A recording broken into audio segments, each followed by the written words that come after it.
We will begin establishing the protocols, but I think this morning I want to do it a bit different. I know yesterday we went through the list of names, but for the sake of all in the room who might not be able to put a face to the name, once indeed we call your name, if you could just probably raise your hand so at least we could identify all our dignitaries here with us this morning. So again, welcome one and all. Today's theme, Sustainability, Achieving and Maintaining Regional Digital Sustainability. And in that regard, again, we welcome one and all. Let's start off by recognizing the Minister of Information, Broadcasting, Telecommunications and Information Technology from the Government of Antigua and Barbuda, the Honorable Melford Nicholas.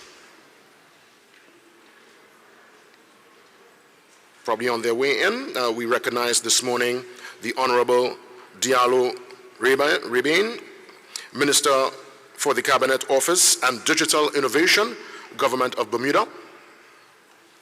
That's right. Here with us,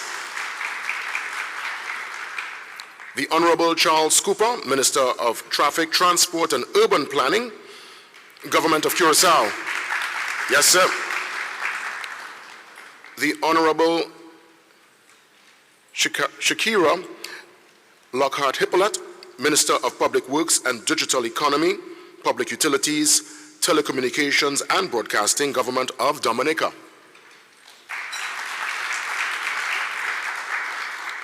The Honorable Grisha Hellinger Martin, Minister of Tourism, Economic Affairs, Transport and Telecommunications, Government of St. Martin.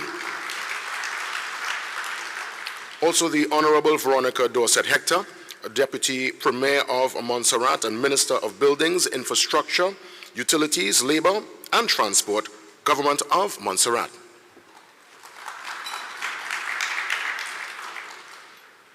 The Honorable Conris Maynard, Minister of Public Infrastructure, Energy and Utilities, Domestic Transport, Information, Communication and Technology and Posts, Government of St. Kitts and Nevis. Indeed. The Honorable Rolston Anglin, Minister for Finance and Economic Development and Minister for Education and Training, Government of the Cayman Islands. Yes. The Honorable Otis Morris, Minister for Home Affairs, Transportation, Broadcasting, Energy and Utilities and Telecommunications Commission, Government of Turks and Caicos.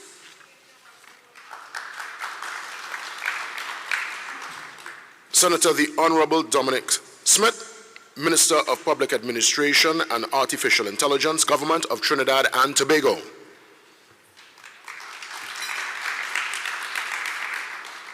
His Excellency Leon Williams, the Bahamas Ambassador to the International Telecommunications Union, the ITU, and other members of the Diplomatic Corps. Dr. Del Rio Newman, Chairman of Canto.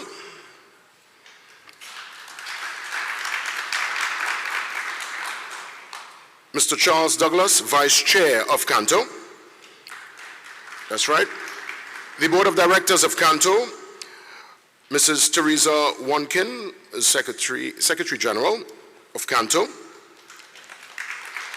Our headline sponsor, Inga Smits, who we will hear from momentarily, Chief Executive Officer of Liberty Caribbean.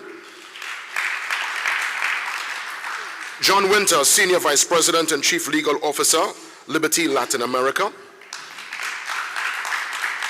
Amir Hussein, Chief Technology and Product Officer and Senior Vice President, Liberty Latin America.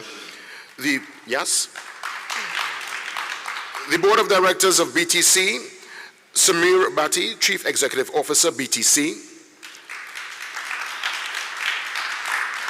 Neda Brown, Senior Director, Government and Regulatory Affairs. Ms. Doreen Bogdan Martin, Secretary General, ITU Switzerland. Mr. Brandon Carr, Chairman, FCC. Ms. Kimberly Furnish, Chief of Mission of U.S. Embassy here in Nassau, Bahamas. Senior government officials of the Bahamas Ministry of Tourism, Investments and Aviation. The Ministry of Foreign Affairs and other government ministries, members of the board and senior executives of Platinum sponsor Huawei, Gold, our sponsors, Bankai Group, Cable Bahamas, Alive, Brava, One Communications, Clear Sky Technologies, Digicel and Digicel Business, and our bronze sponsor, TSTT B-Mobile. Canto members, specially invited guests, delegates, members of the media, one and all, again, welcome. This is a very important day, and we will hear from those leaders of industry, those within the space who, via the panel discussions, will engage in meaningful discourse. But to get the ball rolling, it's important to hear again from our sponsor. And just like we did yesterday, I want us to really give a warm welcome as we start this very important day. And we welcome to the lectern one more time, the CEO of Liberty Caribbean. Let's give a warm welcome to Inga Smith.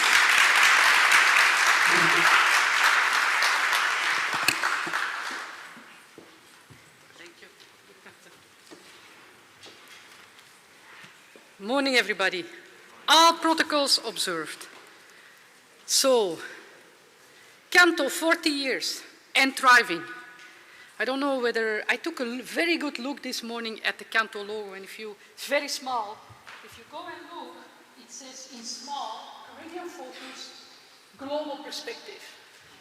I think yesterday some people talked about it already. This group needs to make the Caribbean led very big and show the rest of the globe what the Caribbean is capable of doing. And I think that should be the role of Canto. And I don't know whether Teresa is here, but can the Canto team stand up for a moment, please? Everybody who's here from Canto, whether that's the board, whether that is the team. Reason, that's just true? No, I want to say thank you. I think, you know, it's every year, this is a very important platform. And I think the people that really bring this together, if you look at the room, every year it gets better.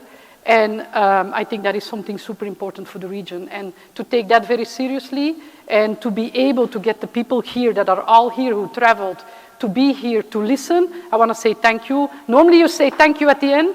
I want to say thank you at the beginning because of what I've seen yesterday already, it's going to be a fantastic 2 days again.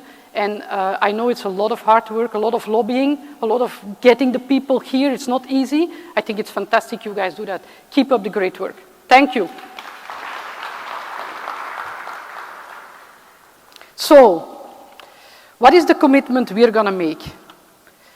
Canto, 40 years. We were known in the region as cable and wireless communication. 150 years. We are woven into the fabric of the Caribbean, and we are going to call ourselves Liberty Caribbean. This is, as I said yesterday, it's not a rebrand.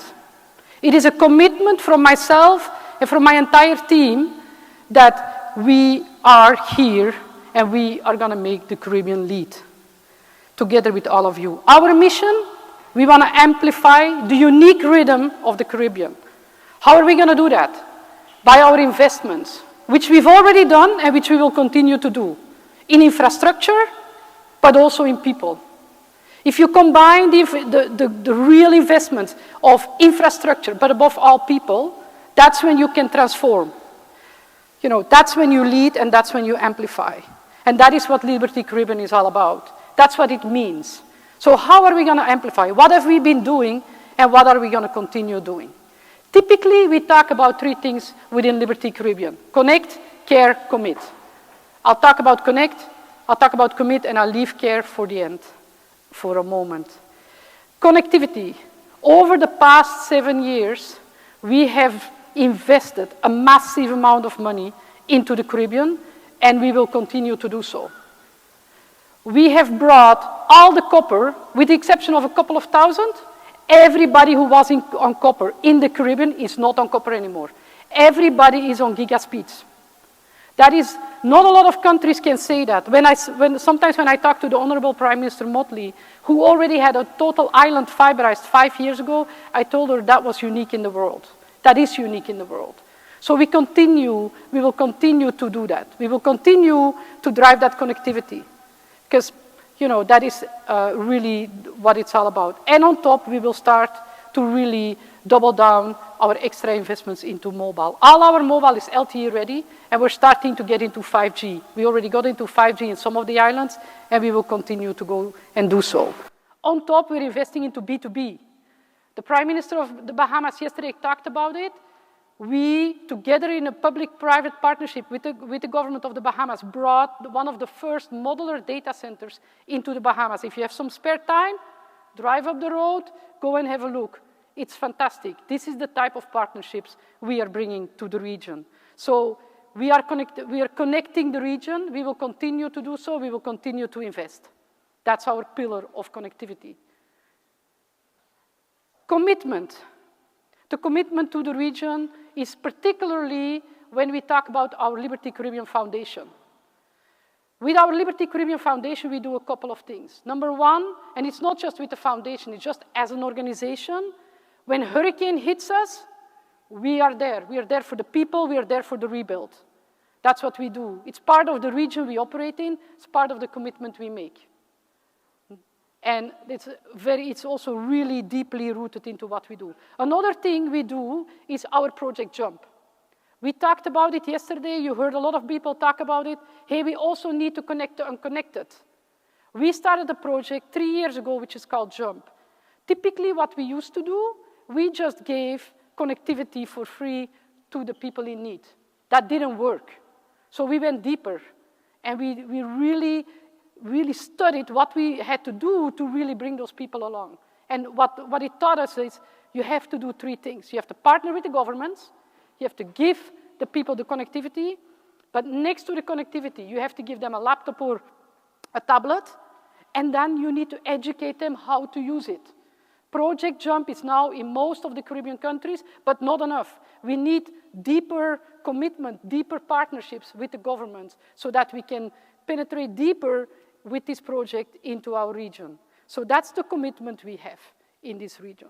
That's our second pillar. Now, I'm coming to the middle pillar of Liberty Caribbean, which is called care.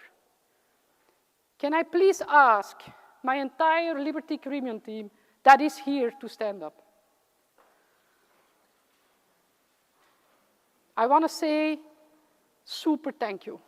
Super thank you for taking care of our employees, taking care of our networks, taking care of our customers on a day-to-day basis. This is the most important part of what we do at Liberty Caribbean. It's our people. So I want to take this opportunity to say thank you, gratitude for everything you do. It is quite unique. We're talking about investments into infrastructure, but guess what? The biggest investment Liberty Caribbean has done, and I am very proud of it, and I think it's quite unique, is actually in its people. And it's in the people of the Caribbean. 85% today of Liberty Caribbean is led by Caribbean nationals. Even more so. From the 20 countries that we serve, with the exception of 1 or 2, all are led by Caribbean nationals. And the last one, 45% of them are women.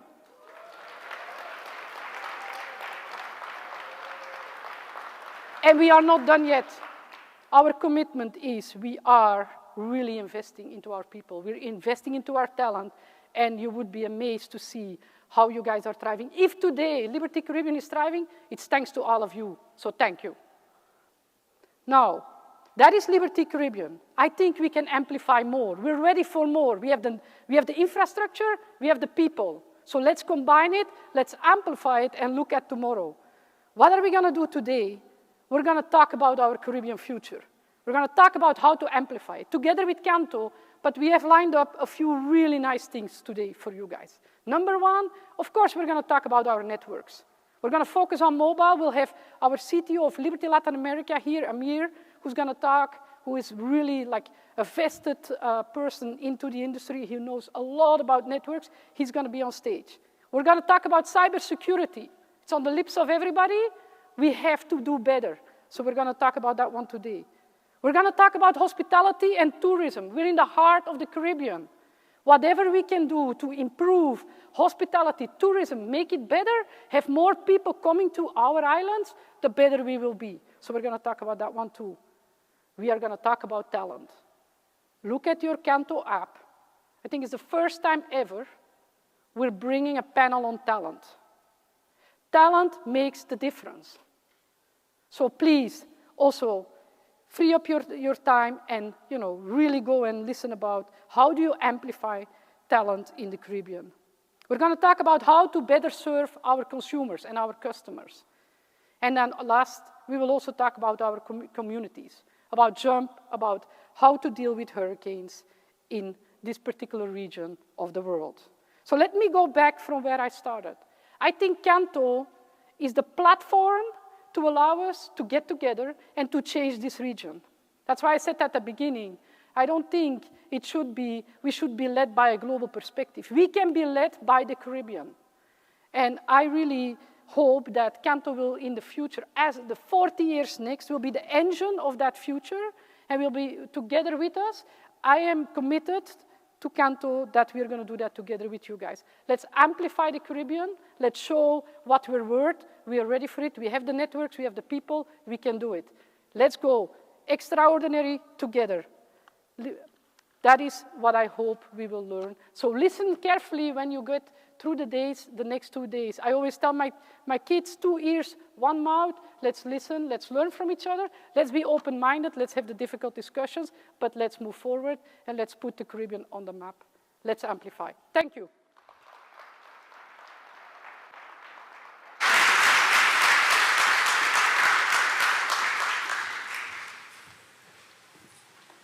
Again, sincere thanks for the perspective. We just heard from our headline sponsor, the CEO of Liberty Caribbean, Inga Smits. Inga, indeed, with that particular mandate to amplify and embrace our limitless potential. We want to move on. Just one more keynote address, and then we get immediately into the panel. Remember today's theme, sustainability, achieving and maintaining regional digital sustainability. In that regard, again, we welcome to the lectern the Secretary General of ITU. We heard from her last evening, and we'll hear from her again today. Let's give a warm counter welcome to Mrs. Doreen Bogdan Martin.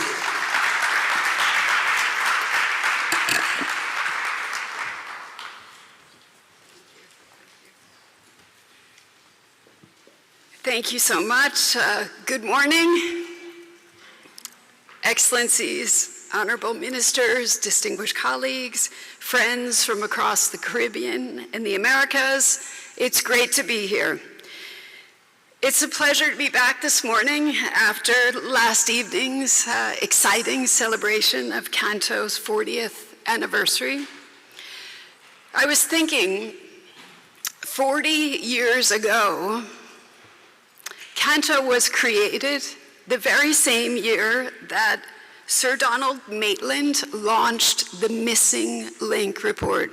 How many of you have heard of the Missing Link Report? Anybody? Okay.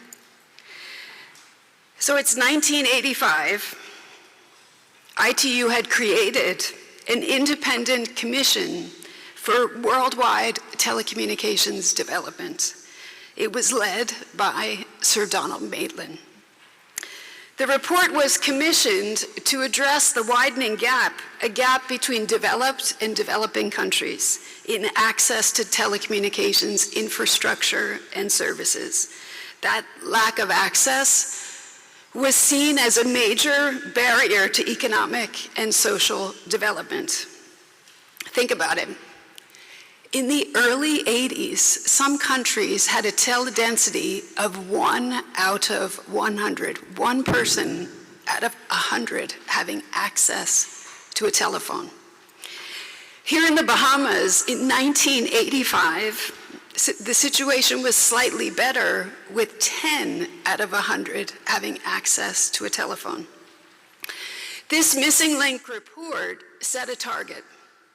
The target was, by the end of the century, so by the end of the year 2000, every person on the planet should be within walking distance of a telephone. Can you imagine? Walking distance of a telephone. And it was not about individual ownership, it was actually about a community access point. You had to be able to walk there by the year 2000. The Canto creation was in part a direct response to Maitland, to the region's growing need for collaboration, for coordination, and for collective advocacy in telecommunications development. Fast forward to 2003 and 2005, we had two phases of the World Summit on the Information Society. We had over 100 heads of government, heads of state that came to Geneva, then to Tunis. We even had 15 Caribbean leaders back then.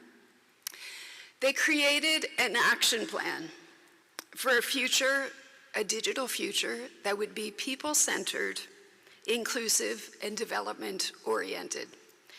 They set targets to achieve by 2015, targets to connect every single village, to connect every single school, every single clinic. And looking at it today, actually, many of those targets are still not met. Coming directly from Geneva, I landed yesterday, so we just concluded the WSIS Plus 20 high-level event, plus our Artificial Intelligence for Good Summit. And I mention this because I think these gatherings remind us that our mission is far from complete, and that the extraordinary pace of digital transformation presents new opportunities, but also challenges. It reminds us that we must ensure that digital development is inclusive. That includes, of course, opportunities for women and girls. That digital development has to be secure, that it should be sustainable for all, and that new and emerging technologies don't create new divides. Today, we continue this conversation here with all of you on how the Caribbean can achieve and also maintain regional digital sustainability with a particular focus on policy, regulation, data privacy, and digital inclusion. Being here in the Bahamas actually evokes a sort of deep personal reflection for me. I last visited the Bahamas back in 2019, just right after actually Hurricane Dorian hit. The scale of destruction was enormous.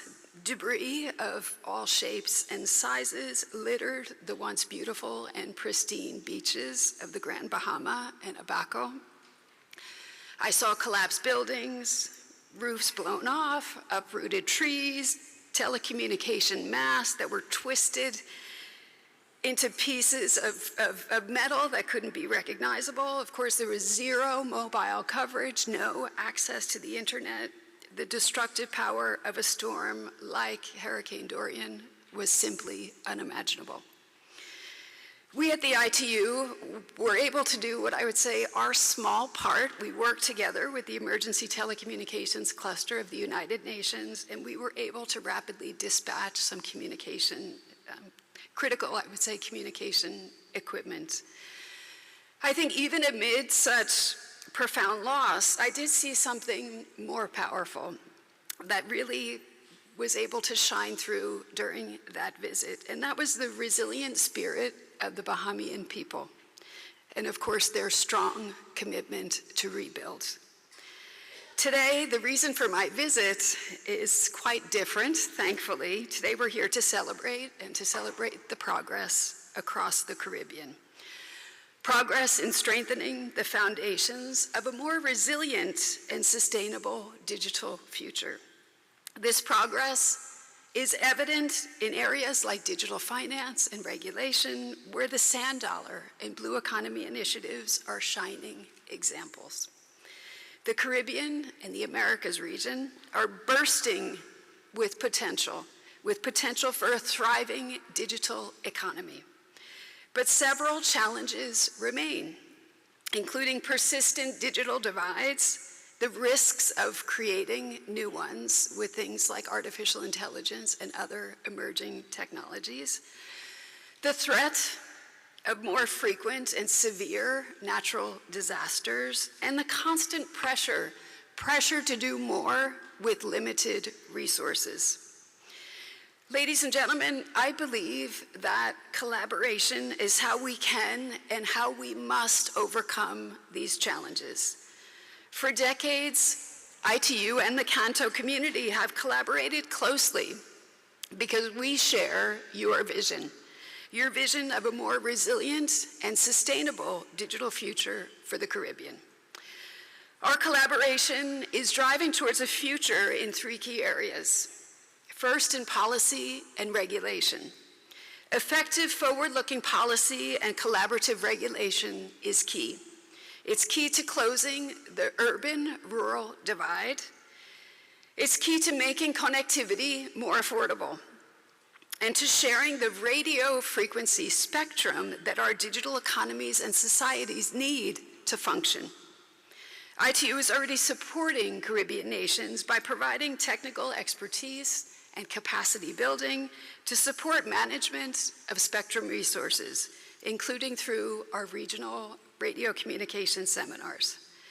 These fora are designed to bring your experts up to speed on the radio regulations and to also help in preparations for World Radio Conferences, ensuring that you can plan and that you can secure your national spectrum interests in a coordinated way.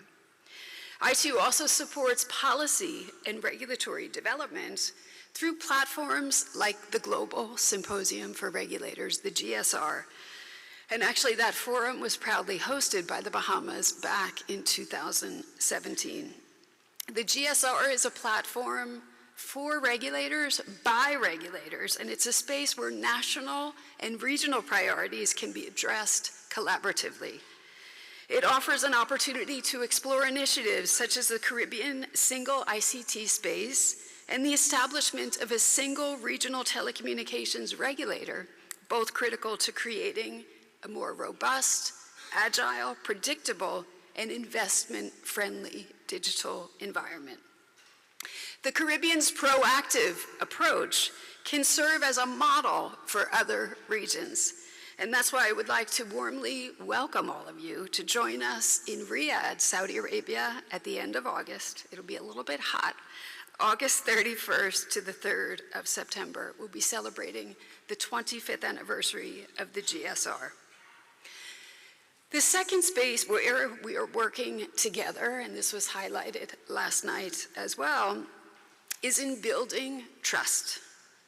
Building trust in an increasingly digital world. As our lives increasingly move online, trust in digital is becoming the new currency. And that lack of trust is actually keeping people offline. Year on year, cyber attacks are increasing by some 80%. In the first quarter of 2025, we saw a rise in ransom attacks by over 125% increase. The average cost of a data breach has increased by over 15% over the past 3 years, with the average cost of $4.88 million in 2024 for a single data breach. What does that mean? It means that we have to double down on cyber resilience and make data privacy and security paramount for people to navigate the digital world with confidence. Digital environments have to be safe places for people to build online businesses, to learn new skills, and to benefit from public services. And at the ITU, we're proud to be working with so many Caribbean countries to help them strengthen resilience and build cybersecurity capacity. We work with governments to develop national cybersecurity strategies, to establish computer incident response teams, and to provide training to protect that critical national infrastructure, helping to support safer online environments for both people and their businesses. Of course, recognizing that children are of course, the most vulnerable when it comes to online activities, the ITU continues to strengthen its Child Online Protection Initiative, which is dedicated to providing a digital experience that is safer for young people. We're also excited to have strong support from the Bahamas in that space and look forward to strengthening that collaboration with others in this room. And I would just add the third and final piece of that collaboration is resilience, a foundational aspect of sustainable digital transformation. And of course, here in the Caribbean, resilience can be a matter of life or death. Hurricane Dorian is a tragic reminder of this hard truth. We often wonder, how many more lives must be lost before early warning systems protect everyone?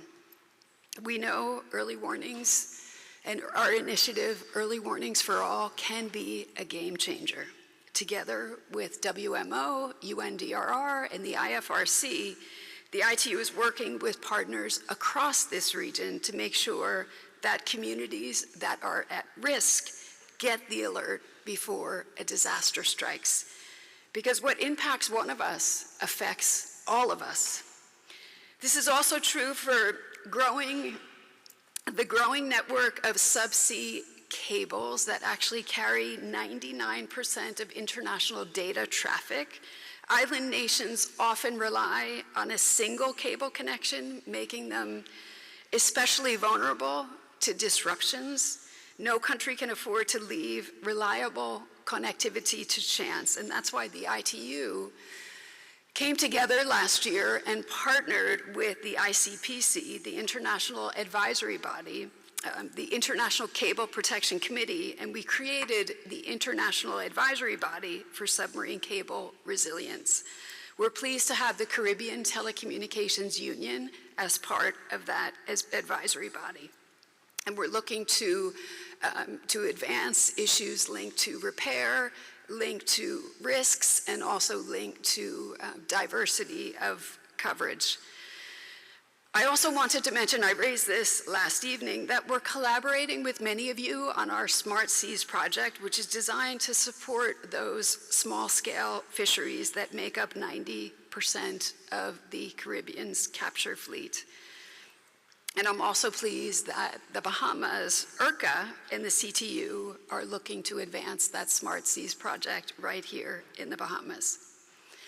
Ladies and gentlemen, as we celebrate that 40 years of connecting the Caribbean with Canto's anniversary, let's remember the island wisdom that individually we are one drop, but together we are an ocean. Let's keep tapping into our collective power, our potential, and continue putting universal and meaningful connectivity and sustainable digital transformation at the core of our work, at the core of our policy and regulatory initiatives, at the core of digital trust and resilience. And you can count on the ITU to continue to support you, to continue to support Canto, for the next 40 years and the generations to come. I look forward to returning to the Bahamas next year in the month of June. We'll be gathering here for the ITU World Telecommunications ICT Policy Forum, which has actually a theme that's very appropriate to our discussions this week. It will be held under the theme of accelerating an inclusive, sustainable, resilient, and innovative digital future for all.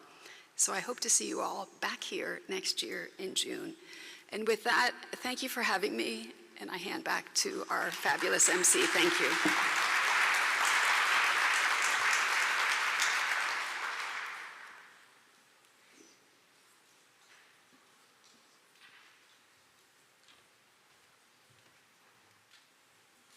Again, keynote address from, of course, our Secretary General, ITU, Doreen Bogdan-Martin. This particular panel discussion, the theme and the focus will be more than mobile, building the backbone of smart Caribbean nations. And to moderate and bring forward all those who will partake in this panel, we welcome the CEO of BTC. Let's give a warm welcome to Samir Bhatti to get the ball rolling for our first panel discussion. Yeah, man. Welcome to stage, y'all. Amir Hussein, CTO and VP, SVP of Liberty Latin America.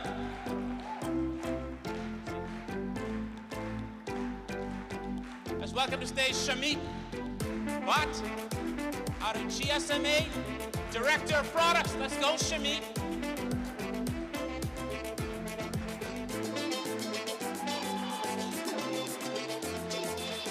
Welcome to the stage, Shelton Flash. Woo! That's right, Northern Caribbean B2B. Yes, man.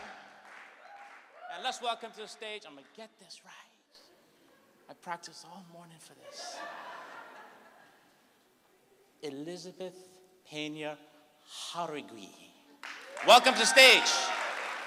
Erickson, Government and Industrial Relations. Please join us on stage.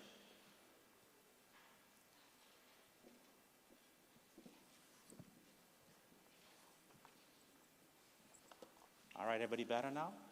You forgive me for the little snafu? Good morning. And welcome. It's a pleasure to be here with you today as we're here to talk about building the backbone of a smart Caribbean nation. And my slides will move. Well, you know, what's the heart of this digital backbone, this new digital backbone? Well, yes, it starts with connectivity. We heard about connectivity already today. We know that connectivity is the engine to economic growth, and powered by programs like JUMP and digital inclusion. Every 10 percentage basis points in broadband penetration is going to drive 2 to 3% increase in GDP on average in our region. But it's more than voice and data. It's about digital ecosystems, powering businesses, governments, and communities. And 5G is a part of that. And even with 5G, it's more than speed. 5G is about taking these digital ecosystems and making them work better, enabling smart agents across the region to work, making these ecosystems work better. And so we're here to talk today about this new digital backbone, the benefits, and how we get there. The foundation of this digital backbone is going to enable economic resilience. We heard about resilience, and we know how important it is. I'm talking about economic resilience in our region. Digital sovereignty in our region. Who thinks digital sovereignty is a good idea? Good idea? We talked about it yesterday. We heard from our own Prime Minister in the Bahamas the importance of digital sovereignty and national growth.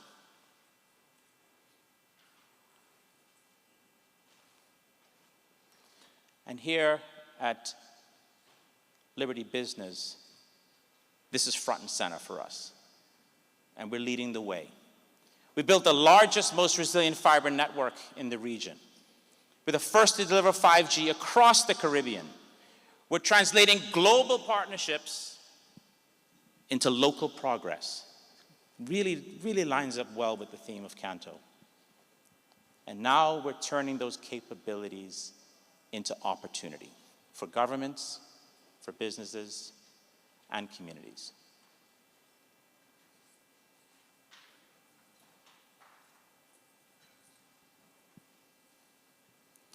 And yes, it's more than mobile. Allow me to go back. It's more than mobile. It's about powering this progress of economic growth. It's about protecting critical services, driving community progress, raising our global standards, and securing our future. This, for us in the Caribbean, is the digital leapfrog opportunity. And it's ours to seize. We're going to go beyond connectivity, beyond thinking about voice and data, beyond thinking only about speed, into platform-based nation building. And that's why we're here. So I've introduced the panel, and once again, I welcome you. Thank you for being a part of this. Amir, I'll start with you. Tell us about 5G and why it's important for this digital future. Thank you, Samir, and good morning, good afternoon, everybody. So 5G, I want to maybe take a step back and talk about what I call currencies of 5G. We've heard a lot about 5G. Everybody thinks it's only about consumers, only about data, but 5G is bigger than that. And there are a few currencies of 5G which are important for digital growth, digital economy, and important for any government in the world. So what are those currencies? Number one, low latency. The latency on 5G is sub 10 millisecond. So what does that mean? So what does that mean for an average person? That means, you can walk in and out of a store and you'll automatically get billed for whatever you pick, okay? You go to a game and based on who you are, you get access to the venue. You are at an airport security line and you get pre-cleared. You have crime happening somewhere and all of a sudden police will show up automatically. Okay, so these are some of the real life examples. I'll talk about Bahamas here since we are here. So many tourists, so many ports. You have to be able to navigate these large ships in and out. And we've deployed use cases in parts of our markets where we are working with the government to be able to ensure that those ships can come in and leave without causing a lot of delays and issues for our travelers and our customers who visit our islands. So these are some of the things that are enabled through low latency. Other currencies, the ability to carry a lot of data, almost 10 terabits per second per square kilometer. That is much higher than what LTE could do. Sensors, this building I'm sure have a bunch of IoT sensors. We have all talked about the rise of AI. AI depends on collecting data. That data needs to be processed somewhere closer to the edge. 5G enables that. 5G supports almost 1 million sensors per square kilometer. Much higher, required for, autonomous driving, industrial revolution, the fifth revolution that's coming. 5G enables all that. The speed for, the need to manage speed, higher mobility, 310 kilometers per second. Those are some of the small things which really ensures 5G is here to stay. When I talk about Caribbean, we are still building LTE in some markets. We have started building 5G in other markets. And as we build new things with 5G, and I'll talk a little bit more about that later, we will be able to create private networks. We'll be able to create what I call 5G edge compute.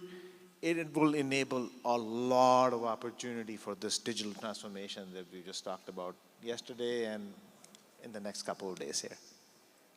Thanks, Amir. So, Shamit, turn to you. GSMA is the forefront of 5G standardization. How does GSMA see 5G trends translating in this region into opportunities for us? Well, first of all, good morning, everyone. It's really exciting to be here. And, to answer your question, we kind of need to look at some of the key trends. And Amir kind of covered it pretty well in terms of the use cases. And as we speak, there are more and more use cases coming to the fore. We see, as of now, and there are different estimates, but GSMA has projected there are more than 1.6 billion 5G connections already. And some reports claim that it's around 2 billion. We think that by 2029, this would be 8.3 billion 5G connections worldwide. By the way, that's the total number of connections we have today. So you can see that the momentum is building, and it's building really fast. But a lot of the current deployments are around, 74 plus countries, which together accumulate to 174 odd operators. So that also tells you there's a lot to be done. And a lot of the current deployments are, you see in, in Europe, in North America, we see lots happening in Latin, we see lots happening in some of the Asian countries, Sub-Saharan Africa, and right here in the Caribbean, some of the first few 5G deployments have already taken place. But it's good to see at the same time that we have a lot of the fiber optics deployments which have happened in the Caribbean, and the underlying infrastructure has started to be put in place. And that's the promise of 5G. It's about low latency, it's about the speed, it's also about building the resilient society. It's about, coming up with infrastructure that supports diverse inclusion and coming up with different communities who could come together and benefit from the promise of 5G. So it's also about building those inclusive societies. It's also about ensuring that the benefits of 5G reach everybody and we build a sustainable economy and sustainable digital society. And a lot of that is the promise of 5G, which is very exciting. And we see that, of course, there are all of these opportunities, but opportunities do come with its own challenges. And we see this worldwide, and of course, GSMA has been working with various different stakeholder groups. And the good news is there are challenges, but there are ways by which these challenges have been managed across globe. So, there are answers to each of these. But things like usage gap, we need to make sure that our communities, our society is digital literate. We have to spend a lot of time and energy ensuring we make that happen. We have challenges around investment gaps. So we need to foster an environment where there's more and more of public-private partnership. There are investments coming in, and there is way for everybody to benefit from those investments. Then there are also some of the regulatory challenges, and I was reading up specifically in this region, we have the R1 and the R2, and there is some rationalization required, and sometimes what that does is, in terms of the technical challenges around compatibility, interoperability, it makes it slightly harder when there are different regulatory environments at play. Having said that, as I mentioned, despite these challenges, these all can be addressed, and we can obviously work together as an industry, and all of us can come together to make sure that it happens. And GSMA has been doing a lot of work trying to make sure that we can bring the industry together to, identify these challenges and make sure that we can, come up with good strategy to combat some of these problems, but at the same time ensure that the promise of 5G, is brought to the fore and everyone benefits from it. I mean, you hit resiliency. I heard comments so far, latency. I heard 8.3 billion connections coming soon, 2030? 2029. 2029, yeah. Amazing. Wow, Shelton, in the context of getting towards this smart Caribbean city, what does it look like in real life? I mean, tell us what it looks like from your perspective and your experience. Thank you, Samir. A smart city or a smart nation can mean different things to different individuals depending on which kind of the side of the coin you sit and the perspective you're looking at. For some, it can mean improved public services. For others, it can mean digital innovation, bridging the digital divide. And for others, it can mean simply resilience, as Amir and Shamit spoke about. Now, in reality, it's really a country that is powered by available data. So, data readily available, seamless connectivity, as well as a scalable digital infrastructure. And all of these components work together to improve the way we work, the way we live, and the way we access data, right? Now, 5G, whereas 5G plays a very pivotal role in smart cities and smart nations, it's not the only component. There are other pieces of the puzzle within an ecosystem that forms a part of the digital backbone that drives a smart nation and a smart city. And, for example, some of these could be SD-WAN, cloud computing, secure cloud, right, specifically, edge computing, and or traditional fixed network or fiber backbones, right?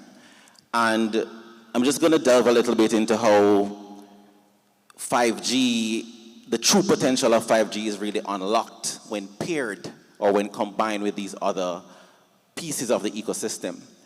Now, I'm going to start with fiber because fiber is what we've come to know as our primary connectivity.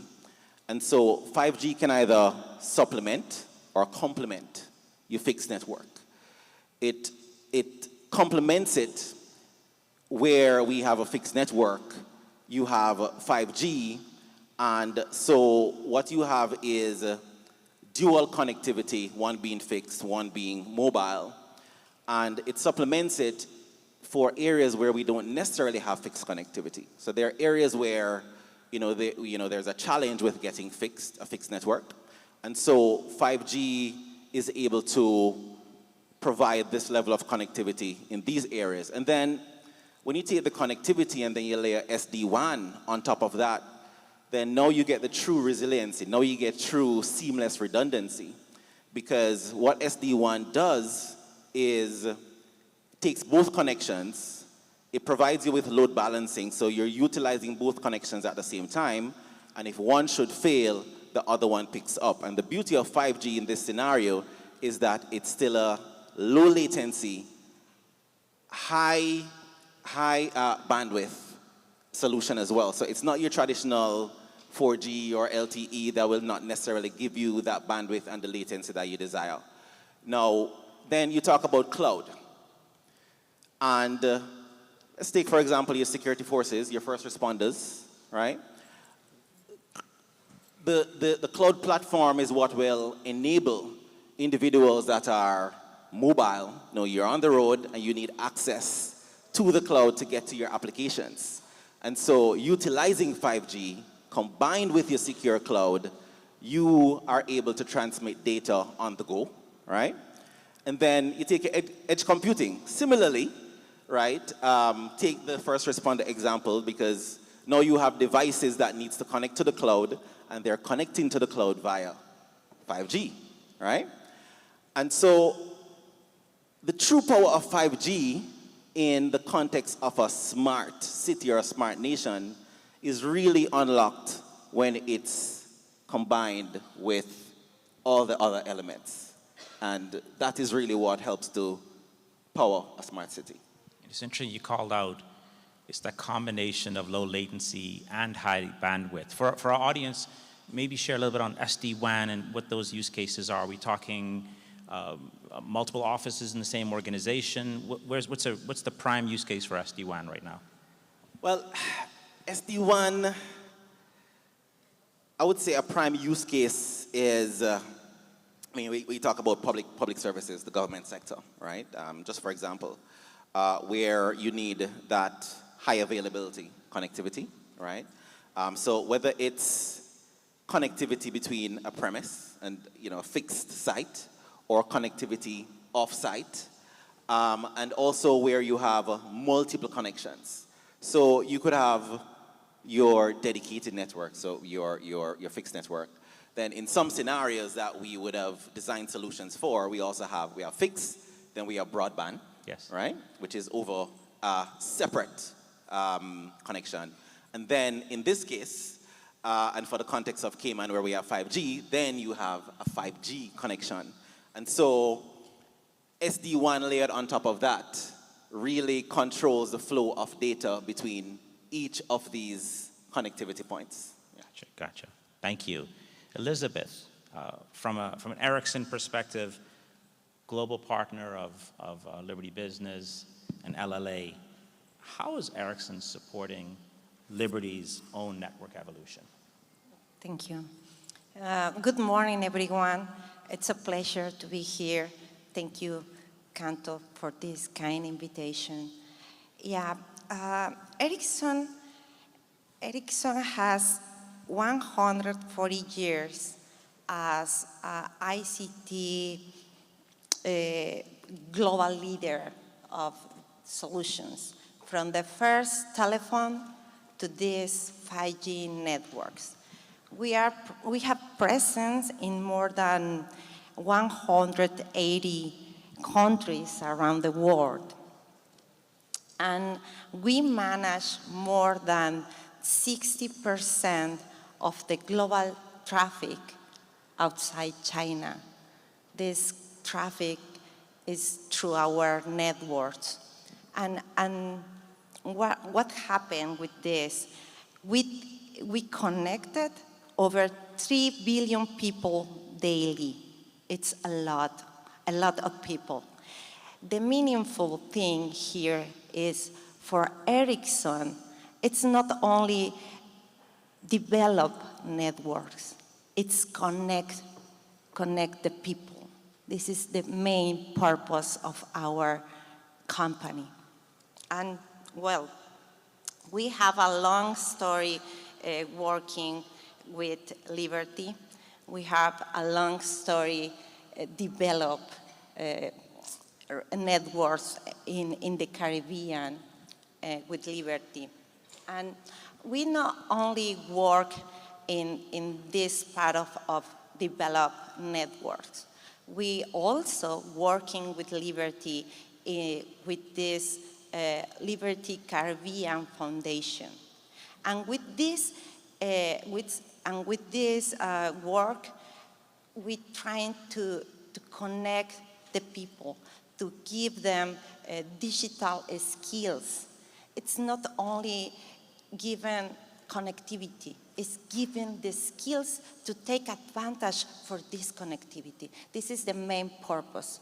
Why the people is connect is not the important thing. The important thing is what is doing the people with this connectivity.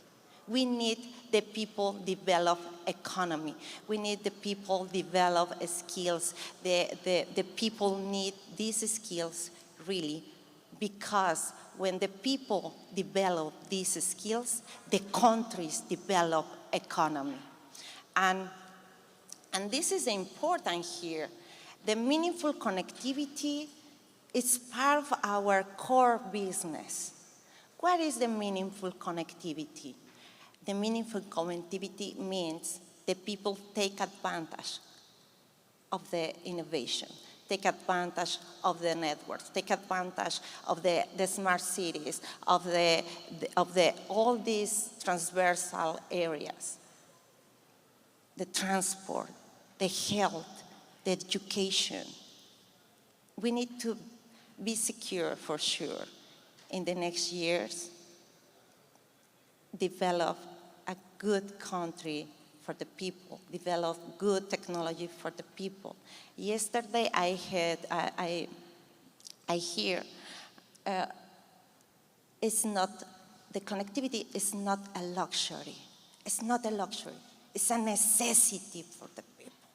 The people need connectivity because the connectivity develops the countries. That's great. I got develop the skills, you develop the economy. Connectivity is not a luxury. Exactly. And you develop those skills, and the people, you develop the country. Amir, two-part question for you. Just one, your perspective that you can share on this relationship with Ericsson, working with Liberty Latin America and Liberty Business. And then second part question, what can regulatory bodies do to help advance 5G and other wireless technologies in the Caribbean? Good question on relationship. I think Elizabeth have captured a lot of the stuff. One thing I would say, we have a very large network across all of Liberty. I mean, 8,000 sites, 30,000+ sectors. Almost 50+% is Ericsson, powered by Ericsson. And we've been working very closely with Ericsson in building up our 5G networks, right? We have a very, very solid 5G network in Puerto Rico thanks to Ericsson. It's actually a network where we just did a third-party assessment, and it's better than T-Mobile and other networks out there, right? And T-Mobile is a fierce competitor, so they build good networks. Our network is actually two-notch ahead of anybody else in Puerto Rico. And Ericsson has really partnered with us over a number of years to help make that happen. We've built 5G with Ericsson in places like Costa Rica, as well as Panama, and now we are building 5G actively in Jamaica as well. So, we've got a very deep relationship with Ericsson on that. We are also working very closely with Ericsson to bring the true nature of 5G. I talked about something called network slicing. I kind of threw it in there. To do that, we need something called a standalone core. We are building that with Ericsson right now. And once we have that, I can take a slice of a network and dedicate it to first responders during hurricane or any national event, and they will have their private network, and they can do whatever they want with that, right? So only possible through some of the innovations coming in through partners like Ericsson. Other than that, our CEO and I, we've visited Sweden many times. Boria has been to visit us. We've got a very, very long-term strategic relationship. And we look at it not just a transactional opportunity, but also something that we work together to define what we need to do, especially in these markets where ARPUs are lower. Cost structure is not the same cost structure as Europe and North America, and we have to get very, very innovative. And Ericsson has always been very open to working with us and coming up with new stuff that reduces our cost. Now, to answer your second question, cost is high in Caribbean, right? We don't have enough power. We've got all kind of vandalism that happens. We have to put generators and batteries at every site. And combine that with low ARPU, it's a perfect recipe for an unsuccessful growth network. So, but we've been working at it, chipping away at it, and we need some help on many fronts. All the use cases I talked about, they're not possible unless we have spectrum. And we need regulatory support in every market for spectrum. And not only just high-band spectrum, where I need more sites, but also low-band and mid-band spectrum to get the penetration, to be able to get inside the buildings, to be able to provide customers services everywhere, anytime, anywhere they want at their terms. Very, very important. The second thing we need is public right-of-ways. I can tell you, I'll give you a small case study. In Costa Rica, we work with the government, and now we have access to public right-of-ways. And I can put very small antennas on the top of the poles. So I've got a site every 450 meters. When I compare that to Cayman, 1,850 meters. I got to build more sites. As we put 5G, things are going to get pushed to the edge. As AI comes, and it's already here, we need to be able to process these things at the edge. That means I need to have more sites. And I need everybody's help in helping us enable the technology Ericsson and others are building so I can get a site at every corner at a cost structure that makes sense for us. So these are some of the basic things we need. And I think, you mentioned one thing, Shamik, is being able to look at Caribbean differently, because these are all small islands. And there's a lot of what I call spectrum bleed that happens between different islands. It creates all kinds of issues for our customers. So, when our regulators come up with the spectrum strategy, they should look at what's around them and ensure that we have proper protection, right? So those are some of the basic things. If we get them right, I tell you, we'll have the best network possible. We are building as much fiber as possible, but as you know very well, Samir, it's not possible for us to take fiber to very, very small islands. It's just not going to happen. It's going to cost too much, take too much time. I got to be able to put other technologies out there which will enable the customers to get similar or better services. But again, we need spectrum for that. Yeah. And thanks. And I'm hearing more moving to the edge. I'm hearing network slicing for prioritized services and the request of our regulators for spectrum to help us weather in dense areas, but in particular in some of our family islands here in the Bahamas, on more remote areas, we need help. And Shamit, from GSMA perspective, share with us, if you can, some of the activities that GSMA is undergoing and the tools available to the region. Sure. So I like to look at it in three key areas. First is convening and collaboration. The second one is connectivity for good. And the third one is, in terms of tools, which is the services and solutions GSMA has put forward. So convening and collaboration is kind of very visible, with all the events we have with Mobile World Congresses, and we have events in North America. There's, by the way, a Caribbean Roundtable planned for the Mobile World Congress, so you guys should attend. And, so that's very visible. That's, where people come together and you learn, you understand what's happening in the industry, and you kind of take notes and hopefully go out and implement those things. The second part, which is connectivity for good, this is where we have teams such as a public policy team, which runs the ministerial program, which works with the governments and tries to make them understand, where especially things like 5G spectrum auctioning. I know that in the Caribbean, a lot of the mid and high band spectrum remains unallocated.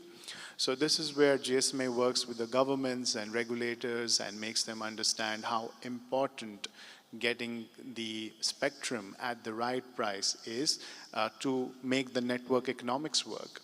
And that goes back to Amir's point that we need to make the economy work, otherwise, it becomes really difficult and non-monetizable for everybody involved.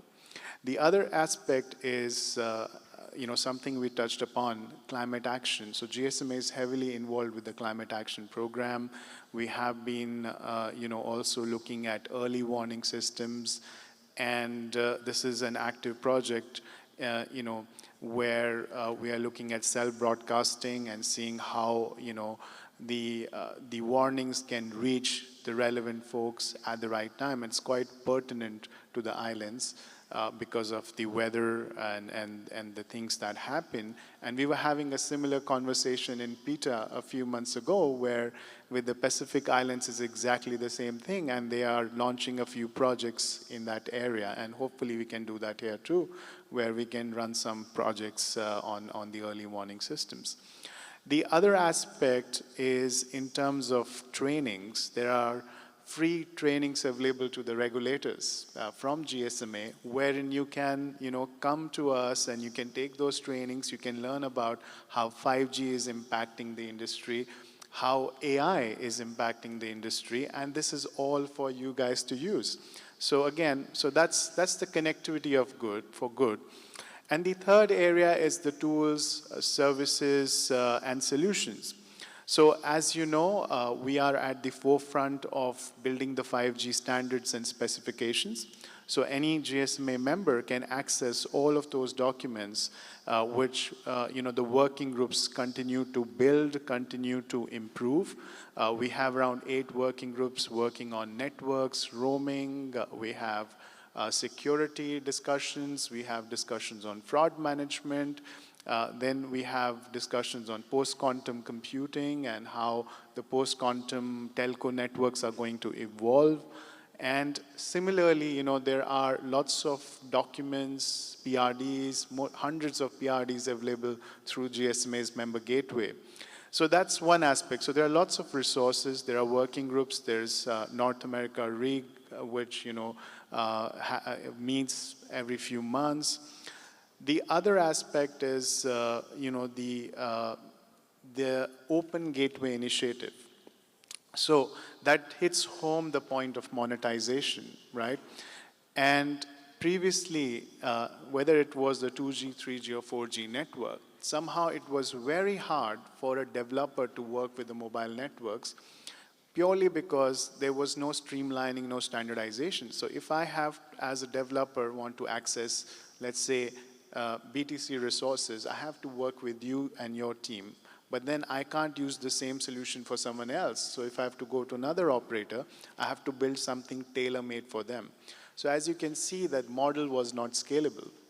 So in order to fix that problem, GSMA came up with the Open Gateway Initiative, wherein we are standardizing network APIs through the Camara, and this is where a developer or a vendor can come and utilize these standardized APIs and build to scale. So not only are you building for BTC, you're building for the world, and that leads to a lot of opportunities in terms of accessing the network core resources and at the same time, building those killer softwares or killer applications which are going to untap some revenue for everyone involved. And that's one of the core initiatives currently being run as a flagship program of the GSMA.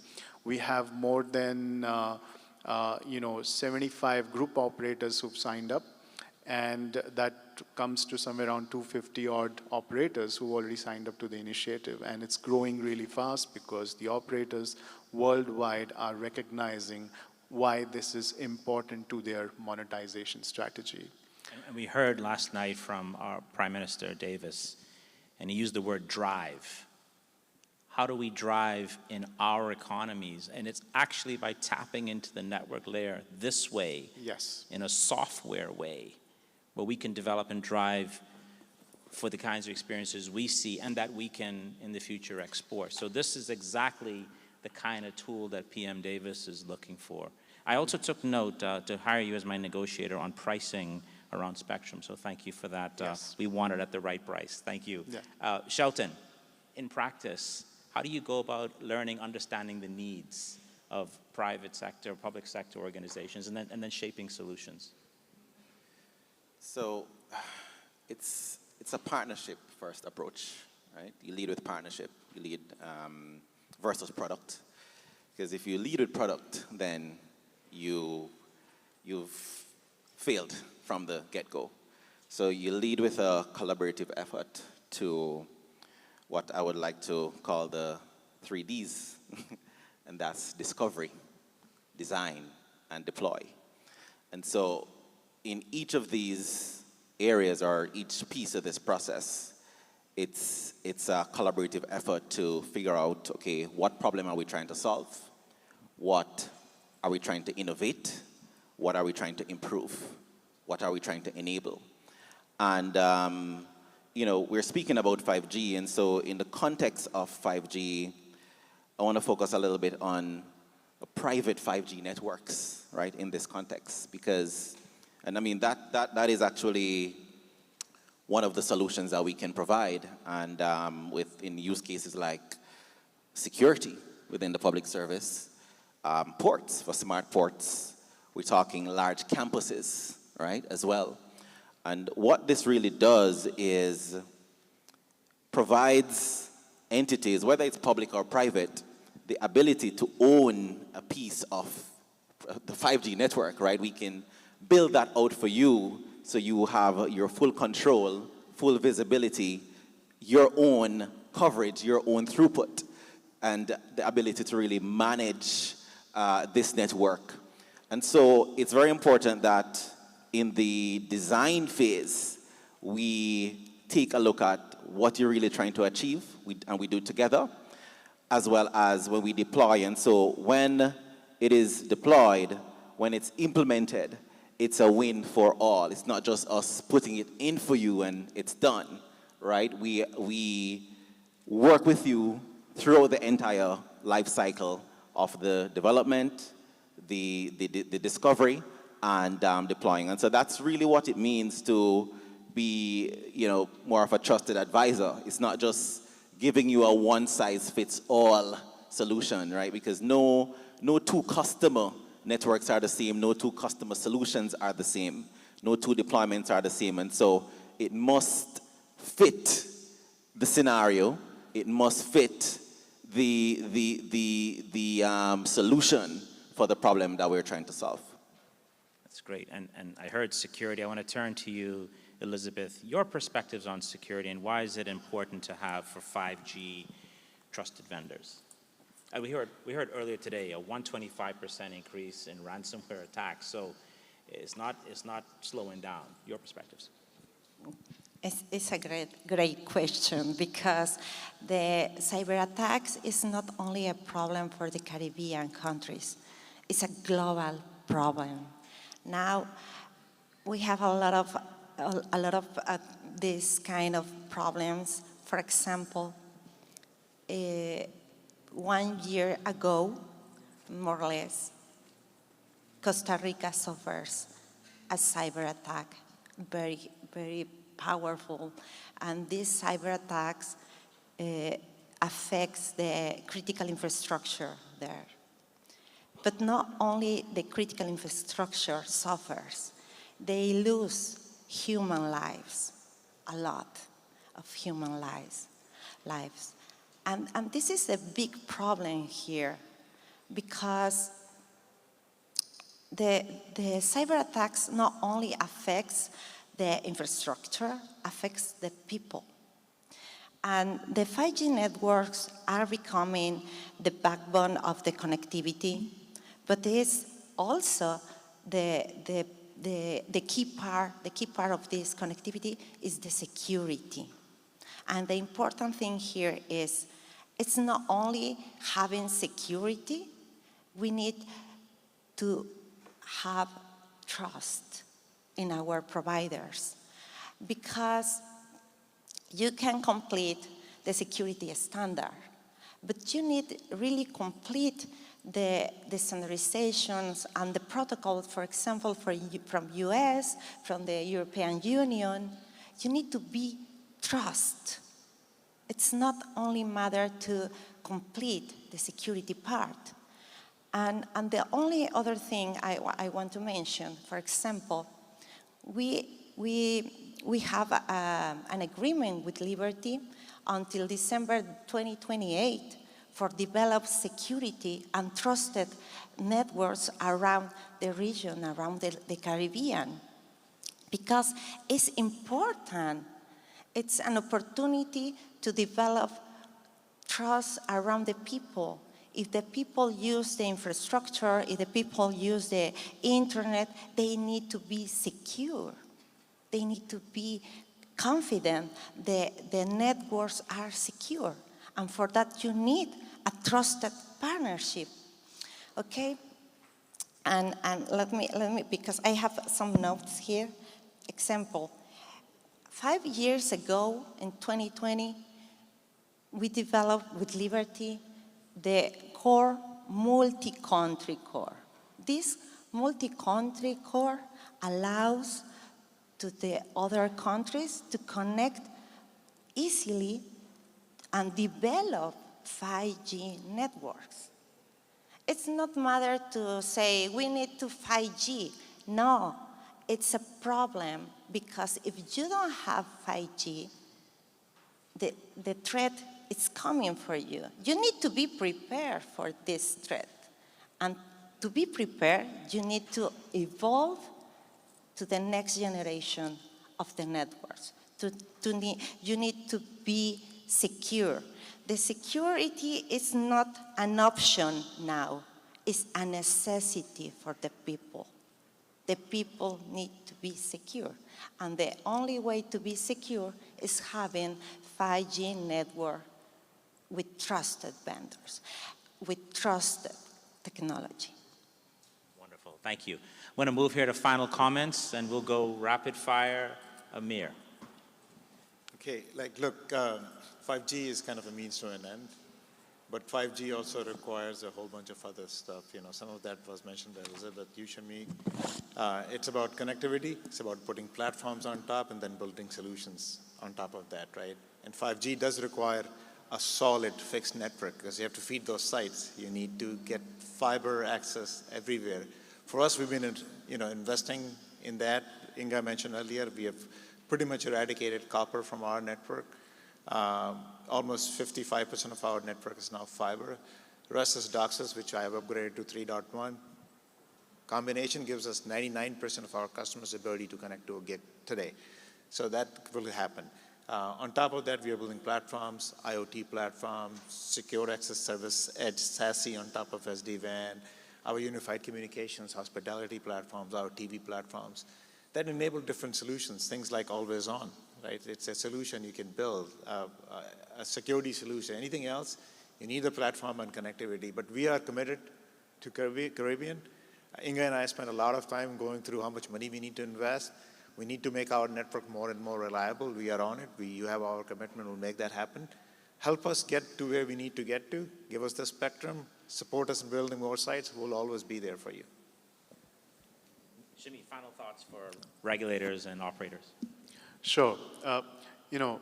as I said at the beginning, 5G is not just about speed and low latency. It's about ensuring we can build resilient networks, sustainable networks, and make the network economy work at the same time.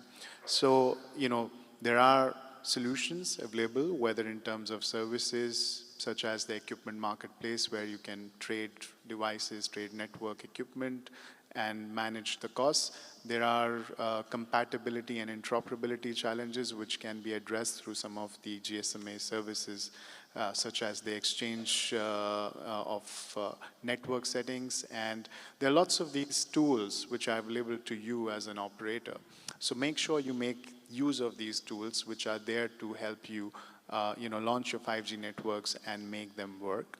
And at the same time, if you're a regulator or a policymaker, I'll just reiterate that we need to make sure that we provide a conducive environment for a public-private partnership for investments to make sure that the spectrum is available at the right price, at the right time, so people can go out there and deploy the networks. And lastly, I would just say that look at GSMA not only as this member body or an association. We are your public policy voice. We are your technical partners. So utilize us as much as you can. Thank you. Wonderful, thanks. Shelton. So they said the best time to plant a tree was when? 20 years ago? And the second best time is now. So in the context of building smart nations and deploying 5G networks, I would like to say the best time to start that conversation is now. And as you can see, we have our trusted partners and other partners within our ecosystem and within our toolkit to be able to help you to achieve just that. Wonderful. Elizabeth. Thank you. Okay, final thoughts. If Ericsson have a great commitment with the Caribbean for continue innovation and continue develop solutions for the connectivity. But I think the important part here is think in the connectivity as it's not a luxury, but then if the connectivity is not a luxury, then the security is a right for the people. The people need feel secure, but the people need networks reliable, green, and trusted. This is the main message here. If we want meaningful connectivity for our countries, we need to think in develop public policy regulation towards trusted technology, green technology, because it's the momentum. You need to take advantage of this momentum.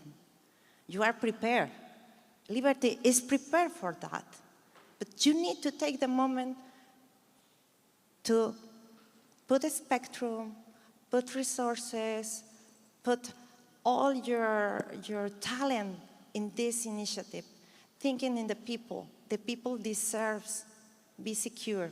The people deserves having this commitment, not only for the private sector, not only for the companies. We need to work together for this.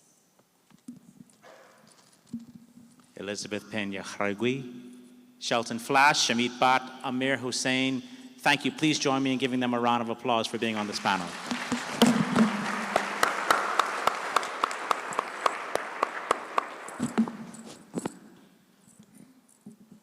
Thank you. Again, give it up for the first panel. Well done. Thank you so much, guys. And let me mention, Samir, you and your team, probably a photo up with everyone in the front. I want you all to behold Samir's top, and of course all those from the Liberty team. This is a Bahamas handprint designed by a local Bahamian designer, April Jasmine. It's Caribbean blue with the crisp white, or may I say the heaven white. Look at this amazing kit. If there was to get a best dress, this team here, you'll kill it today. Could the team stand up? Let's see this print. And this was done exclusively for the Canto 2025. Well done, team. You look amazing. Up next, the panel discussion, building cyber resilience in the face of growing AI threats. And we welcome from beautiful Barbados, the VP, Liberty Caribbean. Let's welcome the moderator for this session, Desron Bino. Desron, the floor is yours. Good morning, Canto 40. How's everyone? I see, Samir, your technical followed me around. But it's all good, it's all good. All right, so I have the esteemed pleasure, privilege of introducing my panel today, a team of extraordinary cybersecurity, IT, government officials. So I'll start with Felipe Ruiz, who is the VP Security Liberty Latin America.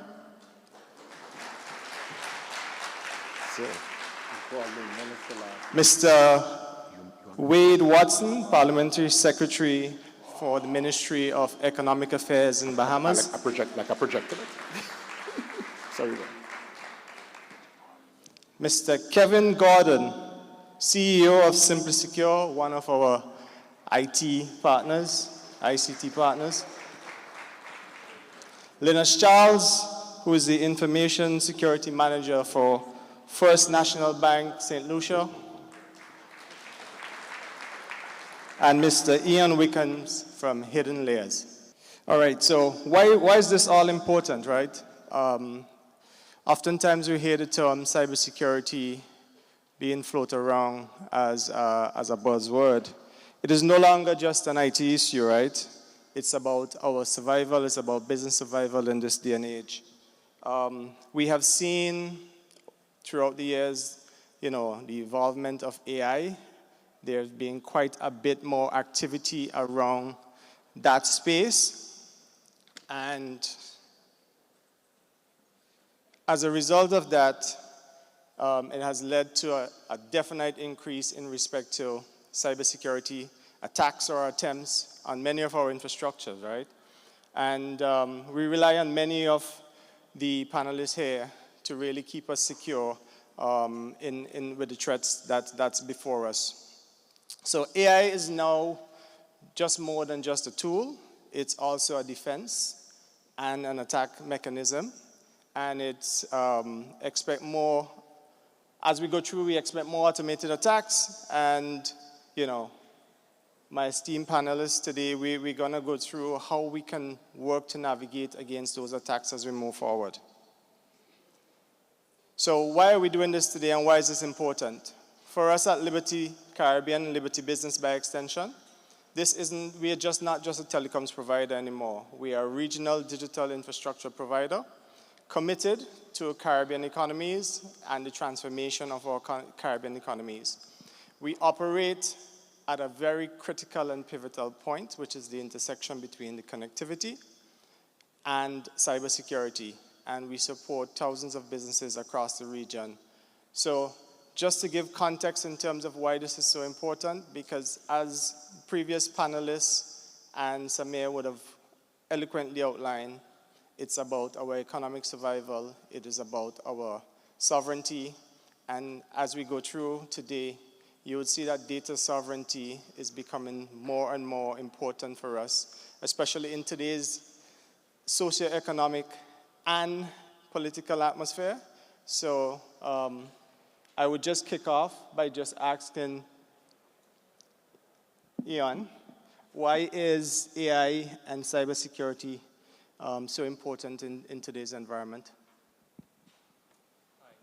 Testing, there we are. Hi everybody. No, thank you and great question. AI is a rising tide that lifts all boats, as we heard yesterday in the Secretary General of the ITU's opening statement. It is, we often in the field refer to the efforts to open source artificial intelligence as the democratization of AI. But stepping back a layer, what AI really is the democratization of intelligence skill. And with that, we have incredible opportunity that can be used for a lot of good. It can be used for economic success, but it can also be used for illicit activity in the same way that legitimate people will use these tools to aid them in developing software or performing complex tasks or doing and building systems that are autonomous, that don't require your input to perform its capability. And with that, the adversarial landscape of AI is ever expanding.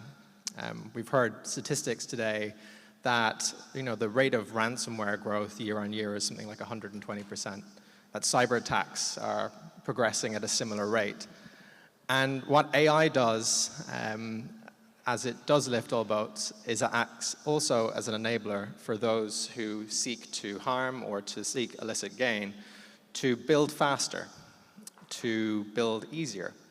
Now with a sentence, I can ask AI to write me something malicious.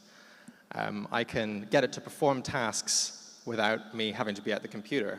It can perform intelligent actions that can help me gather information about my target and then deploy the attack. And this is a worrying potential. It essentially increases the velocity of cyber attacks. And to kind of conclude, I guess, my opening statement, I view AI in kind of two lenses. We have the threats posed by the use of AI, which is, as I've spoken about, this increase in velocity. We're talking about of typical attacks. We're talking about deep fakes and whatnot. But we also have threats to AI. And when we imbue these AI models with such trust and agency to perform tasks on our behalf, if these systems are attacked, and if these systems become as critical as the 5G in our territories, then what happens when these things go wrong, when they go rogue, when they're taken advantage of? And that's the lens that I typically approach my day-to-day at Hidden Layer, where we're looking to secure these systems. But sorry, long answer. I think it's quite a good answer because you brought to the fore again that AI could be used for both good and for adversary means, right? To Felipe, from a Caribbean perspective, I'm going to just force you to think about that same question, but bringing it more closer to home as in Liberty Latin America, because, each area within this world has its own uniqueness. So I just want you just to give a Latin America perspective on that question.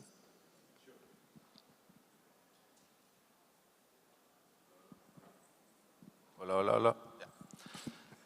Well, good morning, good afternoon. And I don't know why we don't have music for cybersecurity and AI. Yeah. Look, I'm glad to be here. Amazing to be here in Bahamas, attending the Canto conference. Thank you. Look, cybersecurity needs to start with us in this room. So we need to make sure that we are using the right tools, we have the right educations. So how many of you are using simple things, multi-factor authentication in your applications? I can see a lot of people that are not using the MFA. Why? Again, how many people are using multi-factor authentication? Guess we were all shy at first.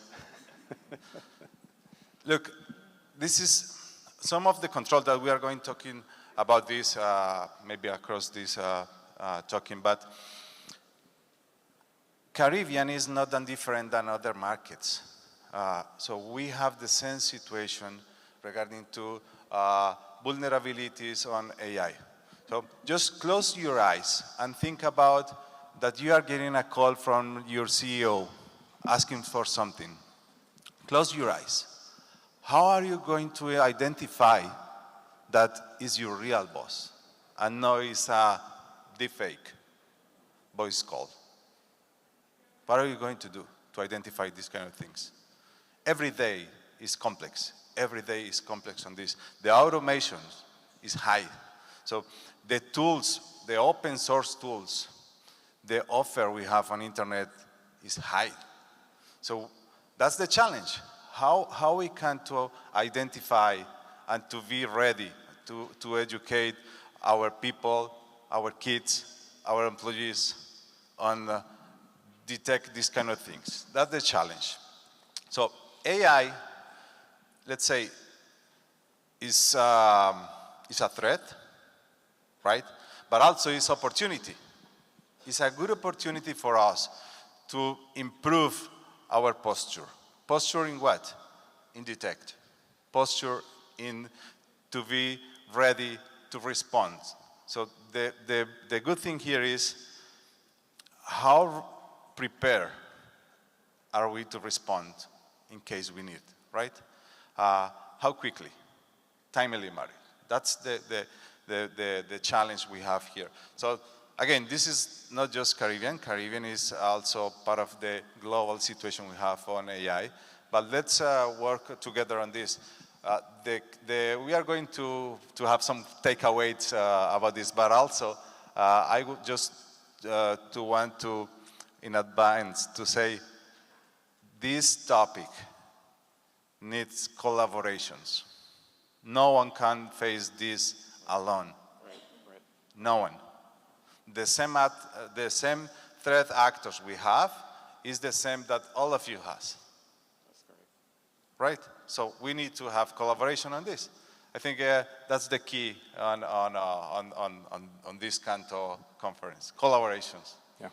Okay, thanks. So buzzwords coming out there, obviously, deepfake, collaboration. So Kevin, I'll swing this one to you.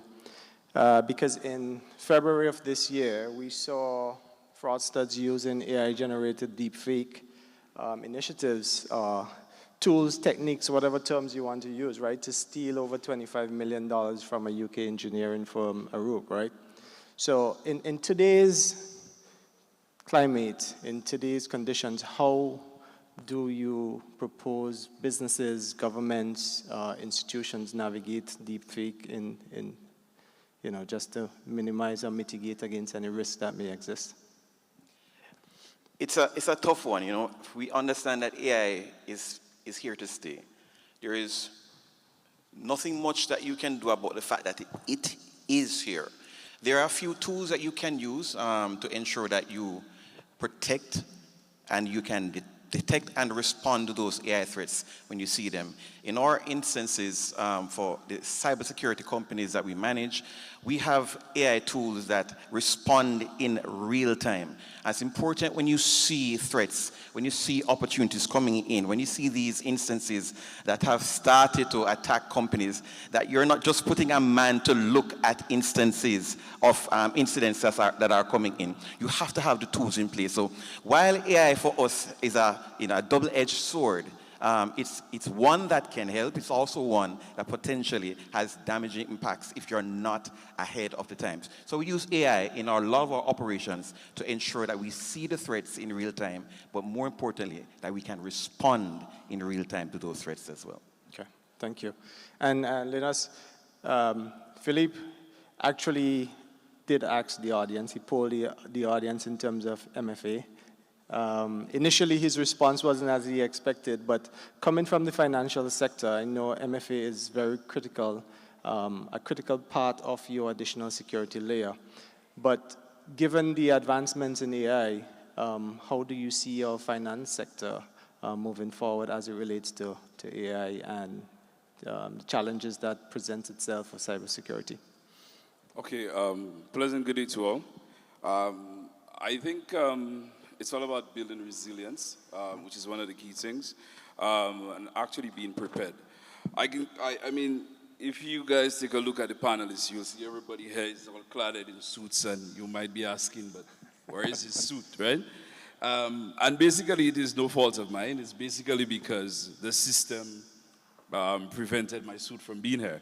But that does not mean that we cannot be prepared to do what it is that we're tasked to do in this particular age. So for instance, MFA is one of that key thing that is not required for security, and there's no ifs, no buts, no maybe about it. What you find also is persons may complain and say that it takes a longer time, but this is required so that you can validate and verify somebody's validity, especially when they're logging into sensitive information. So you need to be, I would say, resilient. You also need to be prepared. And in terms of fault tolerance, this is going to be one of the key things that is going to come out, especially for the financial system. You need to make sure that you have a system that is ready, that if it fails, there's a backup. So with MFA right now, there are different methods. For instance, you can use SMS, you can use email, you can use those particular applications. You just need to make sure that the various methods that you have, if one doesn't work, it fails over to the other. Okay, got you. PALSEC, if I may, because I think that's the abbreviated term for Parliamentary Secretary, makes life easy. I know that the Bahamian government has recently undertaken some significant infrastructure development because of the whole data sovereignty, cybersecurity element that you're trying to secure your infrastructure. Can you share a little bit in terms of how you are adapting against this backdrop in terms of your cybersecurity strategies to assess and mitigate against these threats? And maybe you can speak a little bit more about what you're doing as a government to really ensure that that resilience, that sustainability that we're speaking about is maintained for years to come. Yes, thank you, and good morning, everybody. Firstly, I would again like to welcome all of our guests here to the Commonwealth of the Bahamas, this beautiful country called the Bahamas.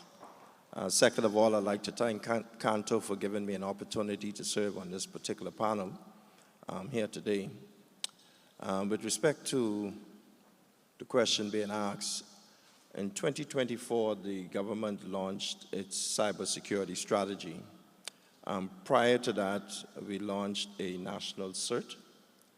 And again, those two initiatives were critical as we began to prepare ourselves for any cyber attacks or any risks. We have seen the proliferation of artificial intelligence, and again, as reiterated by some of our colleagues here on the panel, we have seen a number of risks and threats related to artificial intelligence. We've also seen some of the pros associated with the implementation and proliferation of artificial intelligence.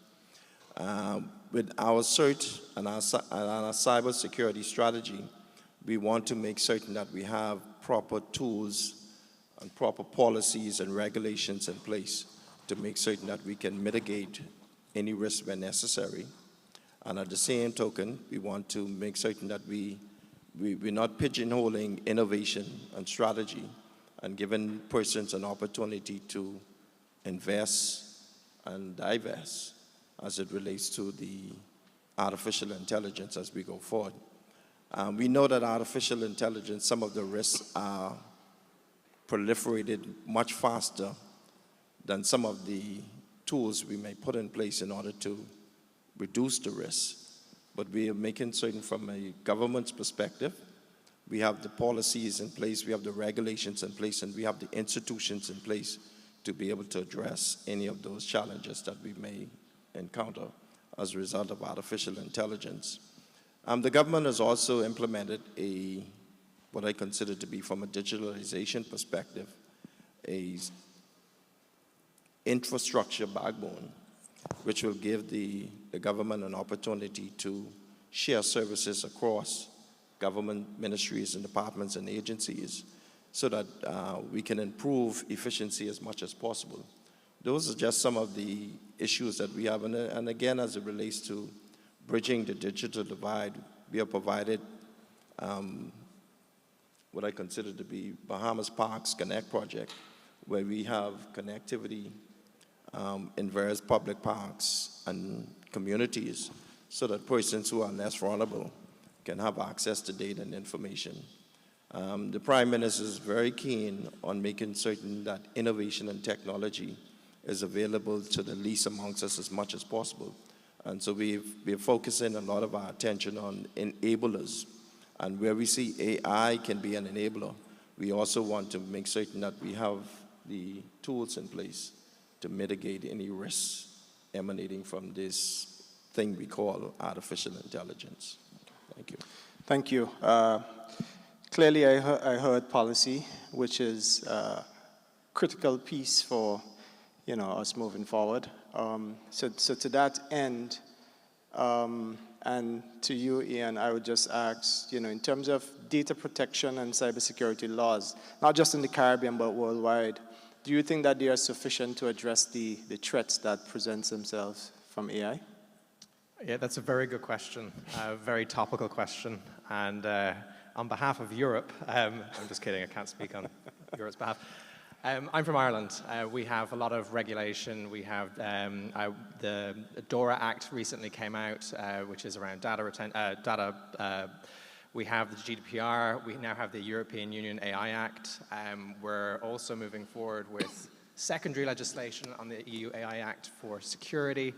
And you can start to see that there's quite a big regulatory landscape there. I'm sure there's other pieces of legislation that I've left out that are equally as pertinent and also that you should be compliant with. But it is a difficult balance to get right. We all have this, we've all seen things like the Singularity, Terminator, Skynet, and the list goes on. And I think when ChatGPT first came on the scene, when the potential of LLMs first really awakened, it made us really question what it meant to be human. And we said, oh, is this it? Or is this the dark future that we're going down? The risk, I think, with too much regulation, and I believe you spoke to this really, is that you end up stifling innovation. And you also end up putting in controls for a future that may or may not take place. Obviously, you have to mitigate for the potential worst harms. But again, not at the sacrifice of your competitive advantage in a global stage. One of the things as well that I've kind of encountered over my time in looking through the regulatory and policy landscape of AI is that we hear of acts like the EU AI Act, and we say, okay, that's AI related. But we think of things like GDPR and DORA and all these other pieces of legislation and say, well, they don't mention AI, but in truth, a lot of these other other pieces of legislation still apply in the world of AI. We still have, privacy legislation. We still have legislation around data usage, data retention policies. Like this stuff is established. We just need to not treat AI as an entirely new technology, but look at what exists already within current legislation to then apply into the current AI landscape. Yeah, so I think you addressed it quite nicely and quite timely because we do have quite a bit of our regulators in this room. So I think it's food for thought so that we can all leave here, obviously, with that top of mind, because as we address other areas, we also need to look at legislation. So for Kevin and Felipe, obviously, I am here representing Liberty Caribbean in more capacities than one. And for me, for any potential clients here, why should a customer choose Liberty Caribbean in the face of AI and cybersecurity? Felipe, I would probably just ask you to give an inside-out view, and Kevin, I'll ask you for outside-in view based on, obviously, working for the company and working for the company. So I open up to either of you to go. Well, I think it's one of the let's say, we can use 4 layers here. Mm-hmm. One is governance. So we have to define the governance and processes on AI, focus on cybersecurity as well. The rules needs to be clear on how we can use AI for internal matters, but also how we can to use the AI as a personal life. So this is part of the education, but also how we can define the processes.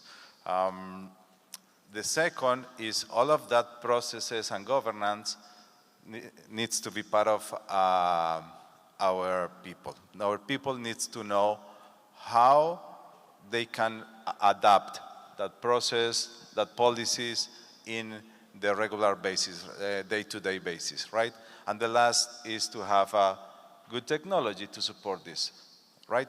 So there is on technology where we have been working for a long time also with good partners on AI and cybersecurity, taking advantage of how we can detect the threats and how we can react, right?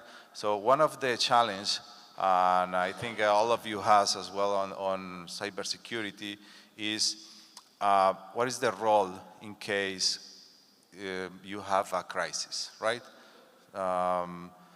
Have you been doing a tabletop exercise regarding to security or cybersecurity? So these kind of things is part of our process. In LLA, we work to have the incident response process, incident response plan with the right responsibilities. We have testing, we have training on this. So that is necessarily on our operations.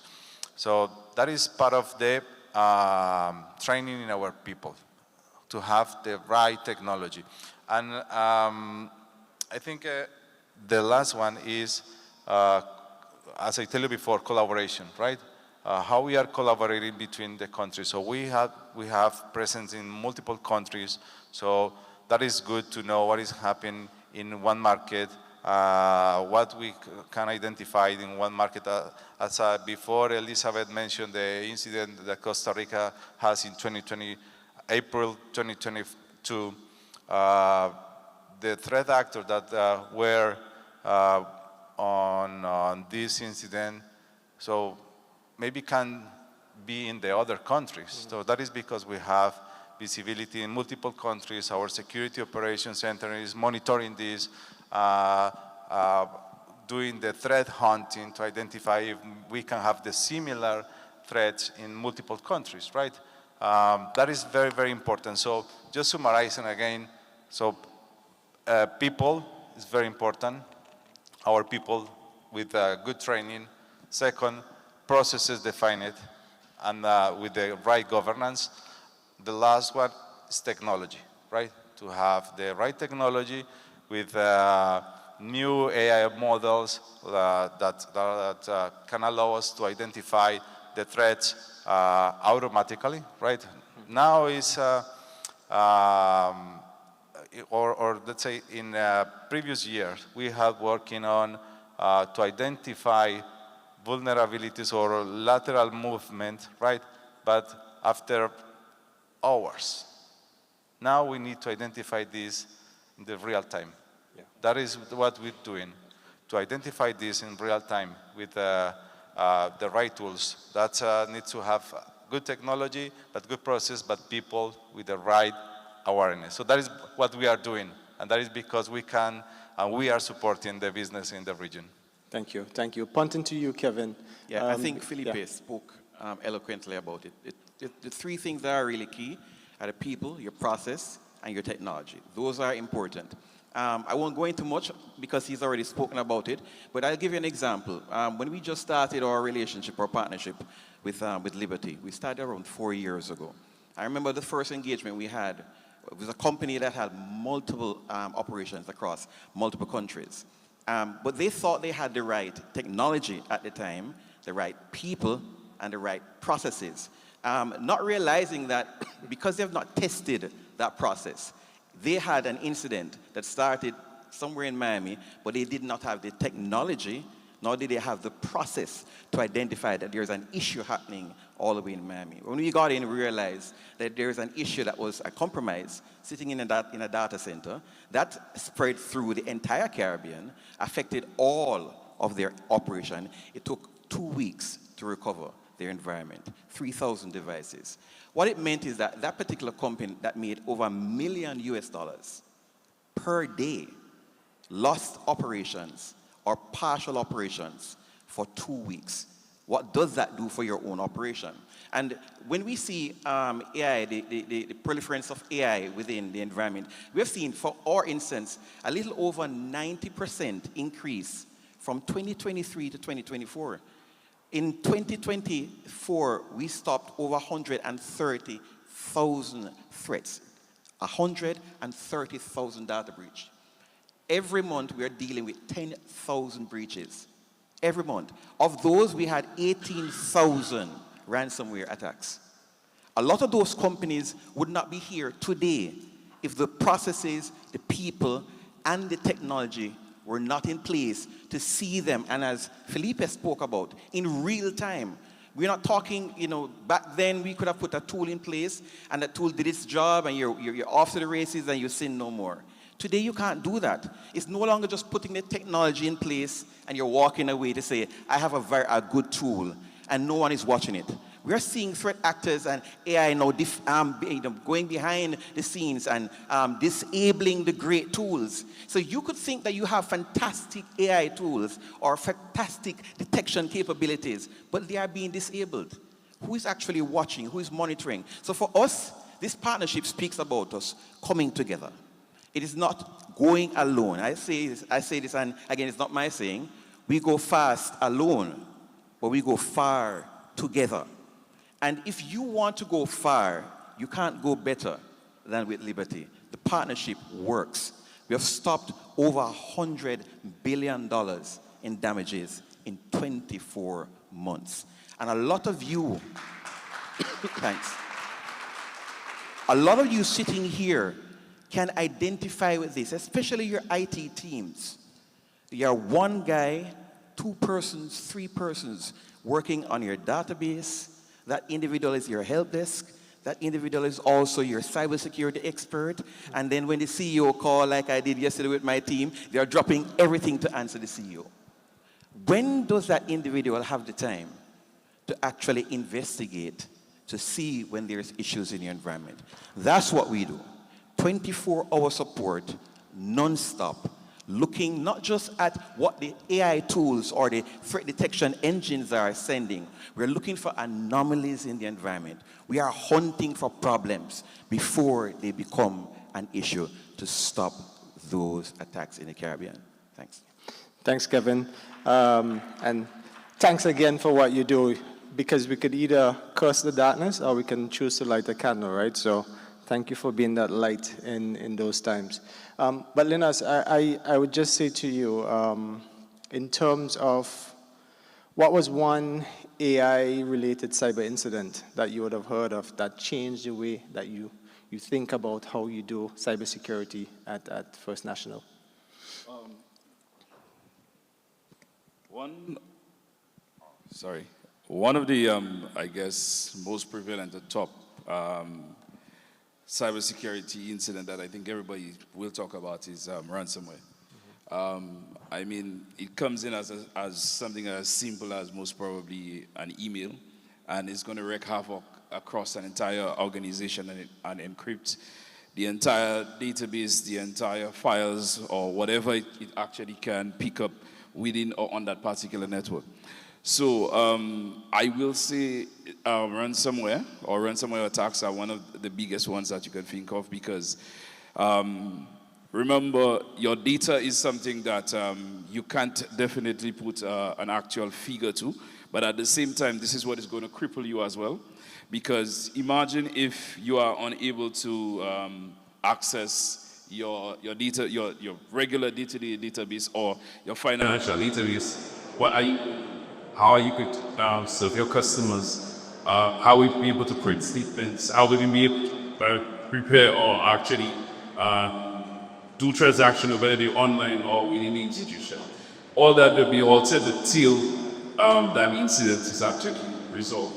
Now, I mean, the Tilburg where it states that, there's some payment, and the question there is, should you actually pay first? And what I would say is, no. What you need to put in place is the various, or you need to be proactive, basically, putting the necessaries to prevent such an attack. And one of the key things there is to actually include your people. Because if persons are aware, and there's proper security awareness training in developed those lucets, they now can, or they have the ability to see such. For instance, one we heat it, or as it calls, maybe as articles. They might tell you, particularly about the property for payment. You as like clerk or like custodian or a teller, I just decide this people the attachment without monitoring it properly. And that ahead is what is going to encrypt those files across the network. So I will say ransomware is one of the biggest things. At this segment, not just affect the bank, but your reputation is at stake and a lot. Yes, thank you, sir. I'm definitely hearing education and a number of other things in terms of our employees, what to do, where to do, where, and if in law it's catalysis, right? Pat, before we close, I'll give you the final word before we go to our basically. But from your perspective, what roles should governments play in regulating AI and the cyber threats which are standard Pisha? Thank you very much. And before I answer that question directly, I want to chime in the previous conversation. And you heard the number of our power speak for PPTs, people, processes, the technology. But I also want to emphasize the importance of collaboration and partnerships. Partnerships between the government and the private sector. More the education opportunities from training perspective in academia. And not looking at trade and the university or at the university that we could begin to cut really at the elementary high school levels. I think it's very important. From a government perspective, putting policies in place, making certain that legislation is in place all the time. And when I say put legislation and policies in place, we have to understand and appreciate the fact that because AI and cybersecurity is such a revolving door, if I can visit terminology, we have to make certain that they're consistent, making changes and modifications to legislation in order to mitigate and regulate cybersecurity and artificial intelligence as we go forward. I think it's important for the government to act as the enable in many instances and be in the forefront with respect to making certain regulations, policies, and controls are in place. As we go forward, it should not be in the back end, if I could use a terminology, but should be in the forefront with respect to making certain that natural legislation and policies are in place. And one thing I would like to conclude by saying, we know that artificial intelligence have been enabled. It can also serve as a risk. But one thing I'm meant to encourage and urge persons to do, and again, I think, speak it to the wire, but I like to encourage persons to fact check as much as possible. When we came with artificial intelligence, especially ChatGPT, at a 2-second piece for enabling facts. But again, at the end of the day, I think it's important for government to consider robust legislation like this. Diese Teilungsjes artificial intelligence desires security receives back. So clearly, this is a very deep topic. I'm sure we could be here all day having informed conversations around this, right? And what's clear is that AI is here to stay, whether we like it or not, the different iterations that they will come. But just to wrap up, I would just start you, Ian, in terms of any last words that you really like this audience to take away.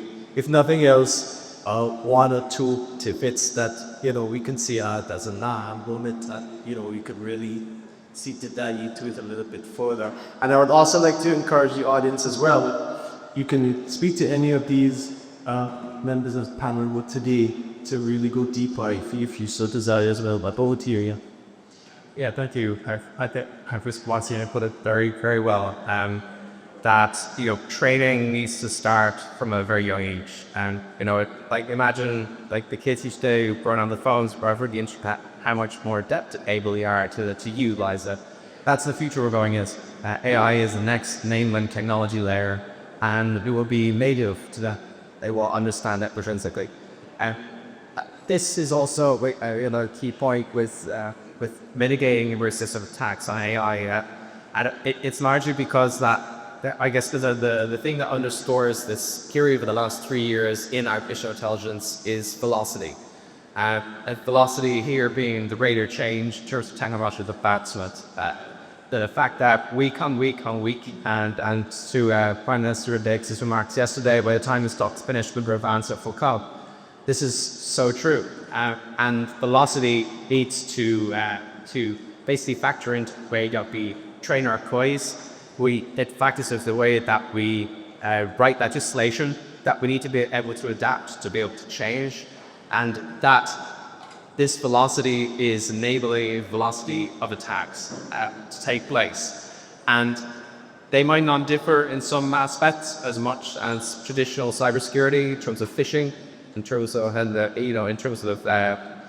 exploitation of vulnerabilities and whatnot. However, so much of this starts with training in the workplace to understand what is real, what is not, what is the character, what is not, what is touch and deep fake, and what is not. And I think I very much like to echo the sentiment that fact checking here is incredibly important as we for please. I don't know what else in there. Look, one thought that I want to share with you is AI is changing the game. Okay? AI is changing the game. So what is important, what is matter here is how quickly and effectively we can react, we can detect, we can respond, and we can recover. That's the most important, right? And to be quickly and efficient on effectively on this, we need to be ready on processes, we need to be ready on education, we need to be ready in people with right training, and we need to be ready on the right technology in our companies, right? But we have the responsibility to learn and to use properly these tools, these applications, this technology, right? We are lucky. I think everybody that is here in this room are lucky because we are in the era that we can be part of the AI evolution, right? But also we have responsibilities in the future. So we have responsibility to educate our people, our kids, our family, right? Our employees, our contributors, our colleagues. So that's the responsibility. And the last of this, AI and cybersecurity needs to be a board-level topic to discuss because it's part of the business, right? But think about this. AI is changing the game right now.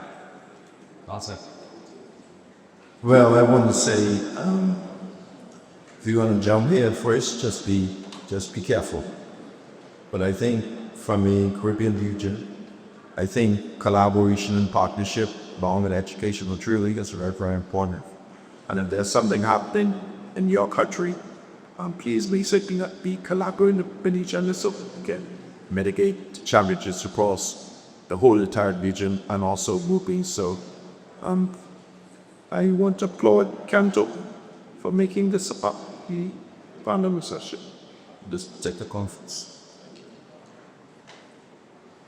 I say be careful. Be very careful, especially if you're using open language models. ChatGPT for your research or just general information, be careful.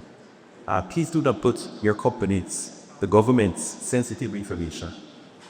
That stays there. It goes nowhere else. Which means your competitors, they will also have an advantage. You can use it, but use it responsibly.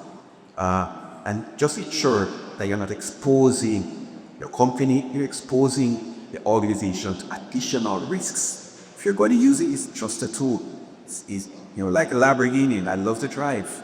I need to know how to use it. It doesn't mean that because I have the fastest car in the world, and all of a sudden I fall a racer. It doesn't happen like that. You have to learn how to use tools and use them responsibly. So again, be careful. Yeah, in the developing world or in fast developing world, especially get to this digitization right now, there's this huge rush towards using AI. With reference to that sort of simplifying lots of tasks, and I've mentioned it's just a matter of making sure that you have the right tool. These properties I've selected are basically teachment to what it is to, because right now data is actually key. Because a lot of places, a lot of businesses actually use this to make a lot of their forecasting. This is what it's used to do a lot of your business analytics, and using almost, I'd say, it's a AI to do such. You actually, it's actually they help you a lot. With reference to cybersecurity as well, AI plays that particularly huge, I would say, in the other use process as well, in making all assisting it with correcting a lot of those anomalies, also to help in the working of threat detection. So there is the positives, there is the bad. It's just a matter of you being able to select the right users and being able to treat a particular tool that you use to your best advantage. All right, so I just want to say thank you. It was indeed a pleasure sharing the stage with these esteemed gentlemen, and just want to say thank you again. On behalf of all of us at Liberty Cargo, it was a pleasure to host this panel.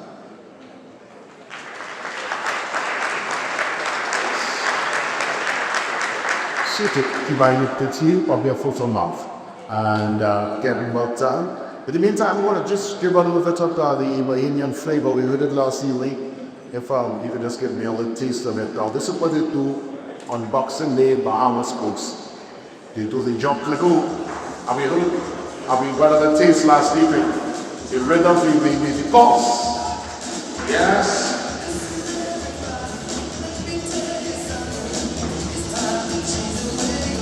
So we're gonna use what's wrong.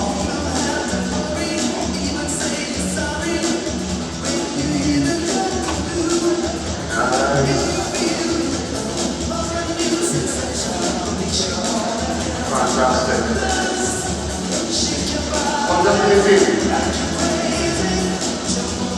Nice. See, you know, the flavor of Bahamas, of course, they actually renewed their carnival. It was actually last month in June. So for those who want to experience it, you do that next year. We're getting ready for another panel discussion. This time around, our theme, we are going to treat with Rooted in Service, powered by Tech, the next chapter for Caribbean hospitality. The moderator to take us through, we welcome the VP of Liberty Meridian in Jamaica. Our moderator, Stephen Price, will join us next on stage. Give it up for Mr. Price. Check. Good morning, Captain 14. I have to be very loud because I have 2 panels before lunch, and I know everyone here is anxiously awaiting their lunch, right? But I'm here this morning, right, and I want to welcome you to what promises to be a very dynamic conversation. It's a conversation on the future of Caribbean hospitality. I am Stephen Price. I am Vice President and General Manager at Liberty Caribbean, but I am also the Chief Curator of the Reading of Flow and Liberty Business in Jamaica. I'm honored to moderate this panel, and it's about Rooted in Service, powered by tech, the next chapter for Caribbean hospitality. So, tourism is more than an industry here. It's our economic lifeline. So much in GDP is burned off of tourism right across the length and breadth of the Caribbean. It's our cultural showcase. It's our global identity. The Commonwealth of the Bahamas welcomed us so well yesterday, and you saw exactly what was brought to the stage. But the modern traveler is changing. They expect seamless, tech-enabled experiences, instant personalization, and the convenience they enjoy in other parts of the world. This creates an exciting challenge. How do we embrace smart technology without losing the warmth, the charm, the human connection, the smile of the Caribbean that make us all unforgettable destinations everywhere we go? So, at Liberty Business, we're absolutely proud to be at the forefront of this transformation. Partnering with hospitality tech innovators like HiMox and Guest Chat to bring small room and guest engagement solutions to our region. Our mission is simple: enhance operations and service, not replace the human touch. It's about giving staff more time to do what they do best: deliver authentic Caribbean hospitality, authentic Caribbean relationships, while technology quietly behind the scenes powers personalization, efficiency, growth. Now, today we'll hear from industry leaders from across hospitality, technology, and aviation, each bringing a unique perspective on how digital innovation is empowering service, driving revenue, and helping us to stay competitive as a region, and while keeping our identity at the center. Today, I'm proud to introduce to the stage our panel. Firstly, he's a specialist in international business development, having spent over 20 years introducing and positioning software, technical products and professional services in the USA, Europe, Australia, South Africa, all across the globe. I want to welcome the Chapel Growth Strategist for the Americas at HiMox, Danny Shaw.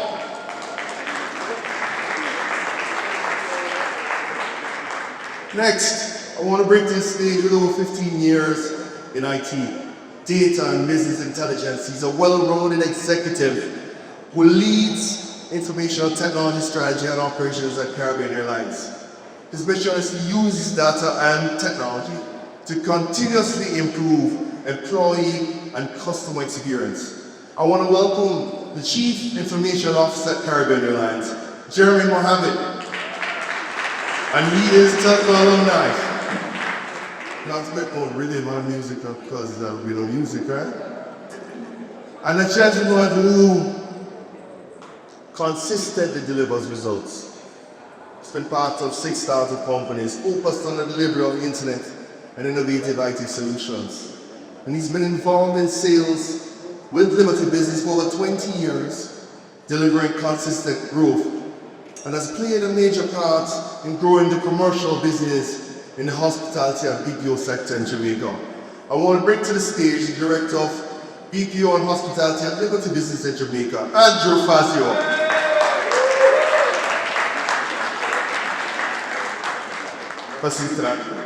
Let's get to it and get to this conversation. And firstly, Daniel, start with you. Hybots is appreciating Illuminati ways and their services. When we look at the room of 23rd, right? How do you see the Hybots? And how do you see that vision transforming the hospitality worship? Thanks, dear. So I have the vision. Yeah. It's kind of like the joke, the man walks into a bar and then all kinds of inappropriate things are said.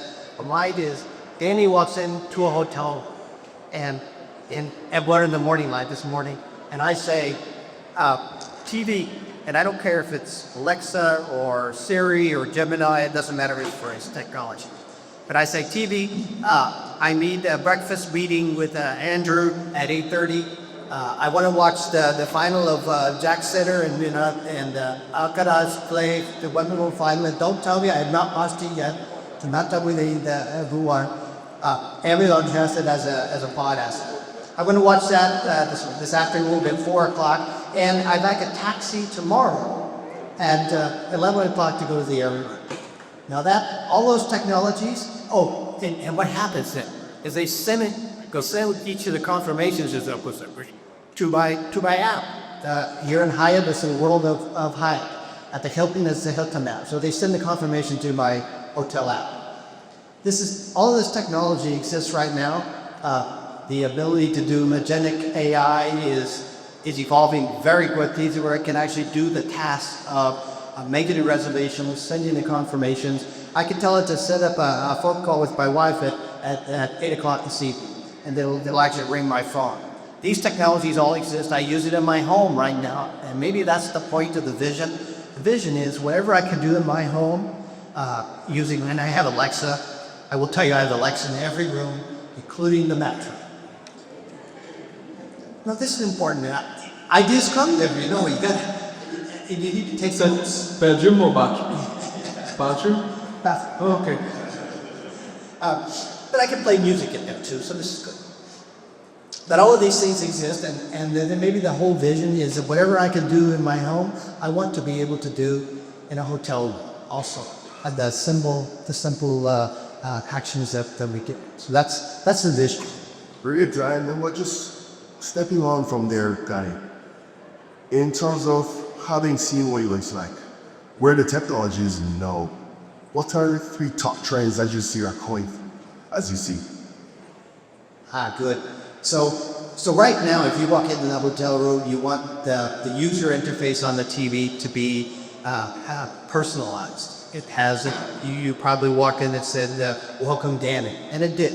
So it's integrated with their reservations. Being able to cast from my phone, many of the applications that are castable from my phone to the TV, those are standard count. So you want to have a user interface that's customizable and personalized. That's a standard right now. Where I see it also going is the national AI. An AI, I'll give you an example. So to make this conference, I had to change a reservation in San Francisco for 2 days. I had to push the reservation 2 days. So I went on the filter hub, and it has a chat. I get the chat button, and I got an AI chat bot. And it was really good because it instantly knew who I was. It was very personal. It took the information that I needed to move my reservation, and it said to me, let me check with the hotel and make sure that I have a room for those 2 nights. Got back to me, reservations been changed, everything's been done. That was AI and using chatbots. I also believe that systems like what Liberty is providing to hotels here in the Caribbean they're open platforms for integration. So an example, Liberty has these 2 systems. One of them is a Hotel 360, where they can actually monitor all of the devices in the network of the hotels so it creates operational efficiencies. So the platform that's being provided to hotels needs to be very integrated. Another one is their guest chat that was mentioned earlier. That's actually kind of a cool app. I believe it has a lot of AI in it, where you can actually improve the guest experience by having that type of integration and being able to communicate with the hotels. So I think open platforms, AI adoption, and just the ability to have standard casting through the television. No, this is absolutely exciting. Jeremy, let me turn to aviation, right? From your perspective, directionally, how is Caribbean Airlines transforming itself to embrace the future of tourism? So vital an industry, as we said before, how are you enabling the region through technology to provide seamless, easy movements of people to create one Caribbean? That sounds like our entire strategic plan. But in summary, I think we heavily focused on a couple of things. Just to talk to a few. Our experience on board. I think if you ask anyone who flies Caribbean Airlines, the experience that we get on board from our staff to our new gym to rebranding, new seats, everything it's all come together pretty well. We have lounges, the staff are well trained, well appointed. We believe heavily in investing in our product, and that's underpinned by a series of technology items that you might not see. If you do look carefully, you might see cabin attendants walking around with an iPad, or the guys are walking around playing with an iPad, or pilots in cockpit, all with a different iPad. So now we have a total series of applications that we built on board that all connects this entire experience so that it's repeatable. We can't promise a uniform experience unless it's measured and repeatable. And these tools that we now leverage kind of gives us that. That feedback has been coming when we've won a series of awards over the last couple of years on our service. But it's not just this man to get from here. We go way back to the applications that we have, our cloud systems, and we go way back to the other providers of this group that we depend on. We depend on most of you guys across the island from Suriname all the way to Toronto. We have connections with almost every telco provider. Phones, internet, data services, dedicated services. So it's a long interchange of things that are happening, but it's well planned out, and I think the end product will keep bringing people back on board our aircraft. On the hospitality point of view, we can have the greatest experience on board, but if somebody's going to a destination that's not delivering, there's no reason for them to come back. So that's why we need to work hand in hand more with the local hoteliers, the experience providers, governments, ensure that we have the uplift that people want to take and fly, but they're going to an experience that they want to come back to. That's our children was going to be happy and doing all this for very little commercial value. So it's a few things in train, but overall experience, backed by technology, and working with providers within the region to give that overall experience to incoming travelers. Just a thought, and I never thought about that before, but we decided we're going to go to the Bahamas, and we're going to stay at the Grand Hyatt. And I want to do activities like go to the water park, go to the beach. We make all of these plans, and the last thing we do is we make a flight reservation. But it's the first thing that impacts our experience when we come anywhere is how you treat us. So Jeremy, I want Caribbean music on the plane next time, and I want an umbrella in my drink, please. We already have Caribbean music, the umbrellas we can look at. But I mean, that also goes to our whole welcome home campaign and mantra, right? That really stems to you're leaving New York to come to Jamaica. Yes, you haven't been home for a while. When you walk onto our plane in New York, we want to already transform you into Jamaica. The umbrella. With the umbrella, we can look into the umbrella, but definitely with snacks and deals, the music, the friendliness of the staff, you'll see Jamaican staff, you'll see Jamaican pilots. So it makes you feel like you're already there, and then that just triggers an early excitement. So when they get to the hotel, they're already 3 drinks in to actually do the hotel as a favor. No, it's absolutely amazing. It's so much that you don't get to understand that your vacation starts from the point that you check in at that airport. And that experience can determine whether or not you started so well or started miserably, right? But so we're so interconnected right across the globe. You believe that you're selling tourism here in the Bahamas, but that flight coming from New York is the gateway to that tourism experience. So Andrew, I'll move on to you now. Liberty Business is helping to shape the tech infrastructure of the Caribbean. and especially in the area of hospitality, how from your view, I mean, we've heard from Highbox, from Danny, right? We've heard about guest chat, those things. How is technology transforming the guest journey? From pre-check-in to post-stay, how can hotels really balance that with the Caribbean's heritage of warm, personal service? You know that's a smile. I know Anna at the bar, she knows my drink, she knows everything. How do we balance all that with it?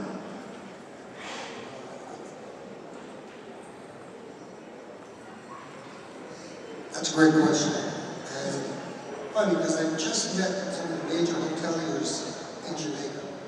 And in discussing what their vision was, it was exactly what Stephen just asked.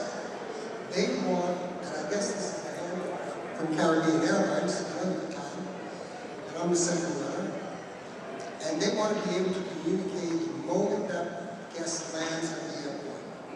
And they want to stay in communication, push opportunities, push to them the tours that they want to see, the information that they'd like to learn about, where they could go. They want all that to happen, taxi ride in. And then when they get to the hotel, they want a means to communicate at all times so that if any challenges occur, they're addressed immediately.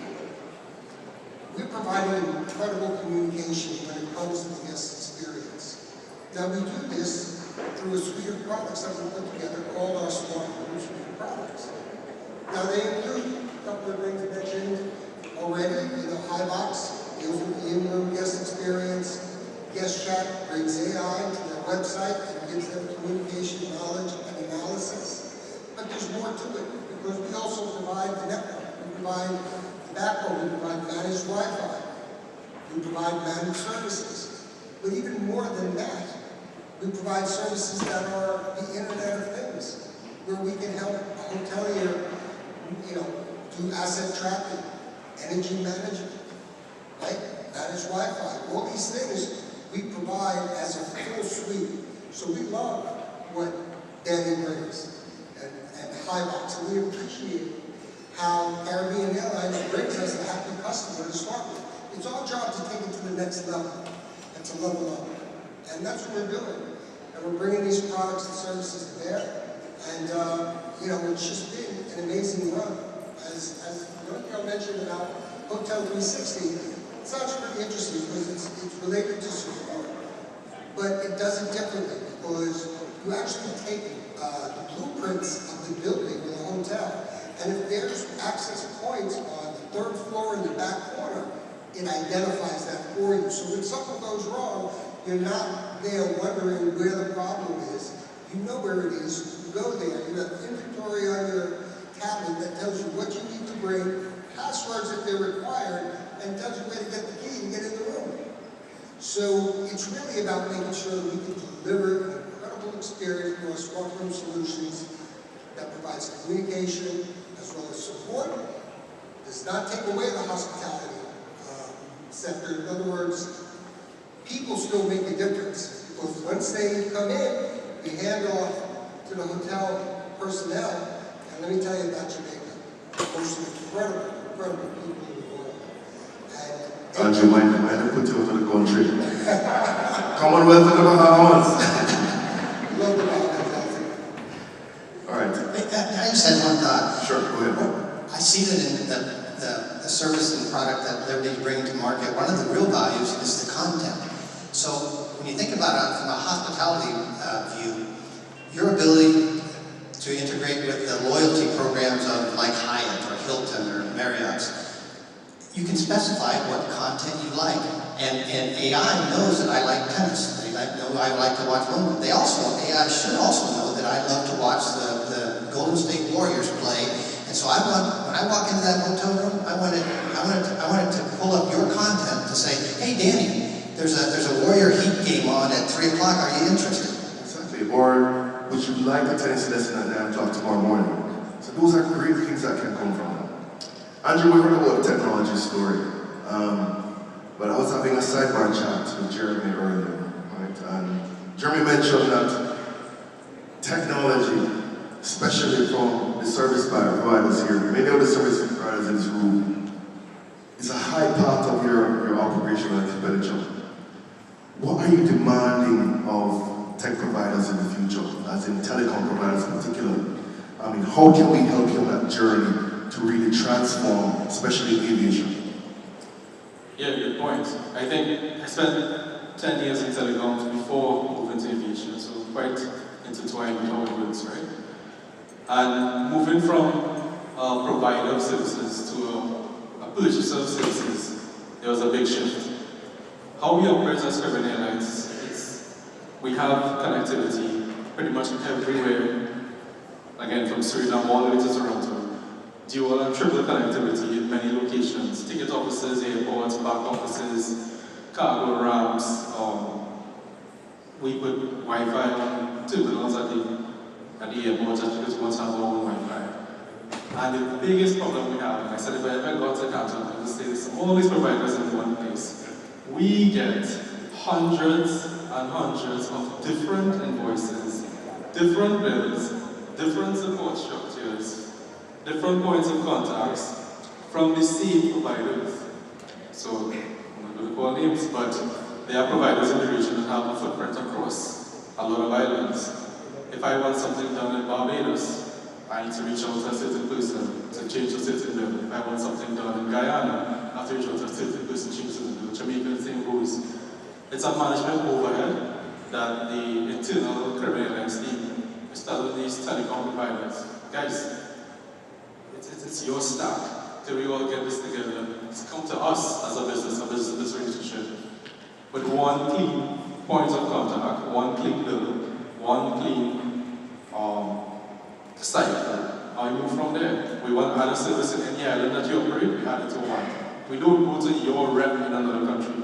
Because then we contrast that, our staff are contrasting that too.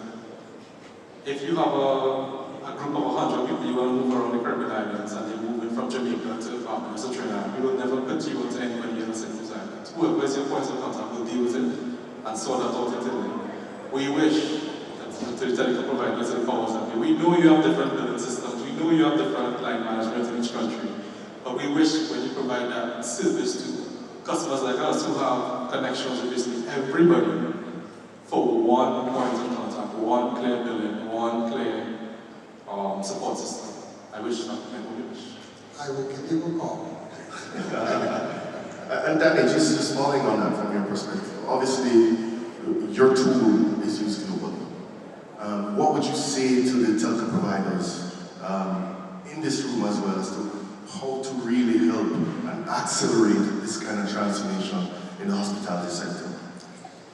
Well, one thing to think about is it's not just hospitality. I believe there's a lot of government officials and ministry here.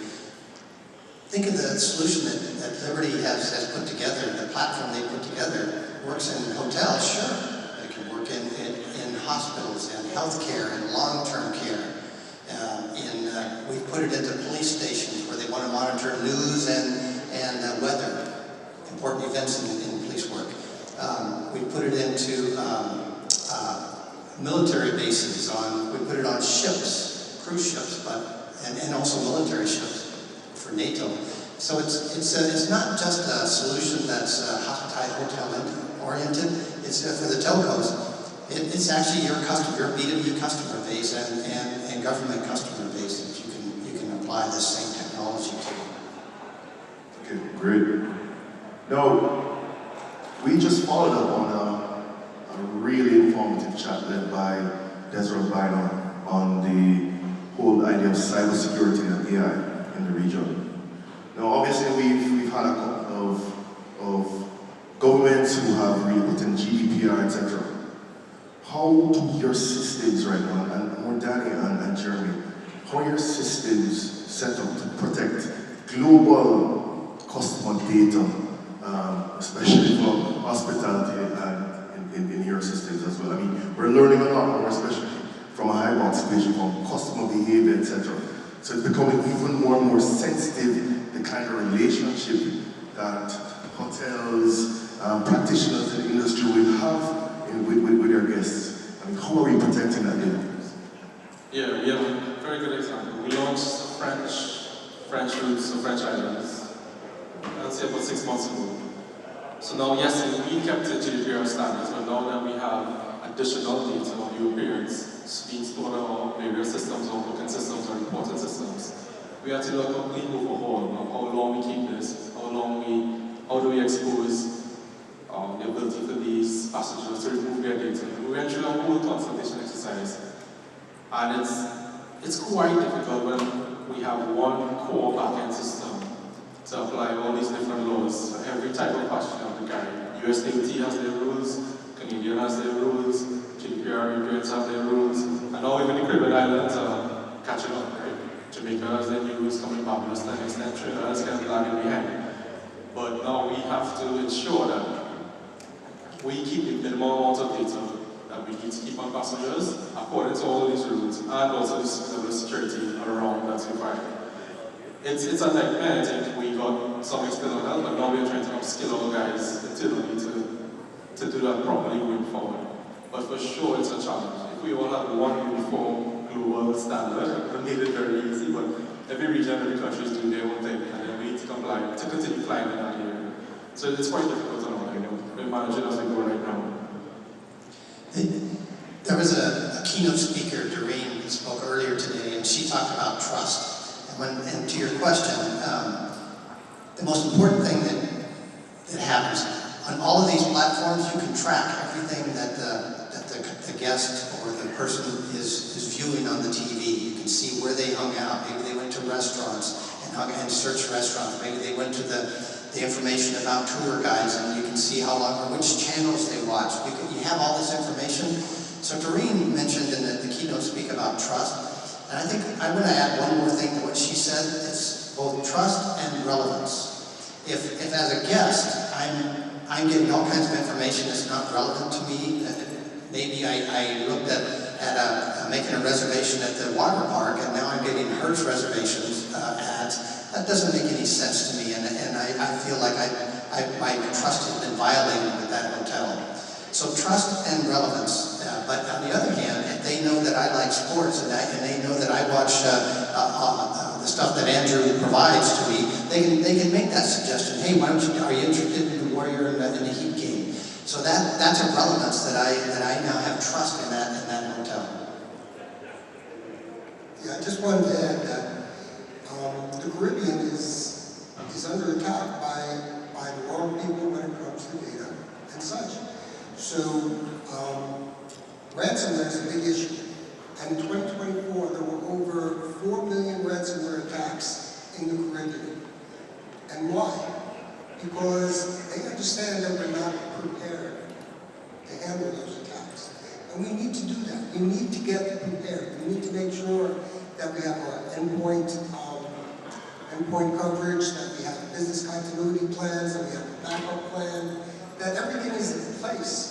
And without that, we'll continue to get those attacks. So cybersecurity is here. It's not a matter of if anymore, it's a matter of when. And the reality is we have to prepare. Now, given I'm a salesman, we have the products. We can make it happen. And, but it's really about knowledge and technology. Thank you, Andrew. So Jeremy, as the area, you said that one of the pillars of the hospitality area, what do you see as the next major technology challenges over the next 2 to 3 years that you have to overcome in providing this great contribution to the tourism industry? Yeah, well, I won't repeat this one, right? Cybersecurity for sure is top of mind. It's wood. Knock on wood, have not been breached. Because we've been doing a good job so far. I think we have focused on it and we have support from the top on cybersecurity initiatives. And that is the most important thing. We are really denying or pushing back on something we think is right for organization. So cybersecurity for one. The other, I think, is a productivity side of AI. We were first in line to roll out Microsoft Copilot when it came out, right, in our region. But getting employees to use these tools on a consistent basis on an ad hoc or summarize a meeting or send notes is one, but genuinely embedding AI into certain operations that is repeatable, that takes away the actual tasks that we're doing, because it's not just or let me see if this AI can do it, and you go back and do it how you were doing it there. So you can spend more time on caring for Yeah, people are spending more time on that. I think we've seen reductions of software developers for sure. I think our software development is probably like 20-30% done by AI now, because they are comfortable with a certain tool, and they're producing more faster. So we've stopped hiring additional software developers for the time being. So I think there's certain verticals that, yes, it could work, but the others, we know there's a lot of potential, but now we need to figure out a roadmap of how do we carefully roll these things out, be sensitive to people.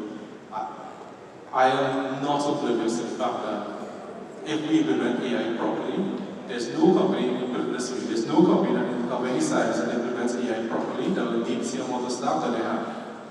I can't see that. Because yes, I may have 100 of persons in one role.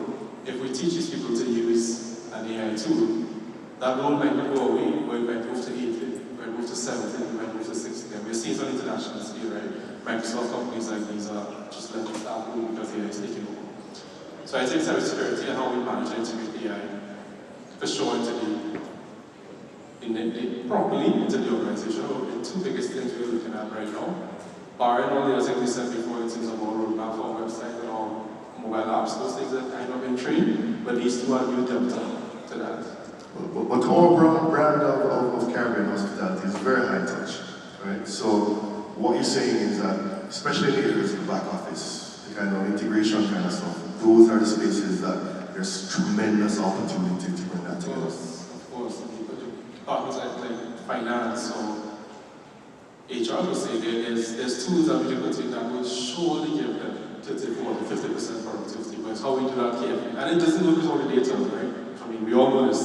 So there's a part of it that we started a long time ago, which is digitizing pretty much everything we have into a massive data lake. And we're using that now to kind of push things forward, because we have it. We have the information stored, and that's like the bedrock that our AI tools will work on. Danny, same thing for you. In terms of what you see as the biggest challenges in this space over the next 2-3 years? Well, finding the right people that have the right understanding of AI and building data systems and being able to compete in the marketplace. That's a big challenge. So you need the right talent. Yeah, talent. That's important for anybody to be able to have the right talent in there, but also to have the right vision of how we can use this technology. I mentioned long-term care as a hospitality. And my young developers say, oh, the old people, they don't understand technology. And I remind them that the people in the long-term care now invented the internet. So yeah, they never underestimate my 91-year-old mother, who I just visited in Washington, who uses a tablet to play mahjong, as well as doing video chat with her great-grandchildren. So it's don't put limitations on ourselves and our technology and what we think. And let's get the right people in there, the talent. Andrew, as we come to our close, tell me your parting shot. What would you like to leave with the audience today in terms of the transformation of the guest hospitality industry? Well, I think as has been said here multiple times, you need to get on the AI bus, and you need to start implementing. And I'd like to take you back maybe 15, 20 years, where the most important thing in a hotel was the food. And then Wi-Fi came. It is important. I have to eat. And Wi-Fi was nice to have. You didn't get it on the plane.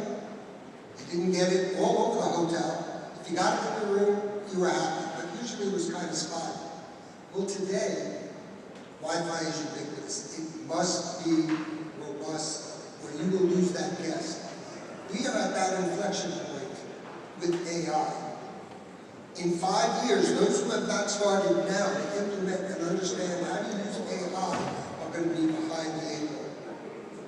This is really something that's critical for the hoteliers. And once they use it, let me tell you, they will fall in love with it. But there's that fear of not understanding it and not wanting to implement because they don't understand it. That's where you come to us, we'll help you implement, we'll help make sure that it does what you need it to do to understand the vision. But do not wait on AI. As soon as quantum computing comes around in the next 3 to 5 years, AI is going to explode. It's here now. It is, but it's going to become effective from a cost standpoint, and then you're going to see so many new things happen.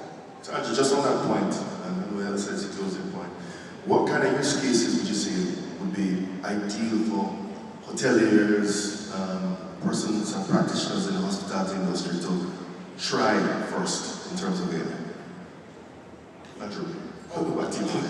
That was you.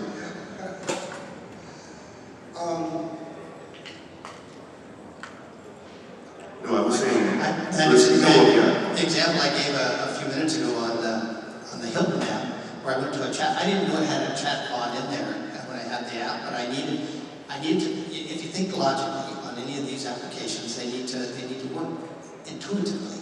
We shouldn't have to read manuals or instructions on how to use it. So I thought, I need to make a change. I went to the app, and there's a chat, and it was definitely an AI chat bot, and it was so personalized. And I think that to me is the next step. If there's anything that I totally enjoy in the experience, is that I felt like they knew me, and AI allows us to be that good in understanding and personalizing it. Is there any parting words, Danny? Other than that, any parting words? Yeah, make it easy for me. When I travel, whether it's from the airline, I want it to be easy. I want the app to be easy. I want it to be smooth. I want the communication. If there's a change, I don't want to have to go to a screen in the airport. I want to be able to see it on my screen. If there's a change in the hotel or a room or an upgrade, then I want that stuff easy. Over to you, Jeremy. Well, we're almost one step behind, right? So to make that app easy, to make that website easy, there's a lot that goes on in the background. So for us, our focus is trying exactly that, working with all our providers, all our internal staff to give that overall experience that it's seamless. Your passenger journey, which we have completely mapped out, look at places where people are having issues, look at feedback from customers, and continue to iterate on the ones that we see are most important. I think that's where we are going, and we're just using that to say, okay, these are the top next 5 things we need to fix, whether it's be in our app or website or call centers or bots, and just knocking it out. That's what we've been doing, just using technology and taking customer feedback and iterating as we go to make that experience as seamless as possible. But don't forget my umbrella. Thank you so much. And as we close, I think I'll leave about 3 takeaways. Obviously, we heard about the big one. Dip your toes in AI water, right? Start practicing with some use cases. It will help you become much more efficient. But we must learn that tech must elevate. It should not erase the essence of hospitality, the smiles of our people, right? Data and personalization, it will give you a competitive edge in the hospitality industry. And we know our Caribbean charm is our secret sauce. We must do what it is to protect that and ensure that what we've received here in the Commonwealth of the Bahamas is produced in every single country across the region, even as tech empowers it. So ladies and gentlemen, I want to thank you for being eager listeners, and I really appreciate the support you gave my panel. Thank you so much. Thank you. All right. So, of course, coming forward next, as we bring the final panel discussion before lunch, our moderator for this one is the Managing Director, Westbury Global, and we give a warm welcome, coming forward to moderate, Brian Carter. So Brian is up next. Yes, sir. Yes. Same here, same here. And I know they're going to bring the lectern for you to sort things out. So, again, Mr. Carter, to take us through the final panel discussion before lunch, ladies and gentlemen. Good afternoon, everybody, and all protocols observed. It is a pleasure to be here in Nassau for Canto's 40th annual conference, and I would like to extend my sincere thanks to Secretary General Teresa Wankin and Chairman Del Rio Newman for inviting me to moderate this very timely panel focused on direct-to-device or D2D technology, which is really one of the most exciting areas of development in the industry today. As many of you already know, direct-to-device is really the ability of satellites to communicate directly with terrestrial mobile handsets and other end-user devices. Now, the concept itself is not new. Direct-to-device is really an evolution of the long-standing mobile satellite service, or MSS, and presents an exciting new opportunity to close the digital divide, as well as to develop new use cases that can be transformative. So as the region braces for an exciting new era of D2D development, there are a number of issues that need to be studied and are being studied on a global basis. For example, what are some of the use cases associated with D2D? Can D2D be provided under existing regulatory frameworks, or do new regulatory frameworks have to be adopted? What sort of spectrum should be used to accommodate D2D services? And what are some of the key technical and operational aspects that need to be considered in deploying D2D? I'm very pleased that we have some experts who will provide their insights in this area. Joining the panel today is Dixon Oswala, Cantor board member and group head of regulatory affairs for the Digicel Group. Also joining the panel is Ryan Johnson, representing the Mobile Satellite Services Association, which is an association representing some of the key global stakeholders in the D2D ecosystem, including satellite operators, terrestrial operators, equipment manufacturers, and others. Before we begin our discussion, I will invite Brian to provide a brief presentation. Thank you. Excellent. Thank you, Brian. Good afternoon. Good afternoon, everybody. Please allow me to stand on all protocols observed and just express my thanks on behalf of the Mobile Satellite Services Association. I'm going to speak just briefly about the association and about what this technology really means and what are the transformational aspects of it for the region. You can see the MSSA has a variety of members comprising the whole MSS ecosystem. That includes satellite operators, including the founding members Viasat, TerreStar Solutions, the Gaudi Networks, OmniSpace, and ASAT, as well as mobile network operators like MTN and equipment manufacturers like Qualcomm and Ericsson and Nokia. In addition, there's a variety of partnerships that the MSSA has created with the European Space Agency, the GSMA, and the 5G Automotive Association to promote a standards-based approach, as well as a common regulatory framework for the deployment of mobile satellite services. Hopefully, we get this video to play. Introduce the association a little more here. Imagine a world where seamless global roaming knows no bounds, where mobile connectivity goes beyond borders, and everyone and everything is connected everywhere. A wide range of stakeholders have come together with a vision to integrate terrestrial and non-terrestrial networks, 3GPP NTN, using mobile satellite services spectrum to deliver scalable, sustainable, and affordable connectivity to any device, anytime, anywhere. Join us as we steer this important new initiative together. As a member of the Mobile Satellite Services Association, you will play an important part in establishing a common approach to global coverage, bringing the industry together through the support of open and interoperable architectures, definition of common technical standards, and enhancements of regulatory frameworks. Together, we'll drive the industry forward, accelerate innovation and adoption, and bring new technologies to market. Elevate your influence, engage with industry leaders, build a sustainable future in space. Be a part of this new dynamic community that is shaping the future of global mobile connectivity. Great. So I think one of the most important things to recognize about the moment that we're in and the opportunity for direct-to-device is that what's needed is an open, standards-based approach that allows for an entire ecosystem to develop. And that's really what the MSSA is about. As you can see here, we rely on a technical framework that's been developed in the 3GPP standard setting body using spectrum that's been already harmonized by the ITU and adopted at the national level in pretty much every administration in the region for deploying the service. But it's also about allowing new companies to come in and create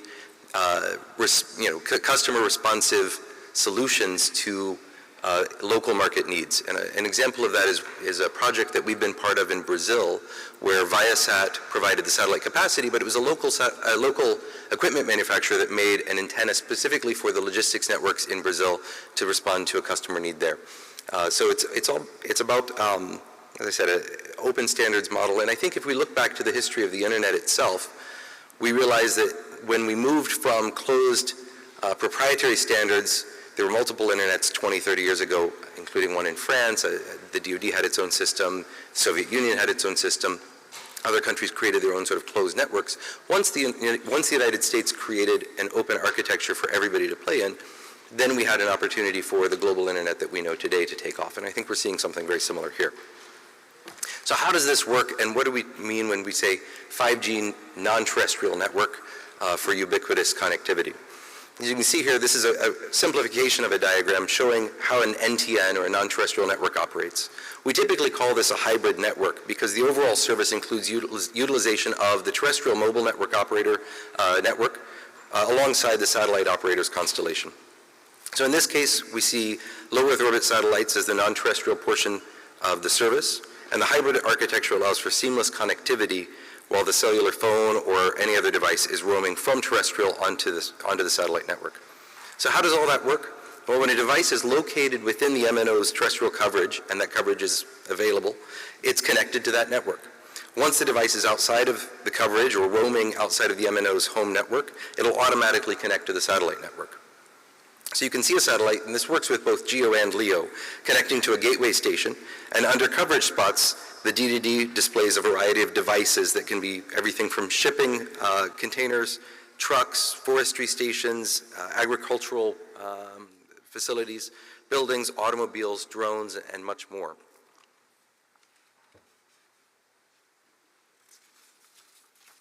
D2D is, like I said, part of an emerging ecosystem that uses advanced and next generation MSS capabilities. The MSS spectrum is widely understood. It's already managed at the ITU by the radio regulations and in basically every country in the region. That means from a regulatory perspective, MSS is ready today to deliver D2D services and advanced MSS concepts like IoT, connected cars, safety services in the air and at sea, and more. We can see some of these services are rated by data rate requirements and whether they're fixed or mobile in nature.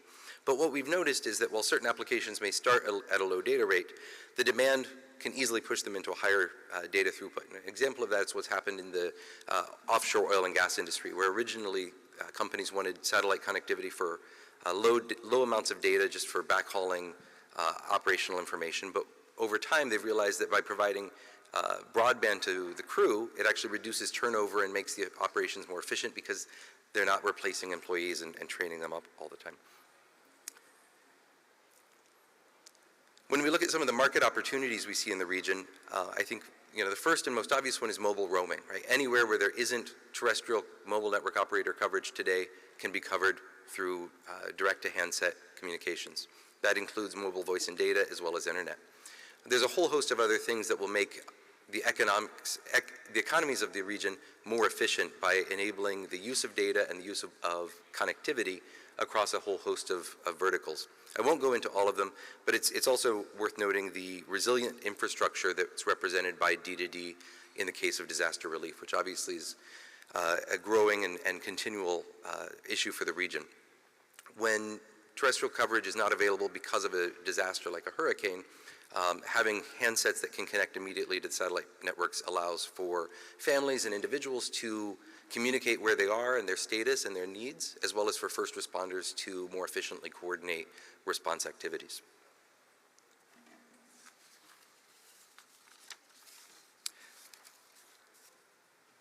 There are also basically two models of spectrum use for D2D. And while I've spoken mostly about using D2D in MSS bands, you should know that there are some operators considering using IMT spectrum from the satellite rather than from a terrestrial base station. I won't go into a lot of detail on that here, but just want to note that that requires a lot of study. It's going to require very careful regulatory changes, and there are significant interference and coexistence problems associated with that. MSSA and member companies like Omnispace and Viasat have provided several input documents over the last 18 months or so to the Inter-American Telecommunications Committee, the CTEL, outlining those differences and why our belief is that MSS spectrum is a better way forward for NTN D2D services. Happy to provide those to you if you like after the panel here. As I close up, I just want to highlight a few of the things that the association is geared to do, and obviously we're always taking new members, and we certainly look forward to including more mobile operators from the region. Some of our key objectives are to unite the efforts for this MSS ecosystem and to accelerate the market adoption and get this service into more people's hands so that that ecosystem can develop and flourish and innovate. We want to coordinate and drive advocacy around MSS, including things like space sustainability and common regulatory frameworks, create a neutral platform for working out the problems and solving with technology and additional standards through 3GPP and other standards bodies, and coordinating with other industry associations like GSMA and the 5G Automotive Association to ensure alignment and make sure that this technology works seamlessly with the ecosystem being developed around it. You can find out more about the MSSA through its LinkedIn profile and its Twitter feed there, and I will certainly make these available to you after. Thank you. Thank you, Ryan. Ryan, thank you very much for that presentation, and you outlined a number of use cases that are particularly relevant for the Caribbean region. And Dixon, I wanted to get your perspectives on some of the best use cases, particularly for the region. We've heard, or we've seen that, and we all know very well that the Caribbean is prone to hurricanes and natural disasters. And we've seen how the use of satellite phones using MSS spectrum was critically important right here in the Bahamas during Hurricane Dorian. But could you outline some of the use cases that you think would be most applicable? Future. Right now, the Caribbean region is at a seminal moment in its telecommunications history. The introduction of satellite connectivity at this particular juncture impacts the treatment of natural disaster emergency responses at this particular juncture. At this stage, we could consider satellite connectivity to be complementary in nature to what currently exists. But what that satellite connectivity would be in the future, in the short to medium term and long term, is up for contemplation. Thank you. Thank you, thank you. And with some of the use cases, well, you've already stated your position, but Brian, do you ever believe that D2D would ultimately replace terrestrial networks, or will it exist as a complementary service? Yeah, I think it's going to be complementary. I think, terrestrial mobile works best in areas where they've had enough density to justify the economic cost of putting in towers. And it's a real estate option. All telecoms wants to return on real estate investment at a certain point. There are rural areas, there are areas out at sea, areas that are just geographically very difficult to connect, and areas that are also not economically feasible to connect. So in those areas, satellite may be the primary way that somebody gets connectivity, but that doesn't necessarily mean that it's a direct contract with the satellite operator. As we've seen in the residential market, sometimes that's an attractive option for some operators, but I think for D2D, most customers are going to want to have a single unified contract with their MNO, and the MNO will then provide that capacity to the customer and purchase it from the satellite operators. I think that's the predominant model. For some of the things like IoT and enterprise solutions, there's already a differentiated ecosystem around that, and I think satellite will plug into that kind of along the lines of what exists there. So some of that will go through MNOs who have an enterprise or a business-to-business service. Other times it might be the car manufacturer So if you buy a car with OnStar or some of these other sort of SOS services, the car itself, the car manufacturer itself buying the capacity and network time from a variety of network operators. So I think it'd be something similar to that for the IoT and automotive cases. Thank you, thank you. Another key consideration really revolves around regulatory considerations, and I know that we have a lot of ministers, regulators, and policy decision makers here in the audience. What are some of the regulatory considerations that you think regulators need to take into account, either in adopting new regulatory frameworks or using existing regulatory frameworks to promote D2D? Thank you very much for that question. First and foremost, I'd like to begin by stating that there are already established regulatory pathways in which stakeholder coordination and consultation is derived from operators within the region.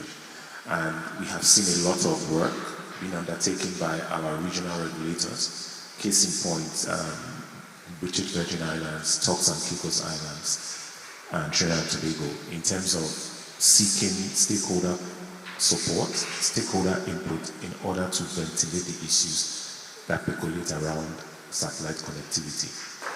On the other end, we have our regional bodies such as the CTU. We have a Caribbean Management Spectrum Task Force, in which views are gotten with regards to spectrum harmonization, spectrum coordination, and the treatment of cross-border interference with regards to spectrum. At the governmental level, we have feedback from some of our ministers to push and provide access to the Caribbean region at the forums that matter, at the ITU, at the relevant ITU meetings that speak to the treatment of satellite.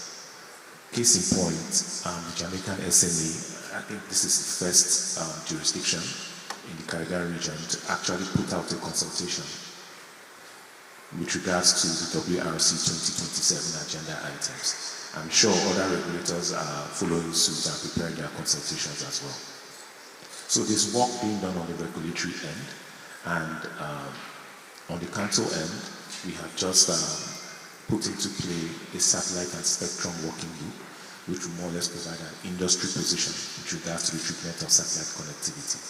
And the intent is that these disparate parts, the operator position, the regulatory position, will more or less form one holistic picture, which with support and governmental will place the Caribbean region's position at the necessary fora so that the Caribbean is heard and listened to in terms of what we want to derive in terms of value from satellite connectivity in the region.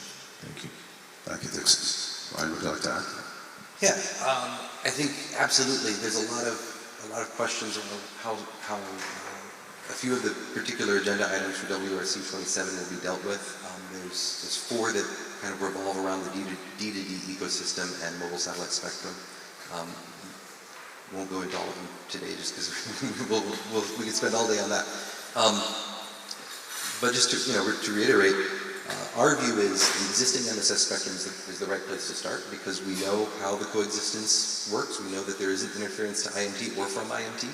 And there's IMT in an adjacent band right below the L band, for example.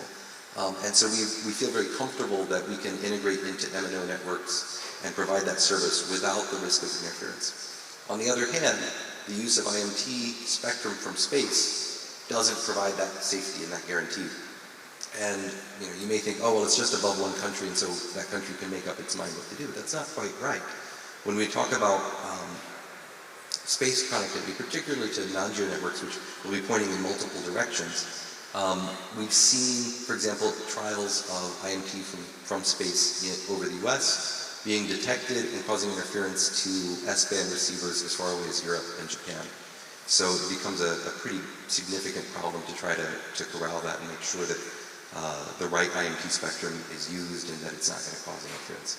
So there are some serious concerns around that. Like I said in my presentation, some very careful regulatory work has to be done there just because it's not a single country issue.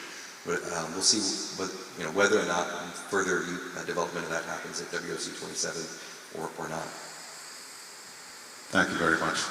Before we turn it to the audience, I did want to ask, well, this morning we heard from ITU Secretary General Doreen Martin on the importance of collaboration in the industry to achieve certain objectives. And how important do you see partnerships taking place right now in the industry between stakeholders? You mentioned 3GPP. I know there are a lot of discussions between satellite operators, terrestrial operators, the entire ecosystem. Moving forward, where there's been certain divergence between the two groups, right now we see a lot of partnerships taking place. At this particular juncture, it would be prudent to consider that operators thrive on regulatory certainty. And for that certainty to be established, there has to be collaboration. But not just collaboration for collaboration's sake. There has to be result-driven collaboration. And we have that with our regulators, with the aim to improve and corral the entire Caribbean to speak with one voice on the issues with regards to satellite connectivity. My colleague Ryan made reference to the different views on spectrum. There has to be deliberation on that. What's the Caribbean position with regards to the usage or rather the allocation of spectrum? Especially where we have mobile satellite spectrum overlapping with existing terrestrial IMT bands. These are questions that need to be addressed. And moving forward, the intent is that the Caribbean region as a whole, through effective and efficient collaboration with our regulators, being pushed by our governments, will place us in the right rooms, the right fora, the right mechanisms where we can actually get our voices heard. It would be remiss of me not to state this generally, ladies and gentlemen and colleagues. We are at a seminal moment in our Caribbean history. We are privy to be able to experience these changes, and we need to collaborate. Not just collaborate for collaboration's sake, and place ourselves in this room so that our voices can be heard. The PM yesterday made reference to silent surrender, and I would like to put this out now. We shall not surrender silently. Our voices will be heard with regards to the next stage, next wave with regards to satellite connectivity and the introduction of technological revolution within the Caribbean region. Thank you. Thank you, Dixon. Ryan, would you like to add to that? Yeah, we've been talking about convergence for a long time, and I think that's what this is, right? I mean, it's a very practical example of how taking a customer-centric approach to the deployment of services has led us to start working together, right? And I think 4 or 5 years ago, nobody quite knew how that was going to shake out. Now we've got some ideas. I don't know that we're done. I think we're just starting, really. But what it is ensuring that a customer can get the service that he or she wants wherever they are, whenever they need it. And no one technology can do that, right? I mean, it's just a fundamental reality, right? And so by layering different types of technology together, we're able to really provide that. So collaboration is key at a business level. It requires regulatory coordination and collaboration. We can't do this blindly or be bumping into each other, because that would defeat the purpose and it would frustrate that customer that we're all trying to serve. And so I think we're seeing this, and I really just get started. I'm quite excited to see where it's going to go. Thank you very much. And I'd like to give the audience an opportunity to ask any questions. I know we have about 5 minutes left, so if anyone would like to ask some questions, appreciate it.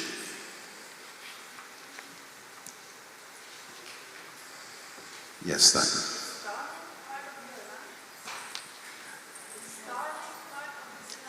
No. You'd probably have to ask them. Any other questions? One of the things that is very clear from the region is that we have a lot of talent in the region. And when you look at the next 5 to 10 years from now, what do you see as some of the key applications in the future, and what can entrepreneurs, startups, researchers do to embrace this new development in the industry? I am a proponent of connectivity not for connectivity's sake, but to improve global competitiveness. I want, or rather, I dream for a situation for the Caribbean where if I buy my iPhone in St. Kitts and Nevis and someone buys the same iPhone in South Korea, I can draw the same value from said device. And this is more or less premised on the type of infrastructure, network infrastructure prevalent in either jurisdiction. So there is room to grow for the Caribbean region, but we have to be able to access these services in a non-discriminatory manner. Thank you very much. Thank you, Dixon. Yeah, I think, if you're an entrepreneur in the Caribbean today, this is a great opportunity because we're unlocking a brand new ecosystem. And when we think back before the days of the very large internet companies that we all live and work with today, there were a bunch of small homegrown companies, right? People who would build PCs for you, who would build a specific component. And some of those became very, very large companies. And so there's an opportunity inherent in that. I mentioned the case of Brazil, where we had a company called Quectel that decided it could sell a specific fleet management logistics tracking service to trucking companies in Brazil. And so they bought our capacity, they developed the antennas, they bought some of the components from other MSSA members, but they bundled it all together and brought that to the market. That's a pretty unique opportunity that doesn't come along too often, to be able to go in completely greenfield with a new service. And I think, if I were an entrepreneur in the Caribbean, I would be looking at what are the problems that are local but solvable with this new set of tools that are coming online. Thank you very much. And I would turn it to the audience again. We do have a couple more minutes. If anyone would like to ask some questions. If not, I will ask the panelists just for their final closing remarks.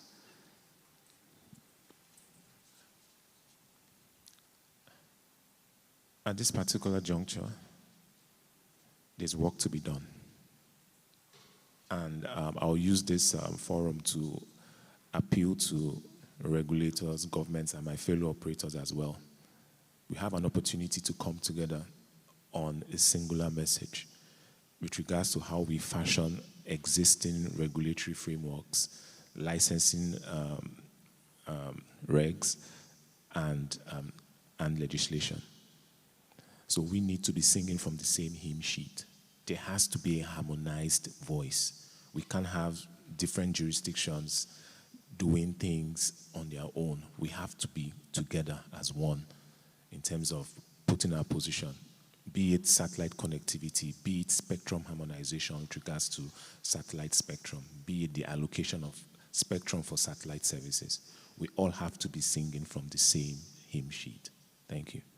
Thank you, Dixon. Yeah, I think I agree that harmonization of the regulatory approach in the region is going to be consequential and positive. From a market economic standpoint, creating a larger, more common market where satellite operators and mobile network operators can have a unified approach to how they enter the markets and how they deal with things is clearly going to reduce barriers and make it easier to adopt new technologies. It is also important to have a harmonized voice in the international forum to declare the intentions and the wants and needs of the region to make sure that it can lead its future and not take what's delivered. So I agree. I think that we have a unique opportunity to deliver more value to the economies and to the individuals of the region, and look forward to the continued partnerships that we're going to create here, and to being on this stage maybe in a couple of years with more local case studies to present to you of how we've done this together. Thank you. Thank you very much. Well, with that, I'd like to thank Dixon and Ryan for really spearheading this conversation. I think it's the first time that Canto has had a session focused on this issue, and I'm sure there'll be many more to come. And if the audience would join me in thanking the speakers. Thank you very much.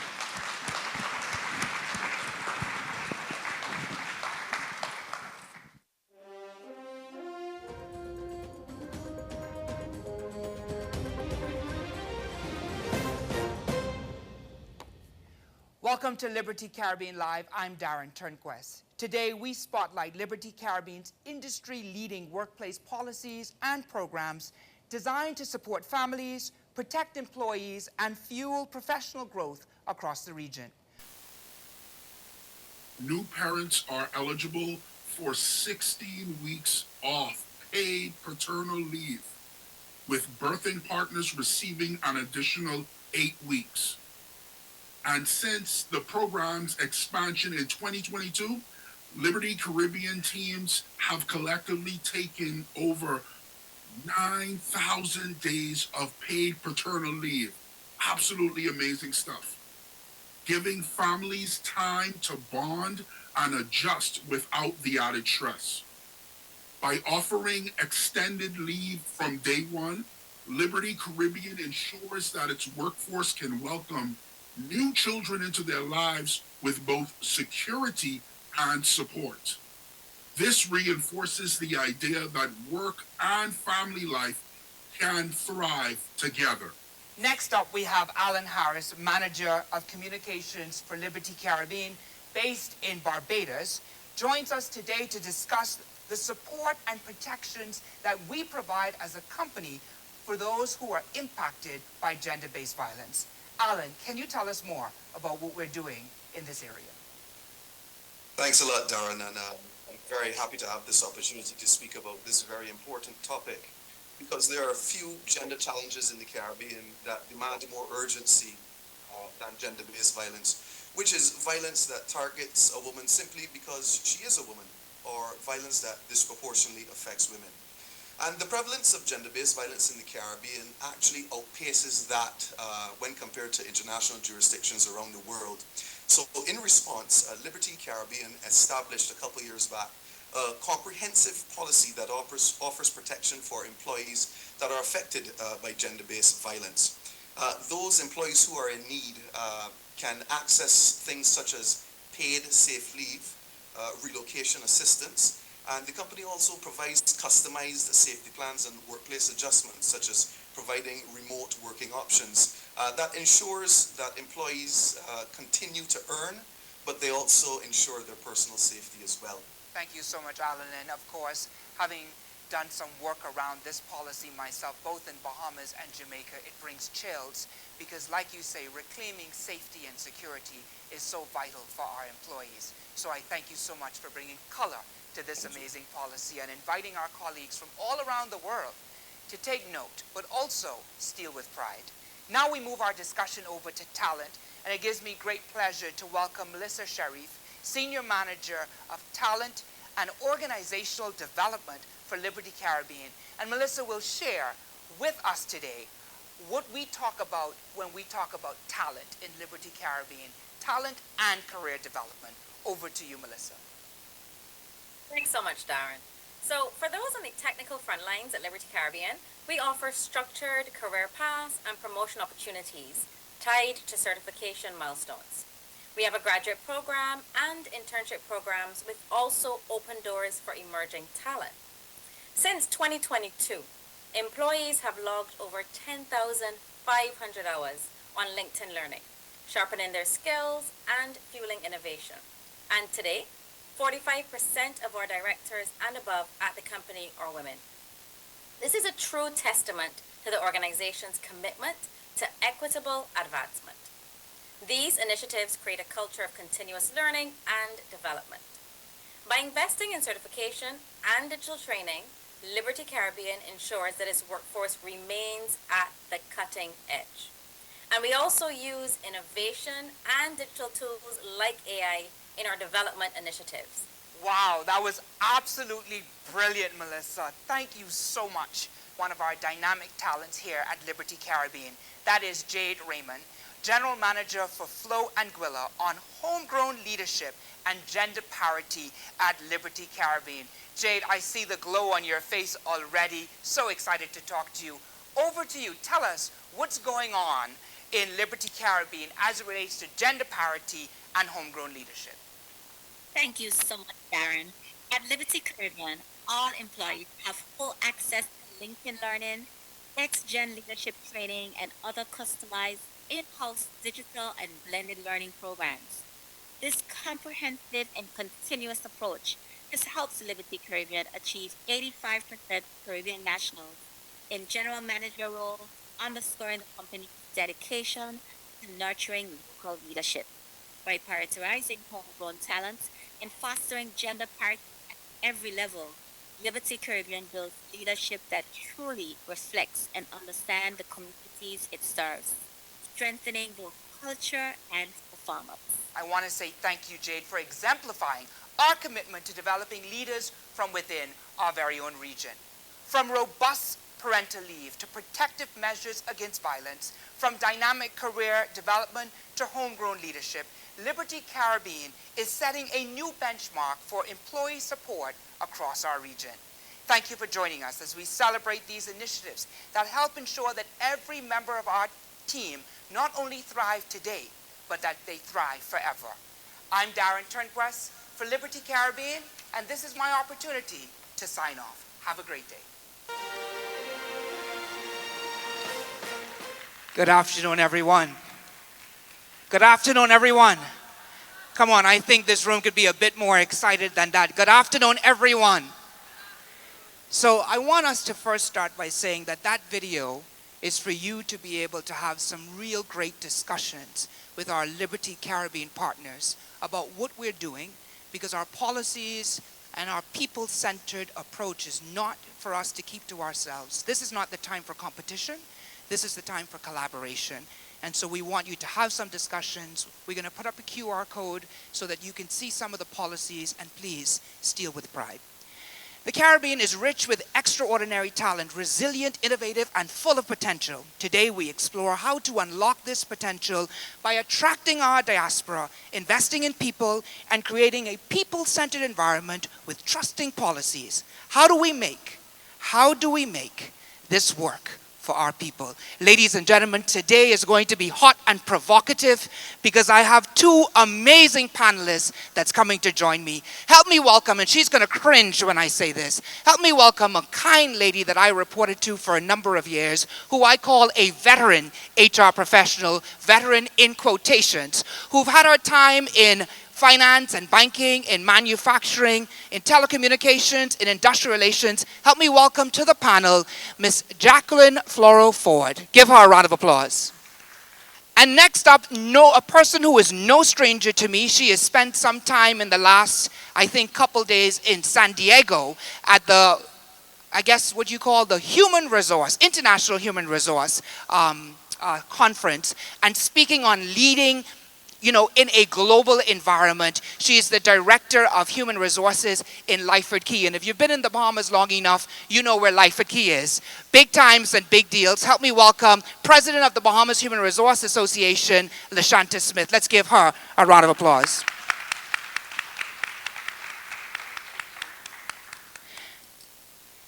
Now, if you care to come up a little bit, you can do that too, but we are going to have an exciting conversation. And Jackie, I'm going to start with you. Of course, I'm the anchor at the desk for Liberty Caribbean Live.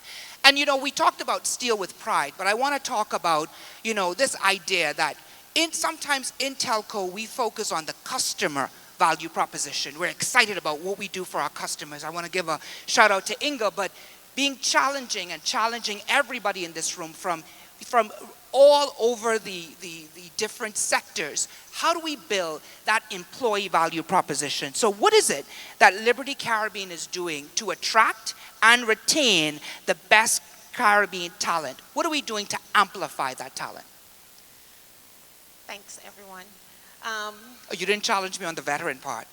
I'm going to let it pass. I'm going to let it pass because it's late in the day and we don't have time for that. What are we doing? I think you mentioned quite a bit of what we're doing in terms of policies that really help all of our employees explore all the opportunities. I mean, when Inga mentioned today that we were 45% female-led, and I look around the audience and I can see rooms like this having more women in place, having more Caribbean people in leadership positions. I am very confident that not just Liberty Caribbean, but the Caribbean as a whole is really focused on policies that, one, hire internally. Like we hire our own. We provide um, we provide funding to ensure that we can train on the international platforms like LinkedIn, for example.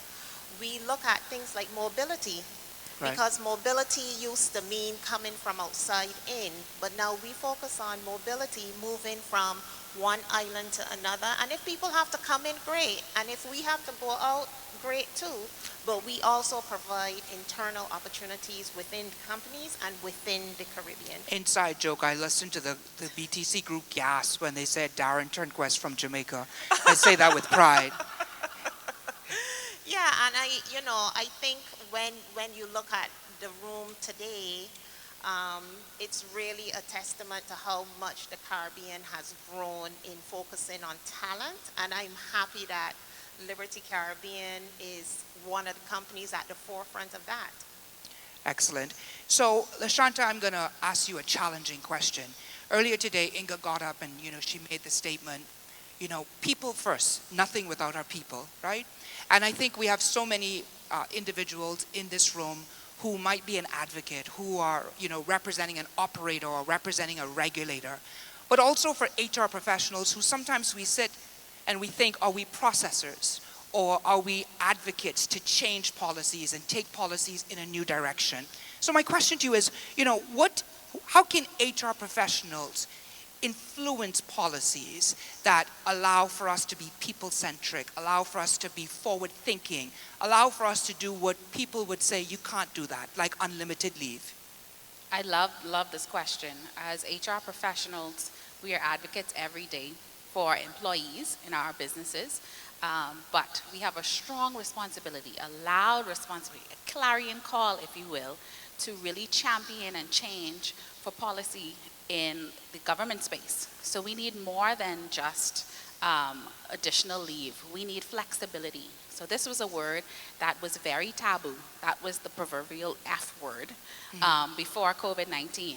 And since 2020, we've been trying to find ways within our organizations to be flexible. And I think just based on the video that we saw before we started, paternity leave is still taboo in some parts of the Caribbean, and it should not be. So HR professionals need to be at the forefront. We need to be championing this call for greater flexibility. We need to be advocating. Recently, the Bahamas Society for Human Resource Management was a part of a labor legislation reform. So within the Bahamas, we're changing policies. We're talking about what our organizations need. And HR professionals, because we are the first line of defense, we hear the needs. We see the people on a daily basis. We should be the ones asking and advocating for it with a loud and clarion call. Yeah, I like that you say that. I saw Tyrone. To add something to that, Darren. We telecoms business, a lot of us, we work in heavy technology spaces, and you would see across the world, technology tends to lag behind some of the more people-centric policies. We're very innovative on lots of different things. And, I was recently supporting our technology organization, and, they don't come to ask me if to deploy 5G or 6G. But one thing, that I bring to the table is the conversation either on strengths, what people are bringing to the table. I am the person in the room while they're talking about the 5G or 6G that's looking for who's engaged, who's not engaged, who needs to be supported more, who's lagging, where the talent blocks, who's having behavior that's not helping the team. So I think as HR professionals, we are kind of the eyes and ears and voice in the room that's not there. And we provide the insight where, the Ingles of this world or whomever focused on getting the business done. We are an extra pair of eyes, an extra pair of ears, and we are challenging on that front.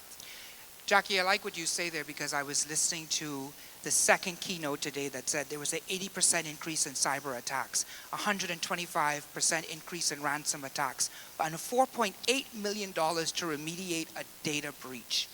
That has a talent component to it, and as you talk about how they come to you, I want to talk about what can we do with that as a people team, as an HR team, to help to facilitate the right talent into organizations that are Caribbean talent that can help us to, you know, beef up in cybersecurity, beef up in some areas of technology.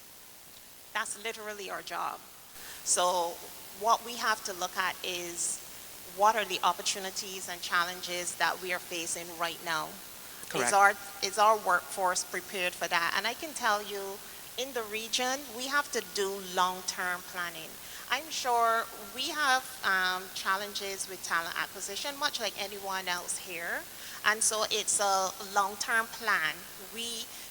Recruitment is a big cost, and it can take up to a year or sometimes more to find the right talent.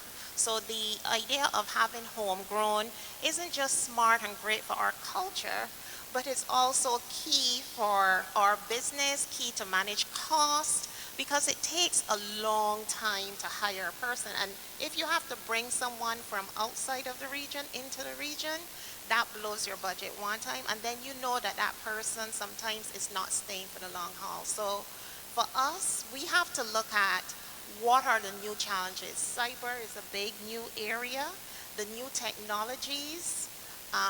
We have to make sure that we are putting the platforms in place that we can grow that talent.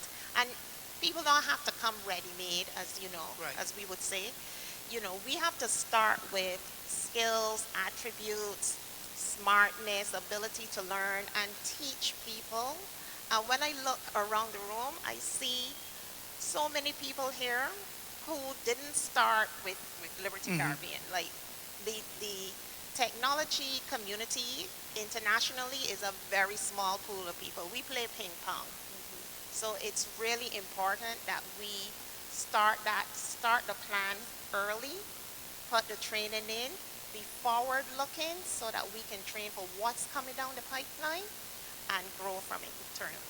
I think also to add to what Jackie is saying, we now have 5 generations in the workplace, right? So the same training that we've been using 2-3 years ago now needs to be tweaked and customized.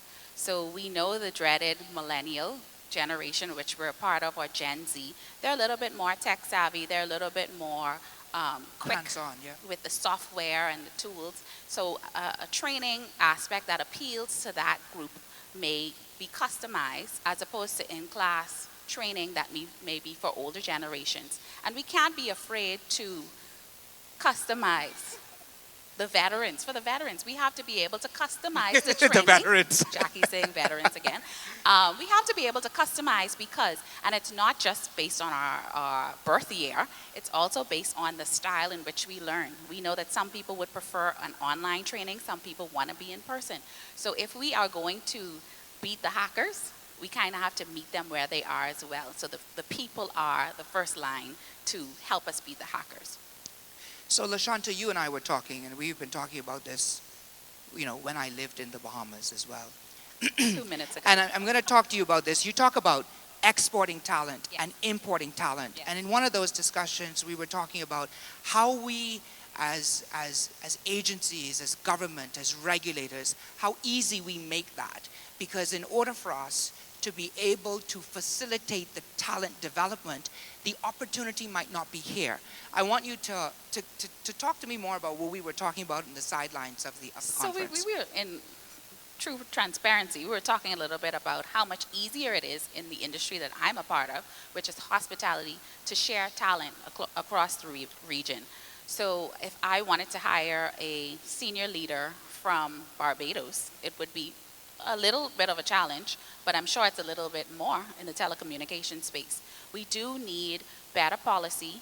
We need to advocate more to have the opportunity to bring in talent as well as to export talent. And that means that our immigration policies need to be tweaked a little bit. And that means that we need stronger regulations, obviously, because we want to make sure that the talent that we are getting from the expo, there's a lot of talent in that expo right now. They're going to visit the Bahamas for 3 years. They're going to pour into the local talent. They're going to leave that knowledge here, and they're going to transfer it, and then we can continue to grow that knowledge across the region. We're not just making up space, taking it here, and just leaving with it when we go in 10 years. So we want to make sure that immigration is a little bit more progressive to help us to do that, to export that talent. Understood. And I want to ask you a supplemental question, right? When we think about the employee value proposition, as you think, regionally and globally about what we need to push to make workspaces and workplaces, more people friendly, what are some things you consider that we should put at the forefront? We talked about paternal leave. At Liberty Caribbean, we have unlimited leave that's offered to our team members. Is there anything else out there that members who are sitting here, leaders, industry leaders, should consider? I'm looking at a room full of people that I'm sure you work from home, right? So I know that mental health may be a challenge that is still stigmatized. I mean, as much as we've been saying it for the last 5 or more years, people still feel afraid to come out and say, I need support, I need help. It's not someone that's crazy. We're not going to label you as that. Mental health support, mental health is health, right? So giving those resources are still very critical. Also, another thing across the region, we have gender parity that needs to be addressed. If I were to take a poll in this room right now based on what benefits you receive because of your gender, I'm sure it would be astounding. So we need to raise the conversation. We need to have the conversation because it is critical, because people are more and more likely to share that information. We're talking about it at the water cooler. We're talking about it on the private WhatsApp chats. They're talking about it.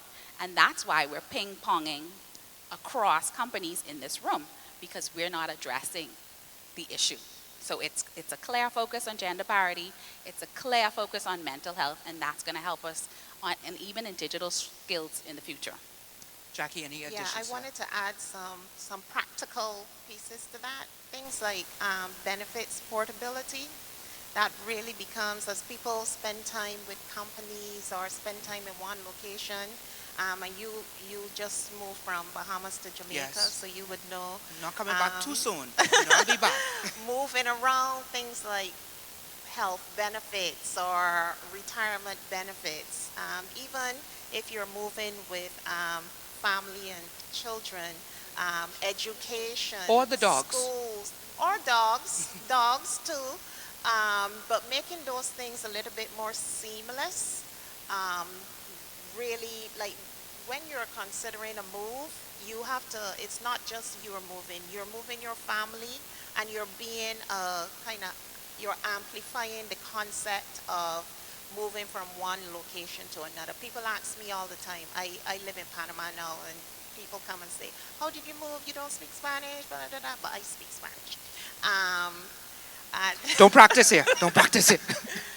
But people, you become an advocate for that. So the more that you have a great experience, and these things like how quickly you could get on a medical plan, how you could move around your retirement benefits. You had to move children. What was that experience like? The immigration process, like you mentioned. All those pieces put together really can help boost our talent, because we have islands of different sizes and different opportunities. And it's hard to get all, no, not hard, it's almost impossible to get all your experiences in one place. Yeah. When we have more and more companies like that are covering the entire region. And when you come to managing complexity, that's what we're looking for at talent acquisition. We want to know how complex you've managed stuff, how many different customers, how many different situations. And so the more that we can put those kind of support things in place, that'll help people. I want to do a temperature check because I want to make sure the room is still with us. Is any of this resonating with any of you in the room? Give them a round of applause. So Jackie, LaShanta touched on the importance of mental health. And I know that many companies have a robust EAP program. And for those who do not know what EAP means, it's called an Employee Assistance Program. At Liberty Caribbean, we have a gender-based violence policy. I want you to talk about more what that means for us and why that is important for all of us to consider in our respective agencies. and in governments as well? Yeah, our gender-based violence policy came out of very tragic circumstances, and I know we are not alone in that. We had some unfortunate deaths in our business over a short period of time as a result of gender-based violence. And this was coming on the heels of, we'd taken some time and actually done a listening tour across all of the business to find out what are our people saying, what do they want from us as an organization, not only on talent, but on representation, on feeling included. And the gender violence-based policy, for us, it means that our employees, any gender, can see the organization as a place to reach out privately. The policy is available to everyone, and we provide all the pieces to help people manage their situation personally, and we put them in contact with the professionals. But it really means that we acknowledge that this is a problem within our region. And it's funny, as an organization, when you acknowledge a situation, whether it's gender-based violence or whether it is gender parity, whatever challenge it is, your employees, one, appreciate that, and then they can speak it to you too, because you're not, pretending that it doesn't exist.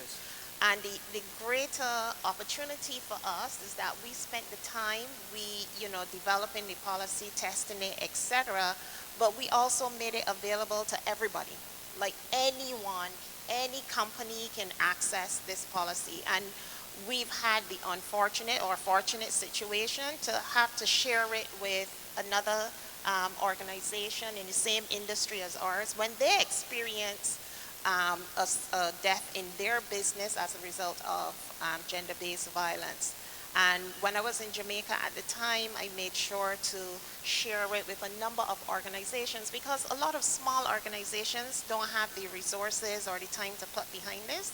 And our policy, you can literally swap our name out, put yours in, and whatever pieces will support your organization, and you have a policy, and that is what it is there for. I want to have an honest moment, and I think a vulnerable moment.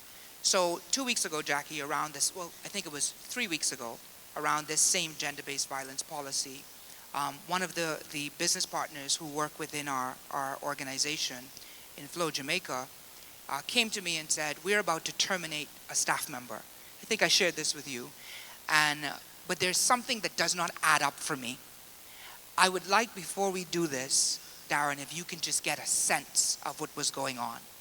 And so at that point, the employee walked in, and he was ready for the conversation.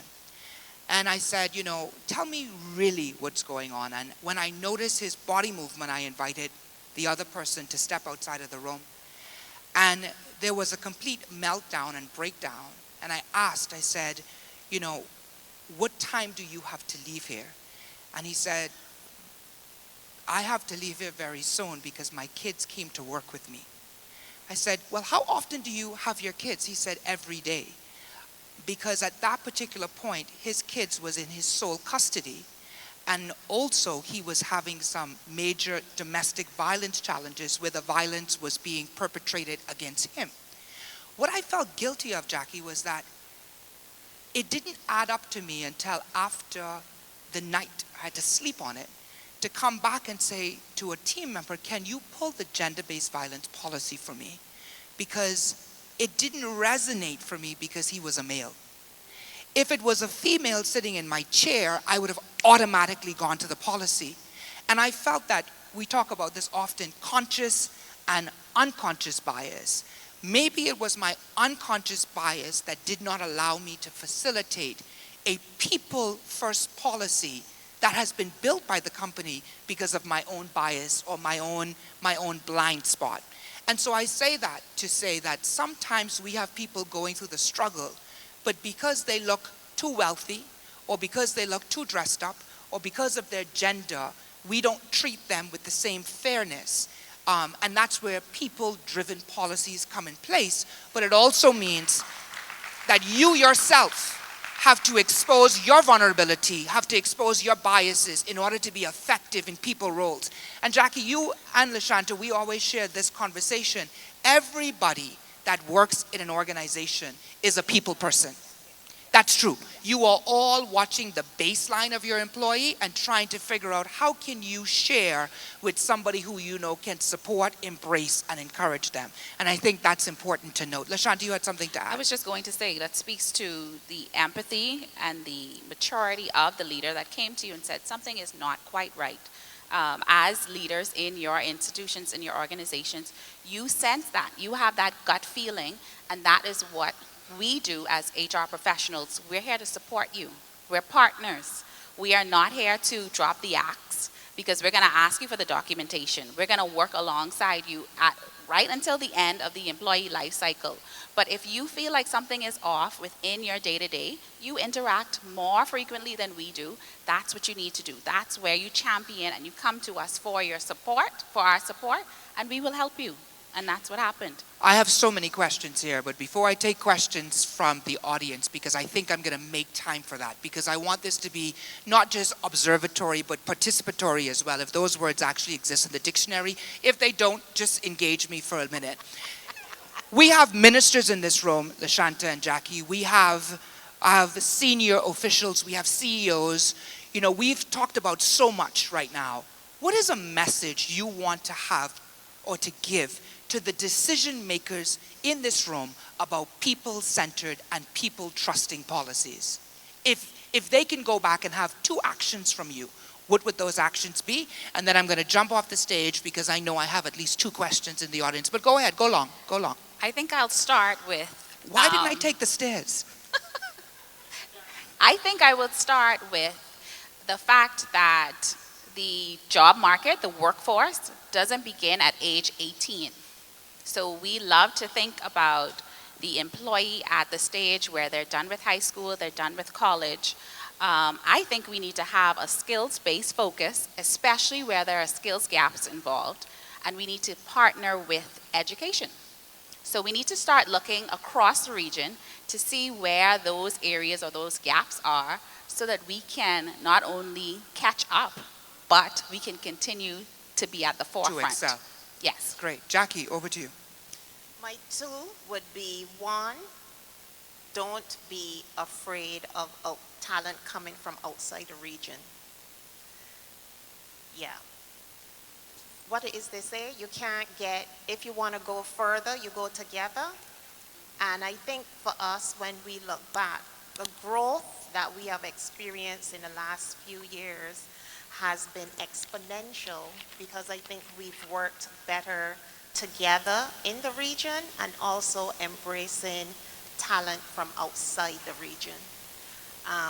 And so I think, and if I look to even our neighbors in LATAM, right? Lots of great talent, and I'm not making a case for LATAM, I'm making a case for working together and partnering and looking outside of the region because it's revolving, right? And talent from outside come, they learn from us, we learn from them, and then we do that as well. So don't be afraid of talent that comes from outside the region. Opportunities aren't bound by, geographies. And then the second one I would have is talent conversations aren't always about great talent. That should be your primary one. But you also have to remove or do something about, I should say, not remove, but do something about non-performing talent. Because then that becomes a blocker for great talent. As my CEO says, there are 100 bananas, 100 figs, 100 whatever. It's only 100. And if you keep non-performing, poor performing talent in that 100, then you leave less room for your top performing talent. And nothing frustrates performing talent, top performing, or that group in the middle who wants an opportunity or an incentive to do more. If I look up and there's nowhere to go, and when I say look up, I mean proverbial, because movement is not always up. But if I look up around and there's nowhere to go, what's the point? So you have to keep making room. So the talent conversation goes both ways. Jackie, I want to add to it. You are then able, if you take out non-performing talent, you are then able to put people-centered and people-trust policies, because you won't have the wrong people in your organization abusing the liberal, fair, and people-centered policies. And I think go with the policies that make you uncomfortable, that you think for a minute, boy, this is too liberal, too friendly. And if you have the right talent, they will appreciate, because take care of your people and they'll take care of you. You have a wonderful question. I could see it deep in my spirit. The Holy Spirit laid it on my kidney that this is a powerful question. I'll hold the mic. Okay. I want it to be like Oprah one day. Thank you very much for entertaining my question, my wonderful question. This is really to segue from your point about cybersecurity being an expanding field, especially in our region. So I wanted to ask Lashanta, who is representing BSHRM, an organization that impacts us directly here in New Providence or in the Bahamas. So cybersecurity, as you know, is a field that I'm very passionate about, and talent shortage is something that we face in this area. So is there any initiatives or advocacy programs that is being implemented by BSHRM to address specialized skill areas like cybersecurity here in the Bahamas? Because like I mentioned, it's very obvious that we have a low talent pool when it comes to cybersecurity skills. That's a heavy question, Lashanta. Think about that 1 second so I could check the time, because the next question should be queued up. 3 minutes. Go ahead. Run. Okay. Excellent question, and thank you so much for that. One thing that we want to focus on, especially as the Bahamas arm of the Society for Human Resource Management, is giving the tools to our members. So because we have a vast influx of, members from different industries, we are constantly meeting and discussing how to improve their talent pools. So in our monthly meetings, at all of our conferences, our biggest conference comes up in October, we are discussing how do you continuously attract, retain, and engage good talent. So cybersecurity is one one industry that is actually coming up very soon in our innovation meeting that's in a few days. And we wanted to talk a little bit about how you engage and attract those types of professionals. So the benefits are at the forefront. But because people are constantly connected on LinkedIn. You probably checked it 3 or 4 times today alone before lunch in this room. You're probably connecting with your peers, networking face to face. You want to make sure that you're in the cutting edge at all times. Employers need to do that as well. So employer branding is important. I went to San Diego last week for the annual SHRM conference. 25,000 of my favorite HR friends across the globe. And I was a part of a global president's panel. And they wanted to know, what are we doing in the Bahamas that is setting us apart? And Africa wanted to know, Canada wanted to know, because our HR practices here are so progressive. Even though our laws have not technically caught up yet, we want to make sure that we are recruiting and pushing our talent out there. They want to be able to see who are the movers and the shakers. So a global employer brand with a growth mindset is the first step, because people need to see you not only in your country, but across the globe and across the region. So that's the first start. Thank you so much. We have quick time, but in this, Jackie, I'm going to take this question over to you, and then we're going to add the summation so we could be on time. Maybe a couple seconds over, but. Statistic I read coming out of the United States a couple weeks ago says that as a consequence of the advent of AI, 30% of white-collar entry-level jobs will be eliminated. So the question is, how are you transforming your organizations for the inevitable displacement that is going to come as a consequence of AI and the embedding of that technology in all of your platforms? I'm gonna let you all take that, but this means that we need to have another session after this, because this is powerful. Go ahead, 1, 2, 3, go. one of the opportunities that AI has afforded us actually is to take a lot of the work that can be automated, that can be, that, what do you call that when they learn? Machine learning out of the organization. And it's amazing because it has really provided opportunity for talent to focus on other parts of the organization that they didn't have opportunity or we didn't have funding to do, right? We are still at, well, I think we are at a good pace in our AI transformation, but what we've noticed is that one, things that involve people Need like people. people, Yeah. yes. Like, you don't need me to track your vacation, but perhaps you want to talk to me about gender-based violence or talent learning. But what we have found is that we have used AI to partner with what we do so that we are not just providing educated guesses anymore. We can use AI now to really do talent mapping, we use AI to find the talent, to find Caribbean talent, not only in the region, but around the world. We can literally map entire organizations around the world to see where the talent is. So what we've done is embrace AI and use it as a partner, a silent partner to the teams that we have. The HR stat now is one HR professional to 1,000 people. We need AI to help us Definitely. to partner with us to get that done. Going to go over to LaShanta, and then I'm going to ask for a quick summary because we're out of time. I think the other part of that is AI is about strategy. People are about impact. How do we use AI to have impactful people in everything that we do? That LaShanta, sums go it ahead. up. We're not afraid of AI. We embrace AI. We welcome it. Final thoughts. I'm going to hear from Jackie first on final thoughts. The veteran. So as final thoughts, when the person was talking about cybersecurity and what we're doing, and I thought of my daughter, right? She's a Gen Z person, educated in Barbados and the US, and is now focused on cybersecurity and is adamant that she must live in a tropical climate again. And if you think about that as your talent strategy, you need people from the Caribbean, people who have experienced different cultures, different work environments in any shape or form, people who are vested in new technologies, new learnings, new skills, things that we haven't even thought about, who want to live, work, and contribute back here. That's not one, that isn't fit one, but we have to be able to embrace all. Great. LaShanta?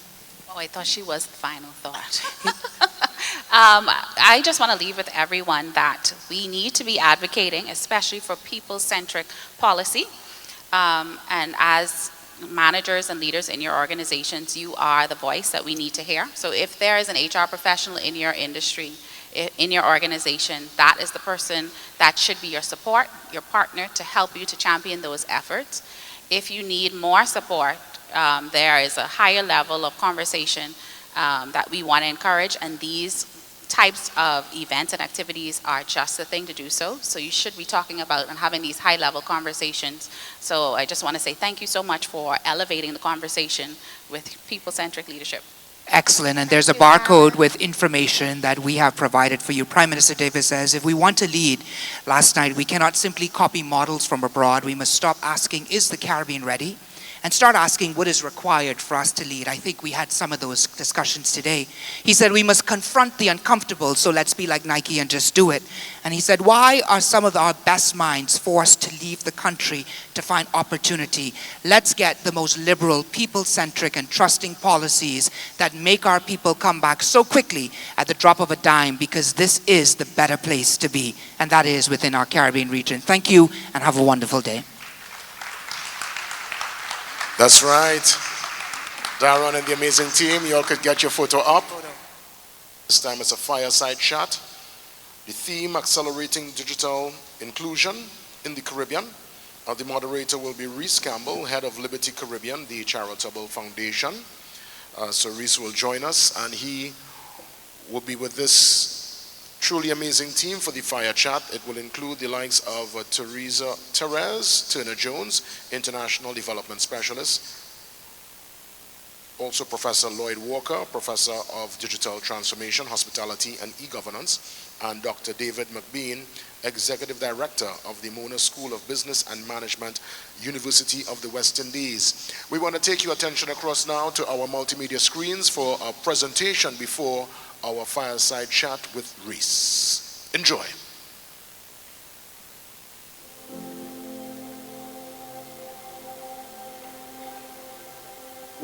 Connectivity transforms lives. For many families, not being connected means being left behind. Our JUMP program supports national digital transformation priorities, aligned with CARICOM's vision for a single ICT space and inclusive digital access. In Jamaica, Barbados, the Bahamas, Grenada, and St. Lucia, we've reached more students, more vulnerable households, and accelerated digital inclusion. The JUMP program educate me a lot about the internet and how the computer works. Because I bedridden, I can go now, I can do anything. Is lie down on a bed and listen to radio or TV. Sometimes I could make a phone call, 3 phone call on WhatsApp and watch other TV. JUMP made a big difference in my life, and let me tell you why. Because the program is collaborated with Flow and the government of Grenada, it's a package where you get a laptop and you get internet connection. Now the laptop was so well needed at the time my son is in tertiary education and was able to get access to use internet via laptop. JUMP is more than just internet. It's about creating new possibilities for education, employment, and connection.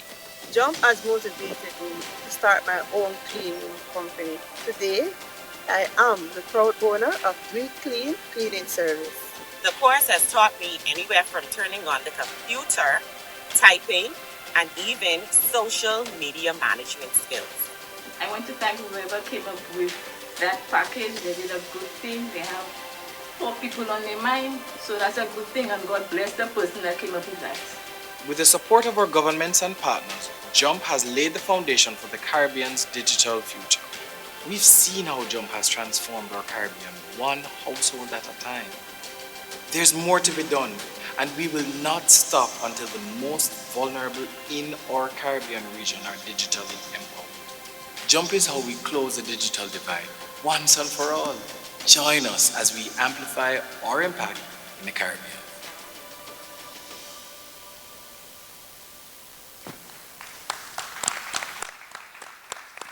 Good afternoon, ladies and gentlemen, and thank you so much for sticking and staying with us. I know the panel after lunch is always one of the most challenging panels. Thank you so much to our HR colleagues or our people team colleagues who would have warmed you all up and gotten things ready and rearing for what we're going to have. We're going to have a wonderful discussion on digital inclusion. Now, I'm just going to quickly do an exercise. I just need to check something. If you have a mobile device, can you just raise your hands or show me the mobile device? Right? Yes, please. I'm seeing it. Keep it up. Keep it up. Right. So based on my analysis here, we have 100% digital inclusion in this room. And that's a very interesting statistic because as much as we may have 100% digital inclusion in this room, we may not have the very same in some of the markets in which we operate.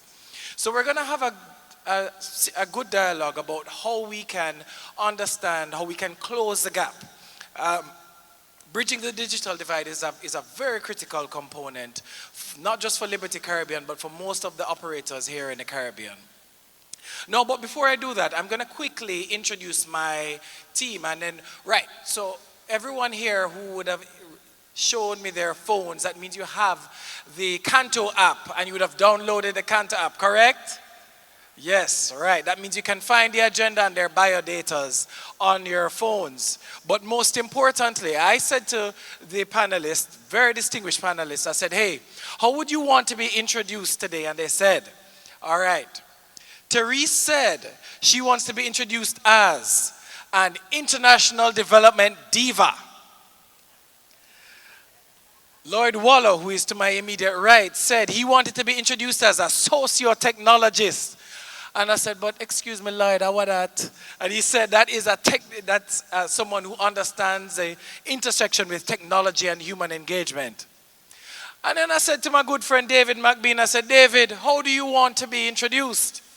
He said, as a backslidden engineer, currently a doctor of ROI. So ladies and gentlemen, we have a distinguished panel. They've worked across the entire English-speaking Caribbean. They know their stuff. And to kick us off, I'm going to turn over to Dr. Waller, or Professor Waller, pardon me, who is going to talk to us a little bit about the benefits of generative AI. Prof, over to you. Good morning, everyone, and thank you very much to Liberty for having me here today. I'm very happy to be here and to speak specifically on this topic. My name is Lloyd Waller. I'm a professor of digital transformation policy and governance out of the University of the West Indies and the head of the Sir Arthur Institute for Social and Economic Studies. I worked at the United Nations for a couple of years managing the ICT for Development portfolio. I have a master's in development studies and among other things, but the development studies part is important, and that's why I have to bring it up itself. I can't say a thing from here in the East, but I hope they can see. So I'm here to say to you that much of the discussion about digital divide or inequality is nothing new. As a matter of fact, I should have also said that as a technosociologist, I have been studying human interaction with technology from as far back as 1995, and I have been looking at human interaction with technology from as far back as the first industrial revolution and all the different industrial revolutions after. And in all instances, I'm here to tell you that we've been here before. So with the industrial revolution, many developing countries, at the time colonists, were introduced to different types of technologies, ranging from steam engines to rail technology and so forth. It came with a promise of development, not just the development of the country that took this technology, but also the promise of development for those persons who were involved in the projects. And this would be the poor, the persons in rural Jamaica, the beneficiaries, so to speak. And the argument was just throw the technology at them and they will all be better. They'll all be richer, they'll be out of poverty, we'll have full education, we'll have full access to healthcare, among many different things. And a similar discourse occurred in the second industrial revolution surrounding electricity, railroads, telegraphs. Many developing countries were told to adopt, small island developing states were told to adopt these technologies, and it would solve all of their development challenges. Where am I now? Am I in the second one? Okay, perfect. And it would solve the development challenges. It happened again with the third industrial revolution that focused a lot on telecommunications technologies, radios, computer, satellite to a certain extent. Again, the same conversation. Give them the technology and they'll be better for it. And most recently, I think most of you in here would have participated in the ICT for Development turn in the 1990s. That to some extent still occurs now, where it was a similar and a more vulgar kind of conversation saying that once these developing countries, these smaller developing countries adopt these technologies, they'll be in a better position. So you had international organizations such as the World Bank, UNDP, IDB, IMF, and so forth, who are all pushing ICT for development with the hope of development to come. The truth is it moving? I can't even see. Okay, I think I can see. Yeah, man, it's moving. I have on my bifocals. Oh, you have on your bifocals. Yeah. Okay, good. I can't see so far. The truth is, this is not a new phenomena in and of itself. We've been here before, and most recently, I don't know if you're looking at the different narratives surrounding the use of AI, but we've seen now the emergence of algorithms for development, or Gen AI for development. And I have some quotes here taken from both academia as well as international organizations. When you sum it up, it basically says that Gen AI is the next panacea for development, just as how ICT was the next panacea for development. And of course, many people are buying it. You have the international consultants who, like shark drawn to blood in the water, see the money.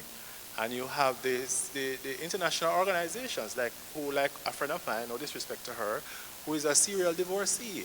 Yes, this time this one can work.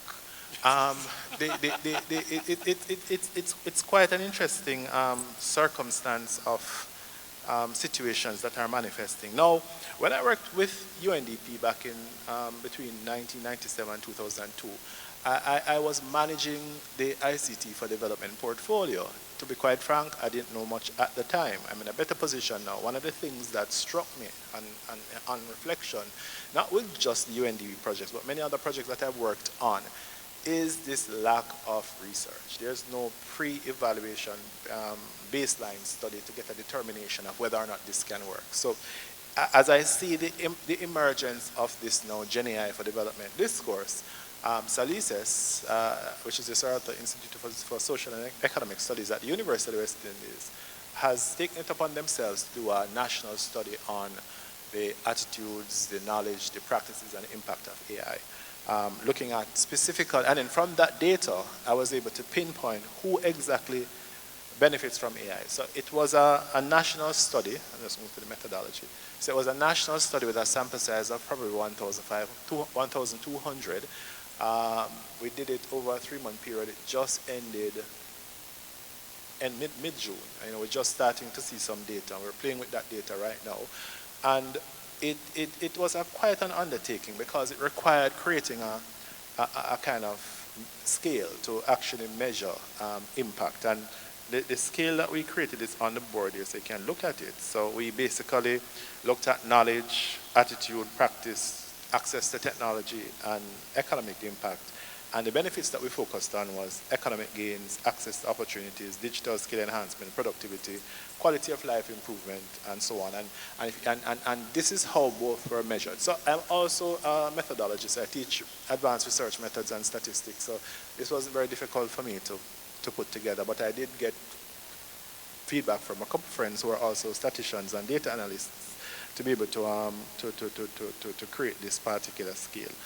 And now comes the interesting part. Sometimes not necessarily surprising, but the least likely person to benefit from AI were retired males living in rural Jamaica with primary education earning less than well, I should use US standards, so let me see if I can, roughly $10,000 per month salary. And then now we had 1,000 per month salary. And then we had the retired females from urban Jamaica with secondary education, again receiving $10,000 per month, $1,000 per month, sorry, scoring 3.5. Oh, I'm not moving this, I'm moving mine, but not moving yours. Okay. And the seventh most likely person to benefit from Gen AI would be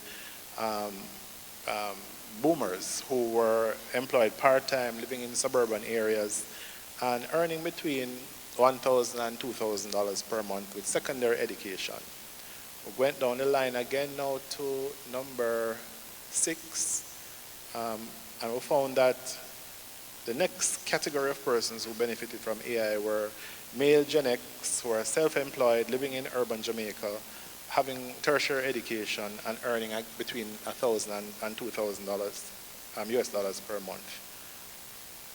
And the next set that benefited from it, the fifth set, would be female millennials who were employed full-time, living in urban areas with secondary education, earning $1,000 to $2,000 per month.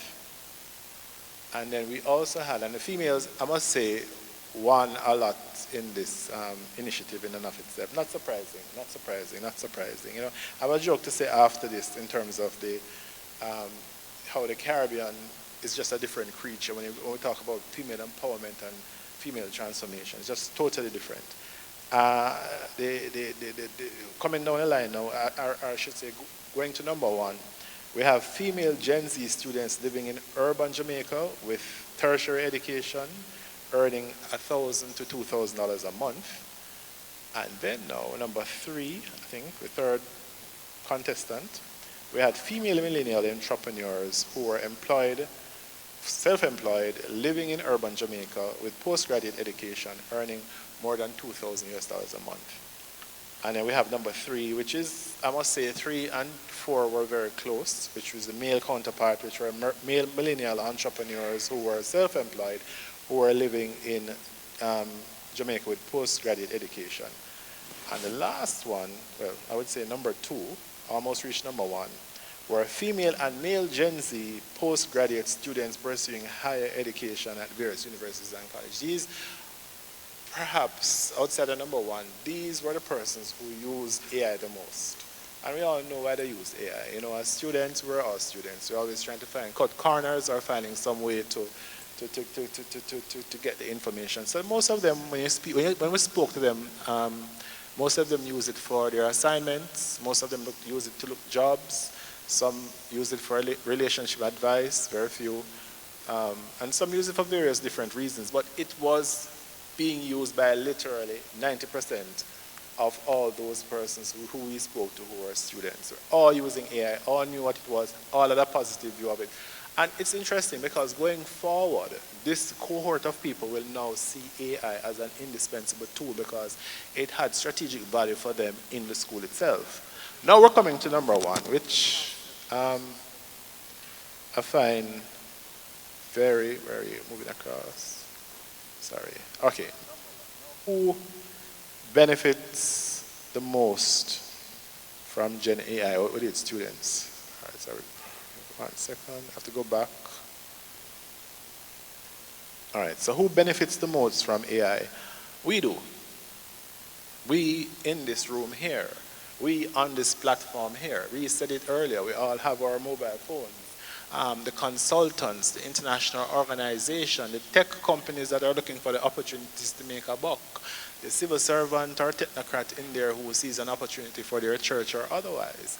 Not necessarily as users in that context, but the economic value that you get from AI through the various different initiatives, through the various different partnerships, through the different access that you may have, which is quite interesting. Even civil society organizations, and this was from over 80 interviews that we did. Not necessarily, and the benefits are different. So their benefit is not generally that I'm using AI, but more so I'm benefiting from the process of trying to get other people to use AI. So think about it as a private sector company who has partnered with an international organization to roll out AI in high schools.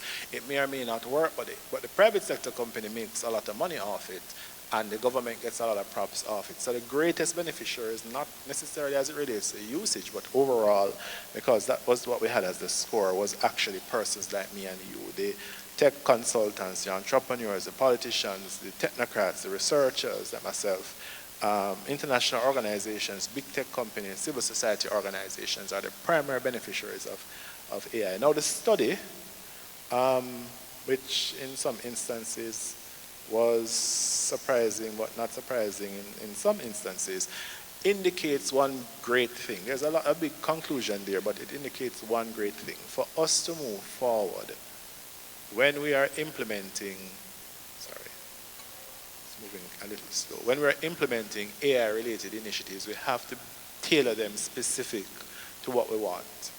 The argument or the discourse about just giving them the technology that my friends use in the country that I live in, or that I saw them using in Papua New Guinea, and it worked there. It doesn't work in every country. Culture, history, the priorities are all different. So it's very important that whenever we engage these different technology for development projects, unlike before when we just immediately roll them out. And you have to understand the desire to roll them out has a lot to do with, again, the serial divorcee as against the consultant looking for money. You either want it to work or you want to make a thing from it, to use the Jamaican vernacular for making money. You want to generate some incomes from it.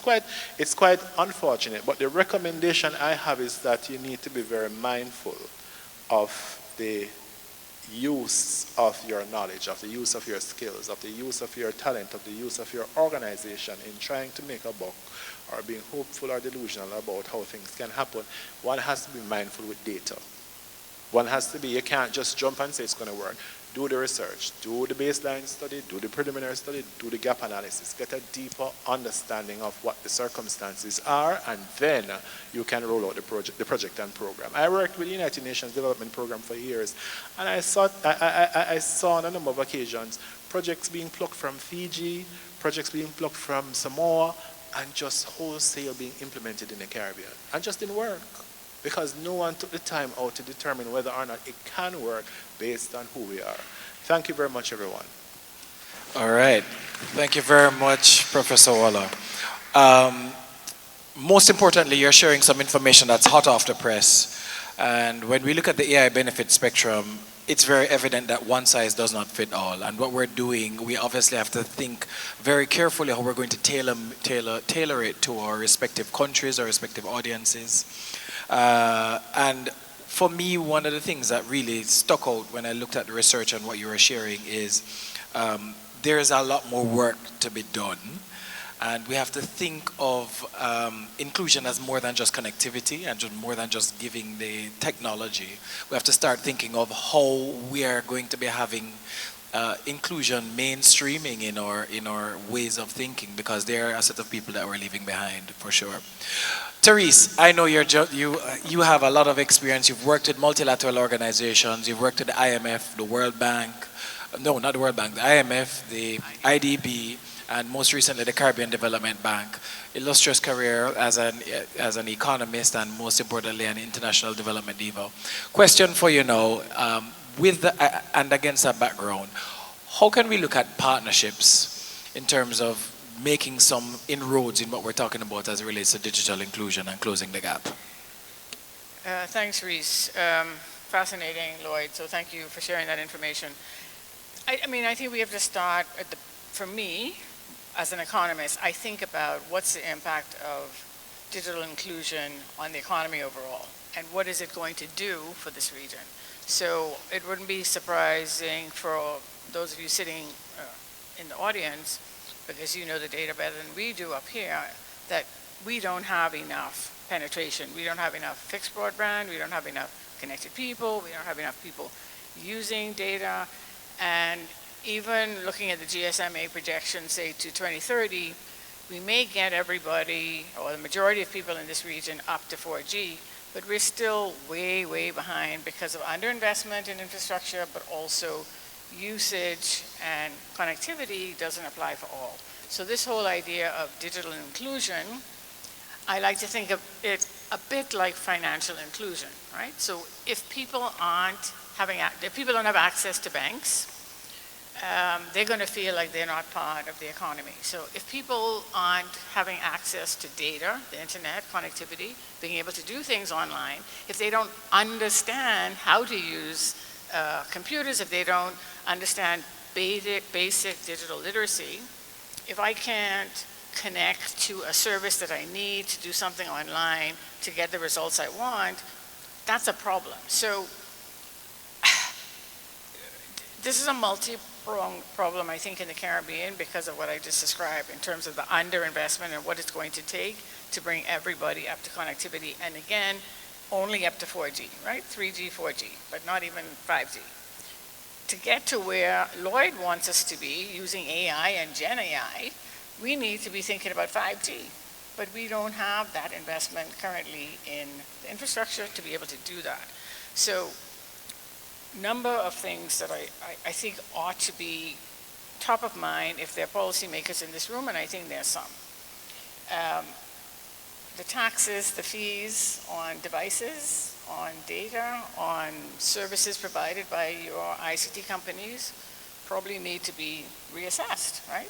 If we want to think about getting everybody, in the multilateral development speak, we call that getting to the last mile client, the people in rural Trelawney or in Agua in the Bahamas or wherever they are across this region who don't have access to the internet. In order to do that, they need to have, one, they need an affordable device. That's the first thing. Two, the data has to be relatively inexpensive.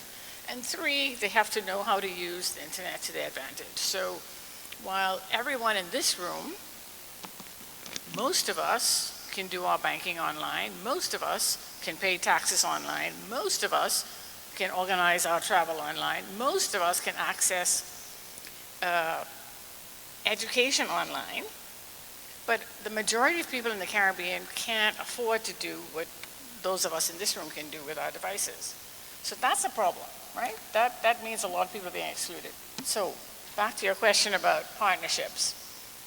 The World Bank has a great program going on now with the Eastern Caribbean to do with what I think is a really good model, a procurement model that applies to the whole region to get broadband infrastructure at an affordable price across the Eastern Caribbean.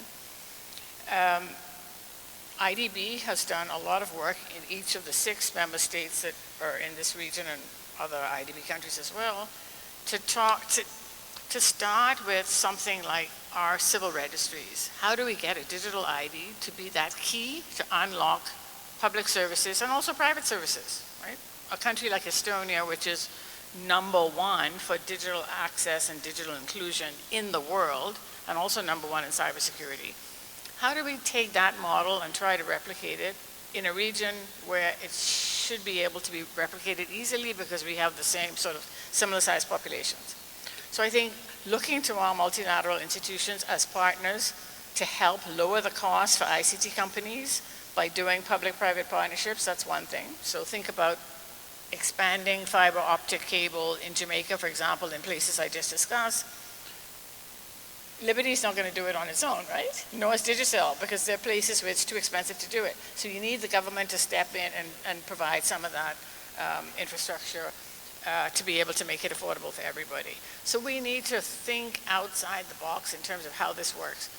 Reading the GSMA report, just in preparation for this conversation, it was daunting for me that ICT companies in this region aren't making enough revenues, right? So it's not going to be Digicel or Liberty that's going to do this work for us. It's going to be a combination of public investment as well as private investment. Looking at the way most of the countries in the Caribbean are heavily indebted puts a constraint on their ability to, say, have VAT-exempted fees for whether it's data or for devices.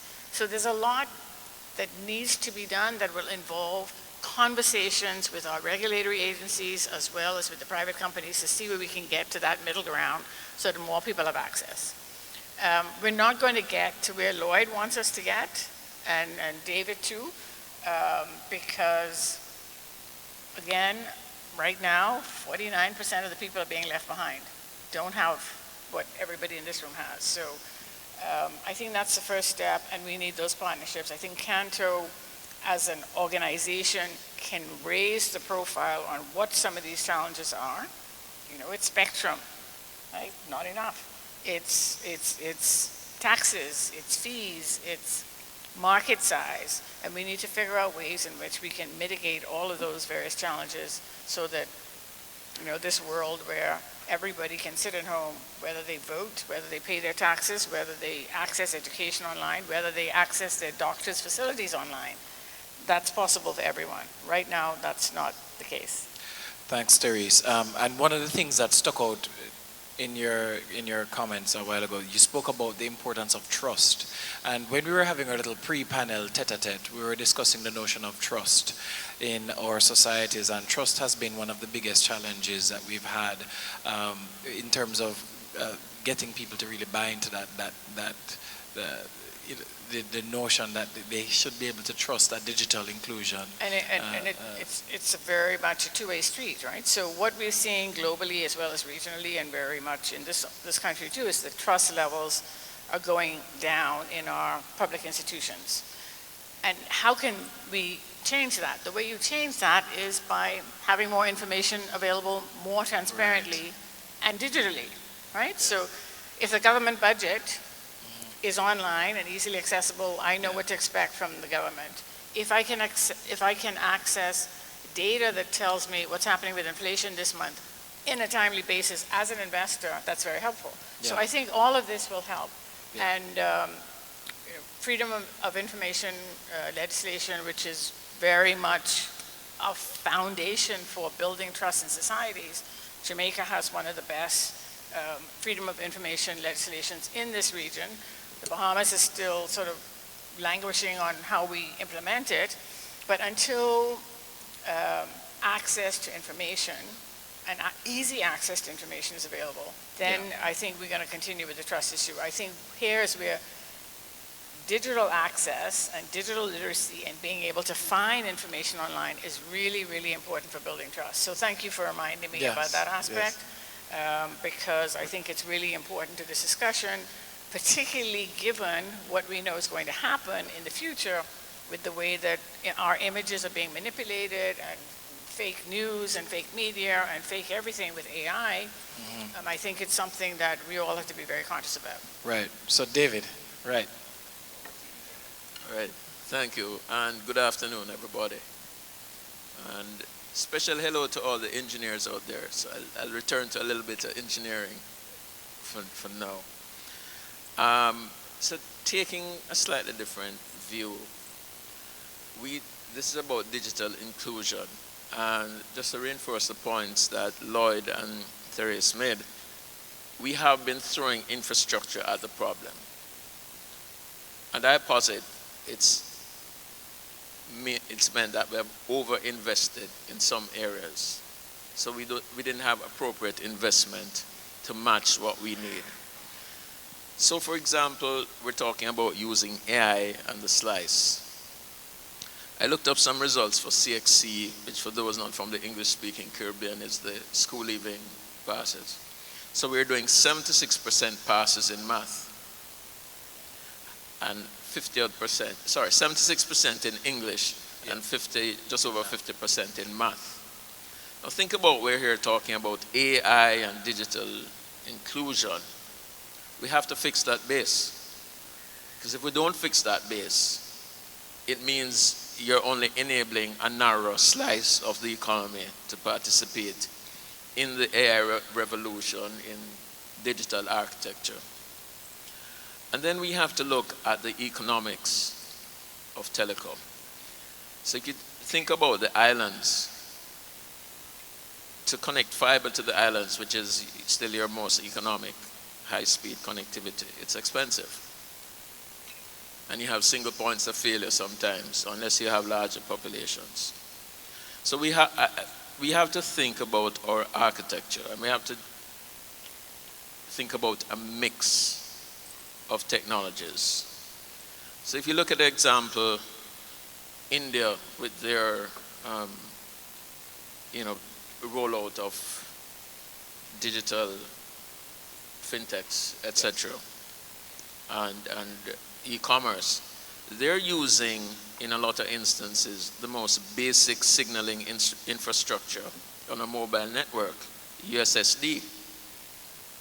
So the signaling between the phone and the app does not require a lot of bandwidth.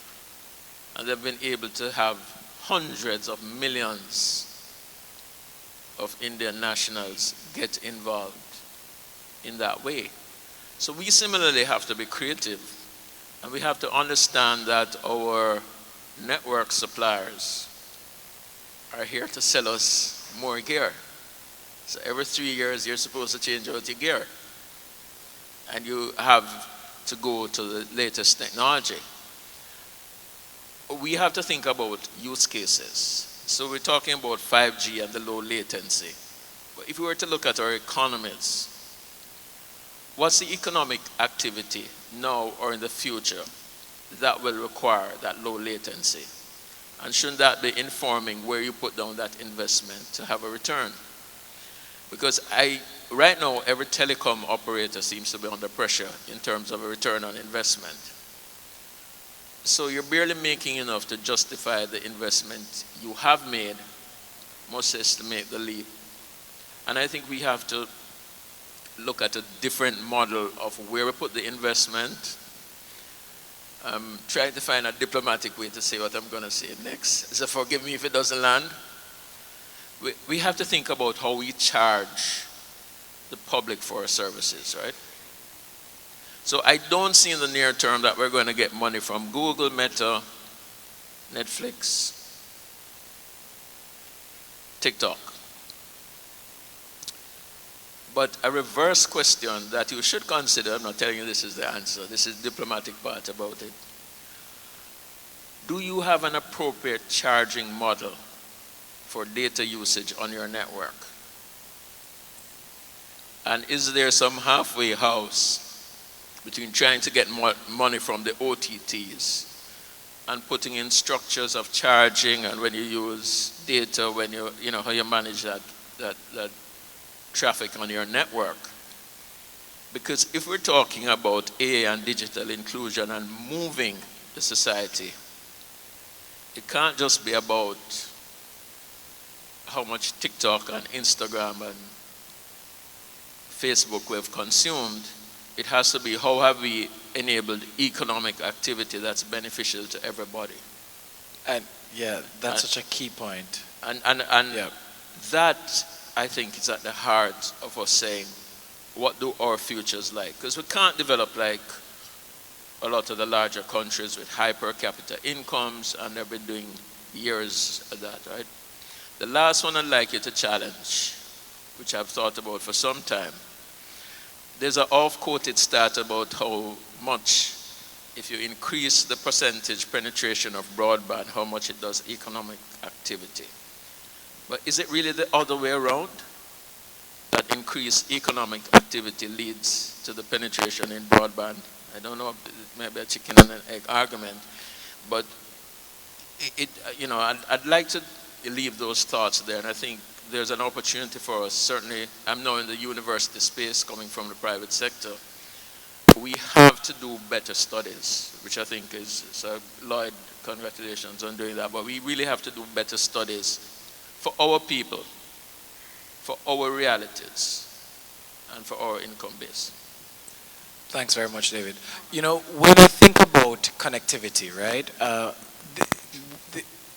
what we're seeing is that it's fairly pervasive in the sense that people are using the technology, but are they maximizing the full benefit of the technology? An example that I often speak of is how many of us know persons who have smartphones, and they literally use the smartphones just to send voice notes. You know, so it makes you wonder, if you have a device that is one of the most powerful inventions of the 21st century, and we have people who are literally just taking it and sending voice notes, it suggests to me that digital inclusion is more than just being connected. It is about understanding the technology and using it to make that fundamental shift in your lifestyle. And it really speaks to some of the creativity that you're asking, not just the persons here on this panel, but the persons in this room. How can we zoom in and really think about making digital inclusion something that everyone can understand? The man on the street, the chicken farmer in Mavis Bank, the lawyer on West Bay Street here in Nassau. So It's critical. As you said, just a quick comment. We have to ask ourselves, are we solving the problems that people want to be solved, right? So as a tech guy gave my mom a high-end phone. She laughed at me, right? Because all she wanted was a package that made her call, unlimited in Jamaica, USA, Canada, and the UK, that she could talk to all her friends. She said, I don't want to send text messages. I want to talk to people. And it struck me, and you come back to folks. Are we giving them the tools? Are we subsidizing broadband to them to do what they want, or we're trying to force them to do what we want them to do? And I think that's also another part of the equation, because if you give people subsidized access, don't complain about how they use it. Yeah, and David, it comes back to what I just said earlier. Yes. And another study I did a couple of years ago, which basically found out that we're talking about digital divide and access, and we found out that persons, whomsoever you are, if you're an entertainer, if you're a politician, if you follow politics, whoever you are, offline, that's who you are online. So there's an expectation that we're going to give them. In Jamaica, we have all of these free Wi-Fi things that we're giving out. If you read the project documents, it says that, poverty reduction, employment, entrepreneurial, but they're using it to play video games, and they're on TikTok. But that doesn't mean that they have not maximized their full potential. It's the full potential of what they know. What they want, right. And what they want. So I think Right. part of the solutions have nothing to do with technology, you know. Yes. The solutions have everything to do with human interaction, providing persons with guidance, education, Right. and civics. You know, so persons can connect and know the value of these things to them. So that's one of the things that get me very excited about our digital inclusion program, Jump. One of the things we've done, for the last 3 years, we've looked at the program and we've realized that it is not just connectivity. People need to be using the connectivity as a means to an end. They need to use the connectivity to be able to start their own business, to be a lot more smart and agile with, for example, a simple thing like taking orders.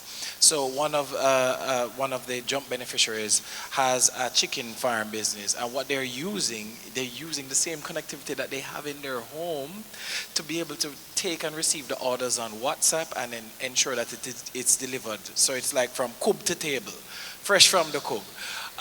And that is what our programs need to be a little bit more agile. You have to look at what works, you have to look at what doesn't work. We also had a quick discussion earlier about the notion of trying to be able to find the most vulnerable. The thing about the most vulnerable and poverty-stricken in our society, we see it. There's not one person in this room who in their respective country doesn't know where and how poverty looks. But what we've realized is a lot of our governments are trying to get the persons in to get them some support in terms of connectivity, and it hasn't been as easy or seamless as we would want or as it needs to be. So another thought process or another gem that I think we'd have to look at is how can our governments ensure that we are finding the people who need the help at the speed they need the help and as quickly as possible. We have to wrap up very quickly, so I'm just going to charge everyone an impossible one. 20 seconds, quick thoughts. I'll start with you, David. We just need to work with our people and define our own solutions in the Caribbean region. Therese. Sorry, thought you were done, David. No, I will say, the regulators do a deal with the companies for the spectrum as part of this process. All right. I just think that our lives would be so much easier if we could do more things digitally than having to drive a car, go to an office to get it done. And if we start there by delivering services to people, especially public services, that's a huge win. I know when the Bahamas government introduced the digital ID and the first thing you can do was apply for your renewal of your driver's license overnight, they got like huge raves, right? So anything to make my life easier and simpler, I think is the direction that most people want to go in. And I think we absolutely have to find the last mile clients. We have to find them wherever they are to make sure that everybody has this access. Loyd. Yeah, data is the most important thing to solve some of these problems. Having a deeper understanding and unpacking the thick institutions. And we at the Sir Arthur Lewis Institute for Social and Economic Studies, we have a number of researchers there, so you can call us and we can help you with your research. Thank you very much. I can do the plug, I'm sorry.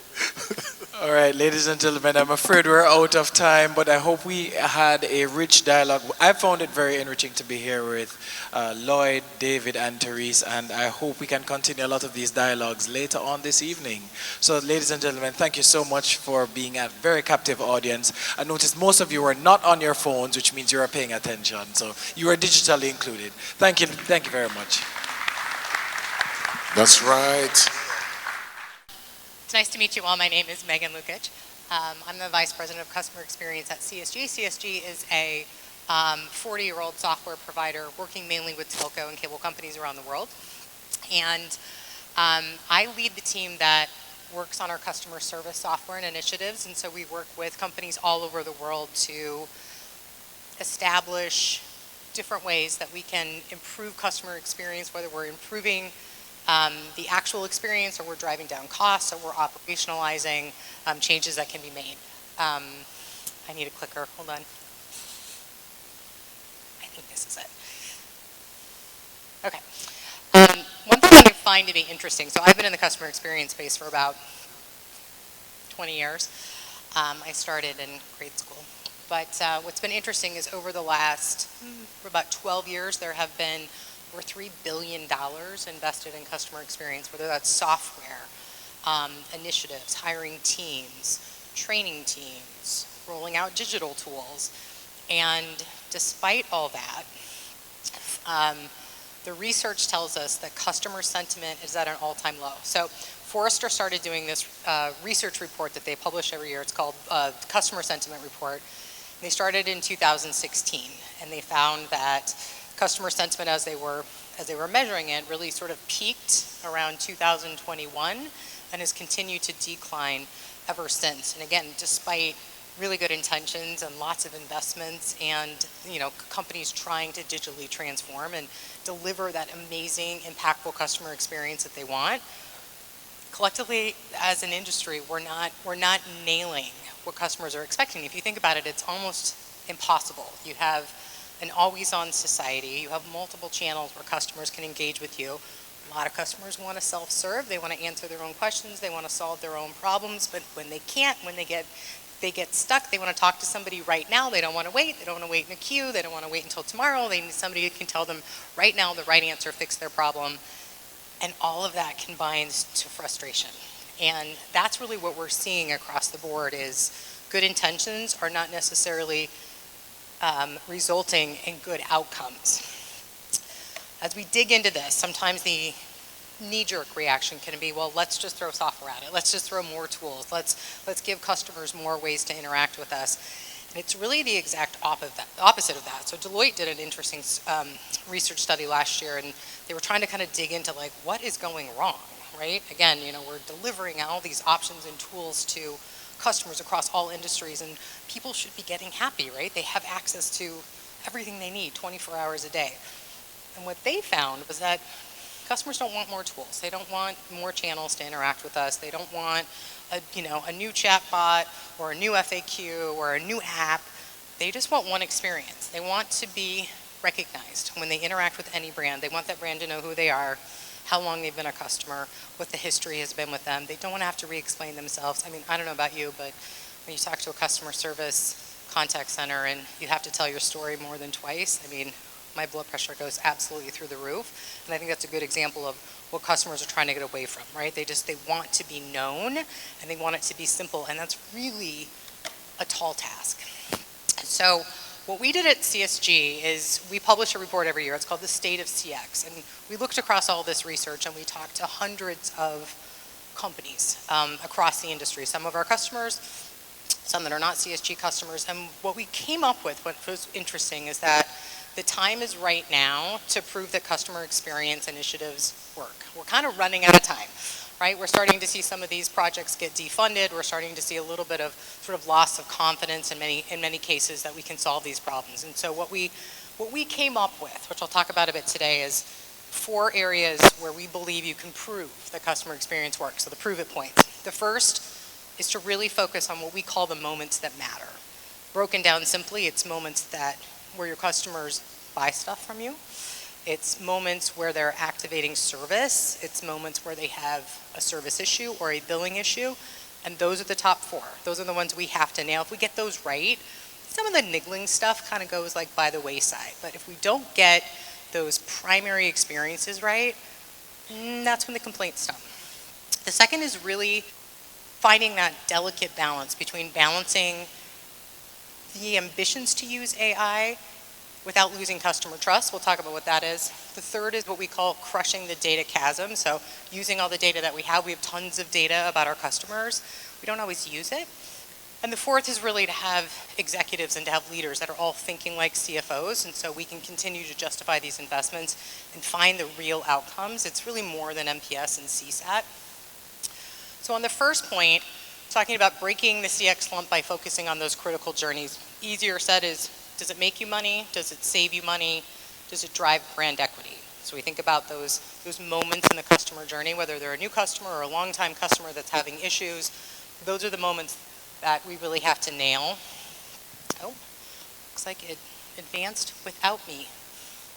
I don't know if that's telling me to hurry up or what. So the first of this is that we do see that about 59% of all telcos track customer success as a metric. And not everyone necessarily uses this. I was meeting with somebody the other day who said, I have 5 years of CSAT and NPS data. I track this, I spent all this money. And I said, well, what do you do with it? And they said, I don't know, we just report on it, right? Like we talk every month about what the trends are, but we don't necessarily use that to change our interaction with our customers. And what we found there is that those are the moments where we really have to dig into. It's like, if we get it right the first time, onboarding a new customer, right? Driving that, I don't know what's going on here. Maybe I just shouldn't touch anything. That's, I don't know, it's advancing. But anyways, finding those critical moments and really nailing those. And so really focusing on, if we have 4 touch points, new customer, we got to get them onboarded with service, first bill, first time there's a service issue, and using the data that we have to get those engagements correct. The second is, is balancing AI ambitions without losing trust. And so what we found here, if you go out and you talk to CEOs, right? Something like 98% of CEOs say, like, we have AI initiatives on the docket for this year. We're going to figure out how to use AI. And then you talk to customers, and like 44% of them trust AI because it's, you know, I don't really want to talk to a chatbot. I don't know if I trust this computer. I don't know if my data is safe. And being able to balance those ambitions with impactful ways. And so our advice there is to start small. AI is really good at tactical, repeatable behaviors, not so good at connective tissue, right? You think about AI doesn't have empathy. AI doesn't necessarily know how to prioritize, but it does know how to deliver information. It does know how to give your customers and your employees access to information. So we find things like using AI to explain bills, first bill, right? That's often a friction point with customers. You have a solution that comes out and says, hey, welcome as a customer. Let me tell you what your first bill says, right? Maybe the bill is different than what you were expecting your package to be. And imagine like using a tool to actually explain that to a customer so they don't have to call you. They don't have to kind of get all anxious about, you know, I thought it was going to be $90 a month. My first bill is $114, you know, what is going on? And finding those ways to use AI impactfully without completely offloading, right? People want to talk to people, human beings, when they have problems. The fourth area in our proof of points is really having all business leaders, all stewards of the business, think like CFOs. As I mentioned, CSAT and NPS have been the driving forces for many years behind how we measure customer sentiment, and they're still really important, right? We want to have happy customers, but ultimately, when we drive customer experience engagements back to things like reduced churn, or increased ARPU, or driving down operational costs, that's where we kind of take the ambition of creating really good customer engagements with also driving both revenue and operational savings. The way we suggest customers look at these things is really a 4-step process. The first is to find breaks in the customer experience. So oftentimes this can be hard to do. You've got different channels, you've got CRM solutions, you've got contact center solutions, you've got billing solutions. They might oftentimes be working independently of each other. So our first recommendation is to find an analytics solution that looks across all of those channels, all of those engagement types, and find out what's working. Where are customers getting stuck? Where are they abandoning a journey? And then focusing on those moments and saying, okay, based on what we can see, how do we redesign a journey so that customers will stay with us and they will get to their, you know, ultimate resolution point? Easy example might be things like somebody's online, they're searching around for new rate plans, and they stop, right? You know, you can see where they're going on your website, and they're comparing things. You probably also see that, you know, sometimes they're going to your competitors. Sometimes they'll call you and they'll ask for more help, but sometimes they just go away. And being able to take all of that data and say, hey, I've got a long-time customer here, and they were just on my website for 45 minutes on Tuesday. They came back yesterday. They were poking around. I can see them searching for competitive rate plans. Like, taking that information, instead of waiting for that customer to come to you, taking that data, what you can actually see, and going out to them proactively and saying, thank you for being our customer for a long time. Maybe it's a good time to look at a new rate plan, right? Kind of flipping the switch in terms of how do you get proactive and personalized versus waiting for someone to come to you. The third thing that we look at is transforming that customer behavior into personalized offers. So again, what can we see about this customer? We've profiled them. We know everything there is to know about them in terms of how long they've been our customer, maybe their demographics, what are they using, what's their engagement level, and coming back with personalized offers. So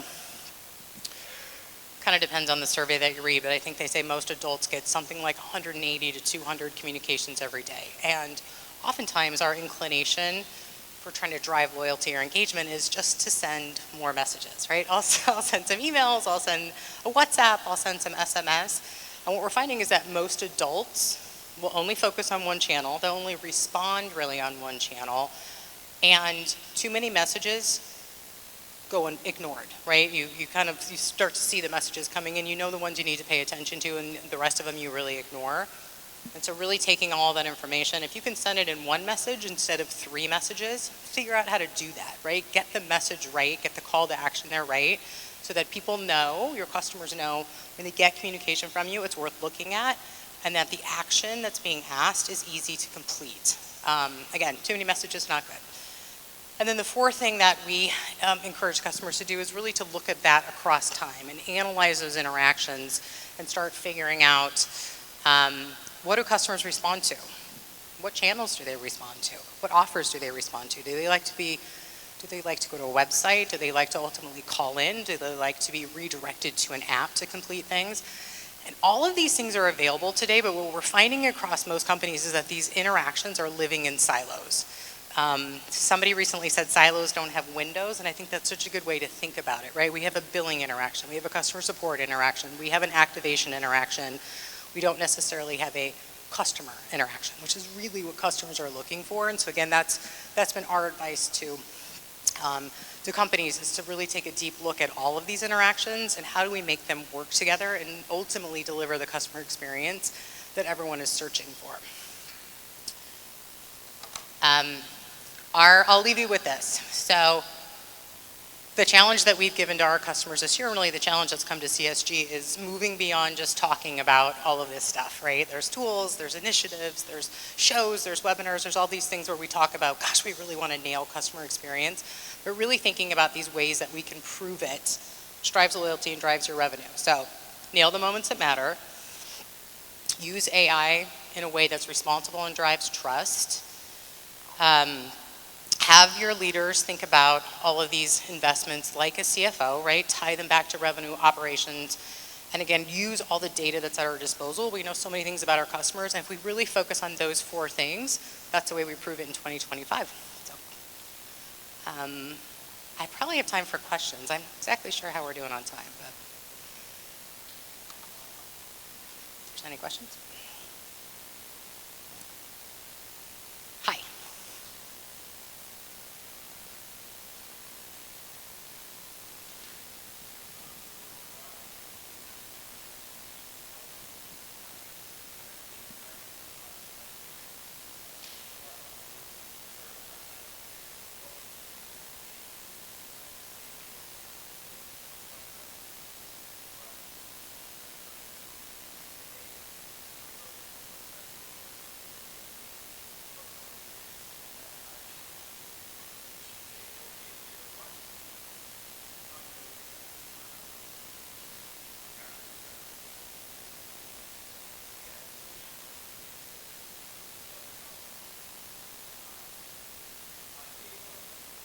Mm-hmm. Yep.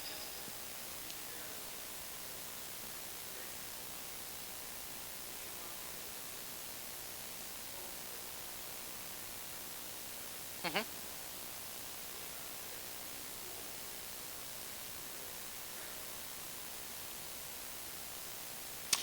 It's a great point. For those who couldn't hear, if I can restate it, it was, sounds a little creepy, right, to watch what people are doing on your website, and completely agree with you. So oftentimes, we're not going to use marketing interaction as a way. There's other indicators, right? Sometimes we know things like customers who start paying their bills later, right, gets later and later, oftentimes are getting ready to go, right? That's an indicator of churn.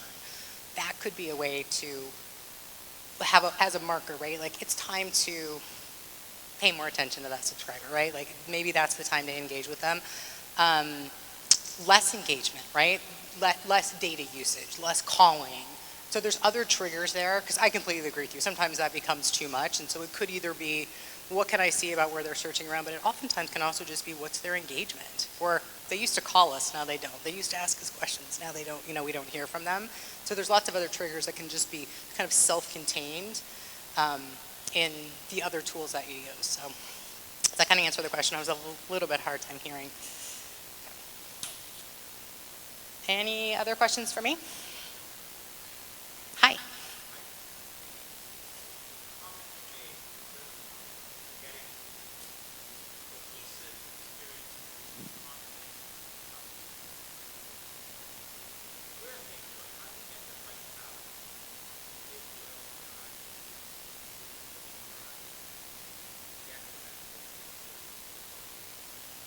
It's such a great question.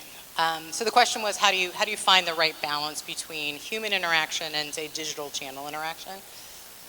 And I think the first thing that we found is that there is no single answer, right? Everybody has a different preference. And so that's one of the things that we look at is where are customers engaging? How long are they spending on those channels with us and helping balance it directly for them?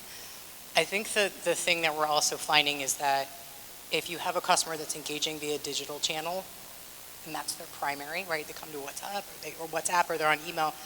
When they reach out to a human, we need to make that immediate, right? They have no sort of like patience for waiting there. And then we can almost do flip the other way of customers who look at human interaction first, offering a really easy to use digital interaction as an offset. And so I think there's different ways you can kind of measure that and use tools over time. But that's one of the things I think you can look at with data, right? Where are they spending their time? How are they finding success? And then doing more of that, right? So I've got a note that I have to wrap up. So I'm going to wrap up. But thank you so much for the time today. I'll be in the back if anyone else has more questions. Thank you.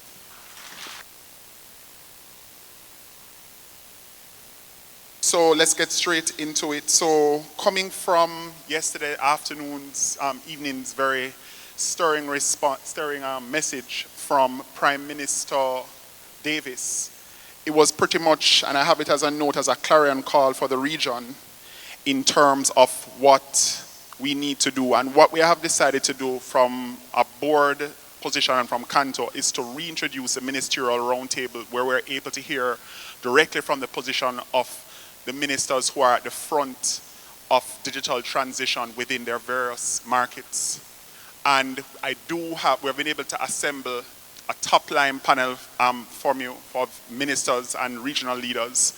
And to that effect, I would like to do the first introduction for the Deputy Prime Minister and Minister of Tourism, Investment and Aviation, the Honorable Chester Cooper.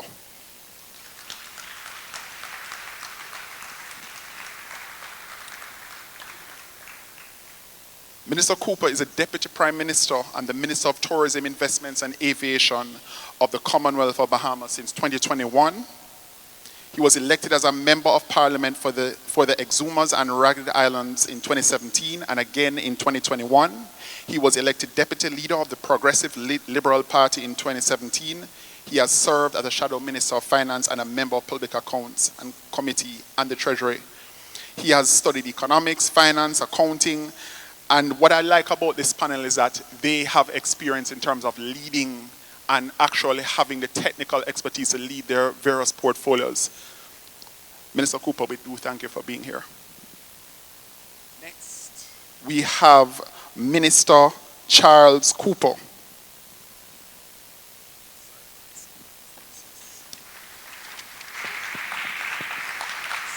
Minister Cooper is a son of Curacao. He began his technical education in electrical engineering. He has served in multiple leadership positions, been the Commissioner of Health, Social Affairs, Commissioner of Infrastructure. And I mean, from the first time I met Minister Cooper, he was pretty much managed a gamut of industries across Curacao and has been an able supporter of Cantor. Minister Cooper, we thank you for having you on the panel. Next, we have Minister the Honorable Ralston Anglin. He is currently the Minister of Education and Planning in the Cayman Islands and is an MP for West Day North. He's a Minister of Economic Development and Education Training.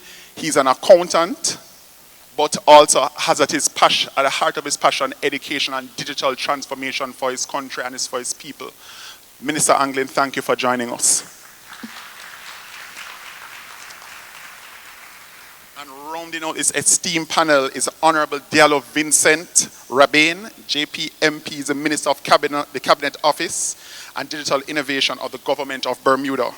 Minister Rabin has a distinct honor of being the longest serving Minister of Education in Bermuda. He has served on important government committees. He has worked with various fraternities. He provides a steady hand of leadership, making data-informed decisions. Did I mention that he's also an electrical engineer by training? So what we have here is a panel that walks the walk and talks the talk and have the experience. And the purpose of this panel here this afternoon is to give the members of this ecosystem within telcos, the vendors, the first-hand experience of what are the needs of these countries, and let it be a microcosm of what needs to be done across the region. So let me get into it.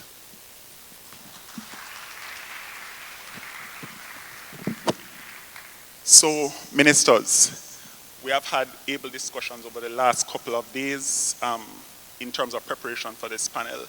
And I just wanted as an opening shot for you to just, going across the panel, what are the key focuses of your ministries in terms of digital transition and raising the living of the constituents that you serve? Minister.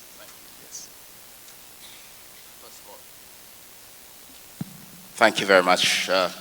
First of all, I happen to be minister responsible for tourism, so I want to take this opportunity to welcome you all again to the Bahamas. I understand that this is the largest Canto forum ever. That's correct. And I'd like to take credit for that. Great. So thank you. I think Prime Minister Davis said it all last night. In addition to infrastructural development, in addition to development of human capital, building out the ecosystem and innovation, it is important that we collaborate and we find a way generally across the Caribbean to ensure that we are collectively improving global competitiveness, punching above our weight class, and really expanding the size of our marketplace by pushing internationally. So in tourism, we are heavily focused on putting in place some initiatives that advances tech tourism, for example, involving Google Maps, Google Earth, and smart city programs. We've launched a lot of innovative programs, incubation centers, tech hubs, tech funds. But the reality is that we must do more to ensure that we are encouraging the advancement of technology as an industry in and of itself, because traditionally we've used it as a means to an end.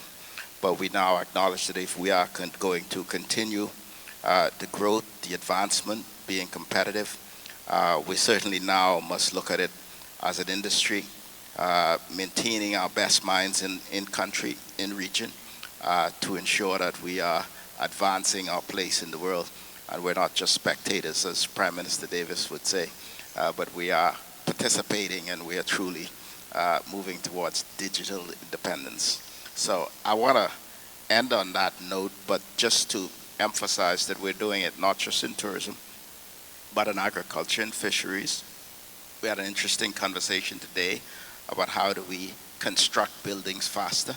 So a lot of the things that we do through the normal course of work, there's opportunity to infuse technology really to improve quality life and improve efficiency as to how we do these things. Thank you, Deputy Prem. I find your point in terms of focusing on digital independence, which is key. And on that note, I Minister Cooper, we have had some conversations as well about what is happening in Curacao. Can you shed some light on that? Yes, good afternoon. Indeed, in Curacao also, as elsewhere in the world, you have to be on the bandwagon or you will get thrown out of it. So saying that, basically what we are doing in Curacao is make sure that we are connected to the world. It means that we are having subsea cables coming into the country. At the moment, it's solely from one provider. Basically, now the government have decided to invest $25 million to have another cable coming in that make us less dependent on only one party, let's say one player on that providing that service. Also, we are in the education part, we are giving all both the let's say the teachers. We started by the teachers, but also all the students will get the tools so that we go fully digitalizing the whole education ecosystem in Curacao, because we think that if we invest in our children, we really invest in the future of a country. That is basically education is our key, that we are betting on and putting all the money in, and that also we are automating digitalization of the whole government, e-government, real e-government, paperless government, that we are investing also a lot of $1 million in that part. Yesterday, I think all of you, most of us here, got a broadcasting, and that is also one of the things we are doing in Curacao. So we can learn from Bahamas. We are at almost implementing that. Maybe we will have to talk to see what we can do better on that. Well, now we are implementing that broadcasting system, because I think the cell broadcasting is something that is good to have in all countries. And I experienced it yesterday myself here in Bahamas, so that's great to hear that. Also, satellite communications. We know there is thoughts about that, but you cannot stop technology. It will come on you, whether you want it or not. So what we are doing is we will embrace the satellite communication which is coming. Although we think, we spoke also in the ministerial meeting yesterday about that, we have to regulate it. That's basically, we have to regulate it. But it's something that we in Curacao are embracing, that that technology also will be part of the whole telecom and digital platform in Curacao. Cybersecurity, of course, we talk a lot about that.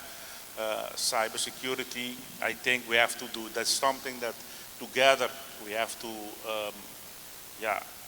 go to shield for that, so that the cyber crime will be at less as possible. You cannot eliminate it, but you can deem it as much as possible. And I think Canto is a platform, other platform also, that we can share best practices. Also come with something what I say, if someone have experienced that, share that experience as quick as possible, so that that you will be able to counteract that as another country. So if Curacao got hit, we have to have a system to inform all other countries within the region about that bad experience, so that they can prepare on that. There's something that I think Canto can be, let's say, front runner on that part.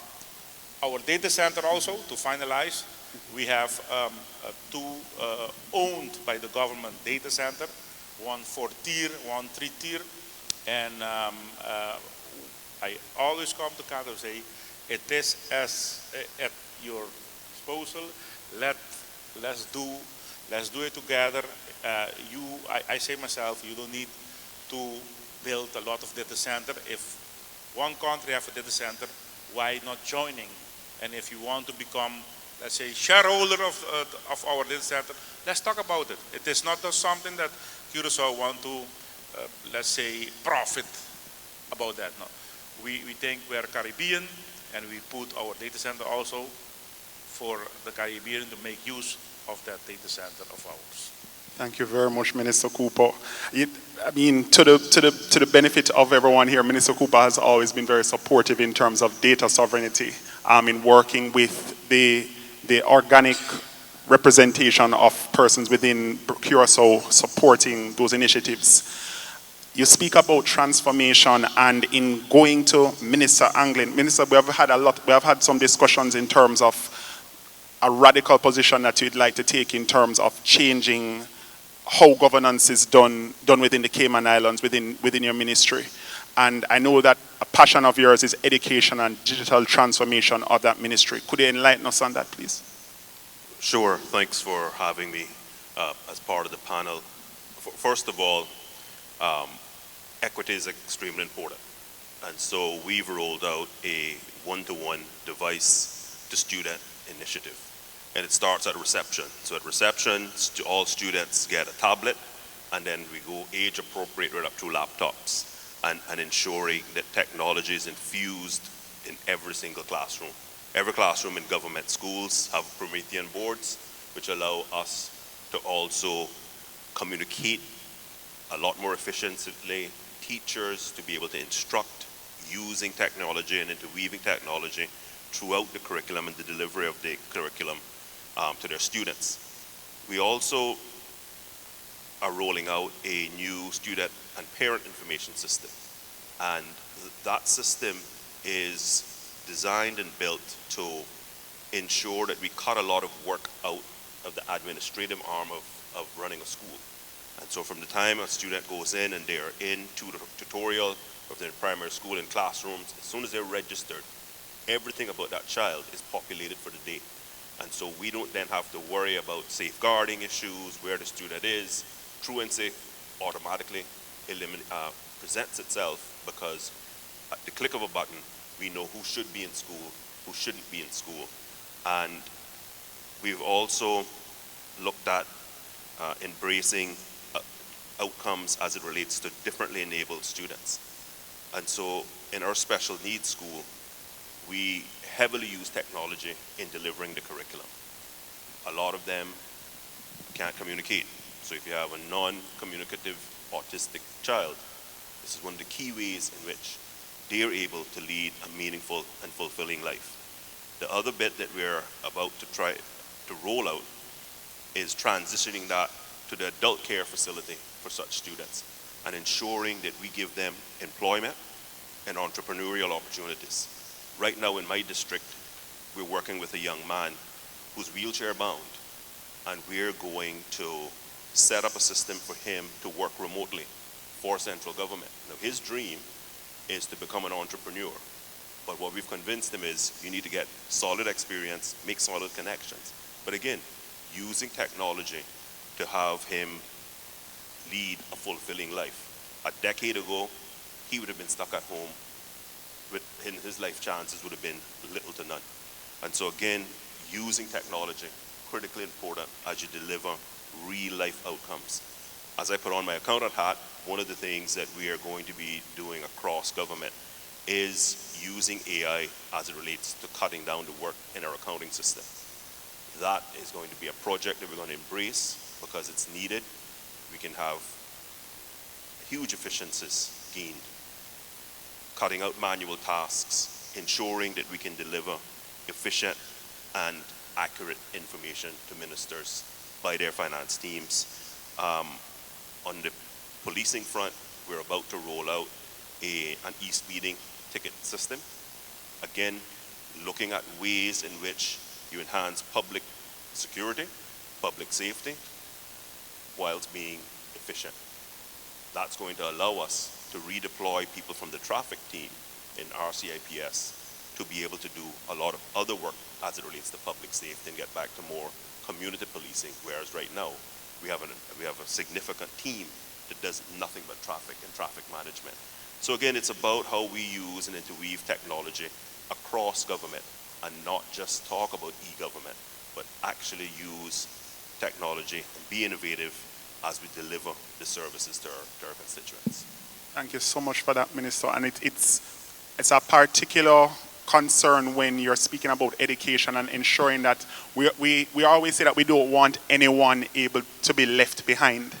And I have to commend you on that in terms of reaching out to ensure that children with special needs are also included in the conversation in terms of digital transformation.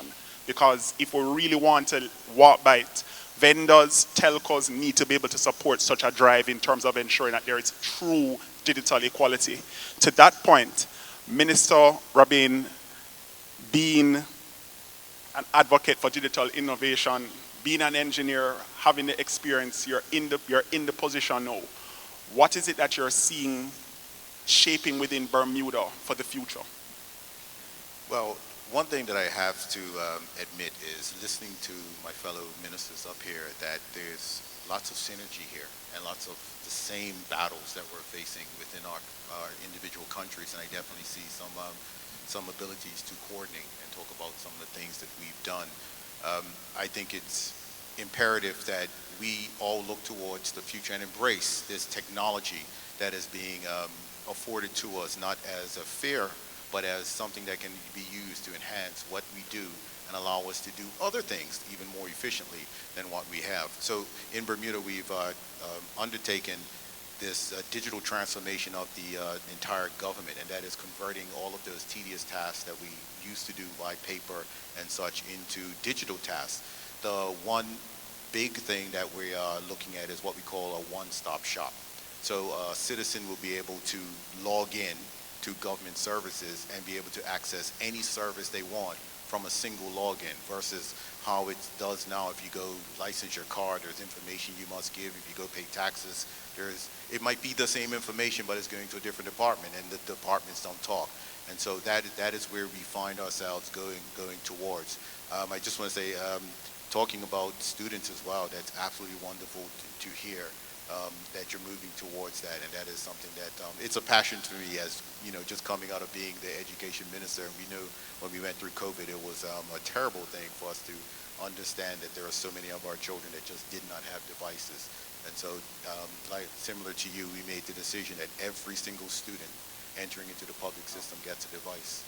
And that is something that we've instituted during COVID, and we've managed to keep up. So providing our citizens with the ability to access government easier than what they have in the past is our main goal. I think it's once we started this and you look at the number of things that we needed to do, we are not even 50% through some of the paper forms that happened, and we digitized over 200 forms. And you think about it, you know, when you go into a department and there's so many different forms.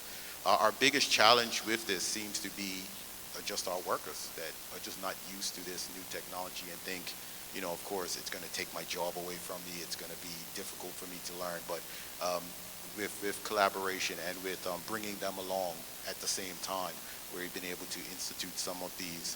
I know there's a one Bermudian out there that's sitting there, and they'll, like one example is we're introducing an app in Bermuda where you'll be able to report things to the government that's happening in Bermuda.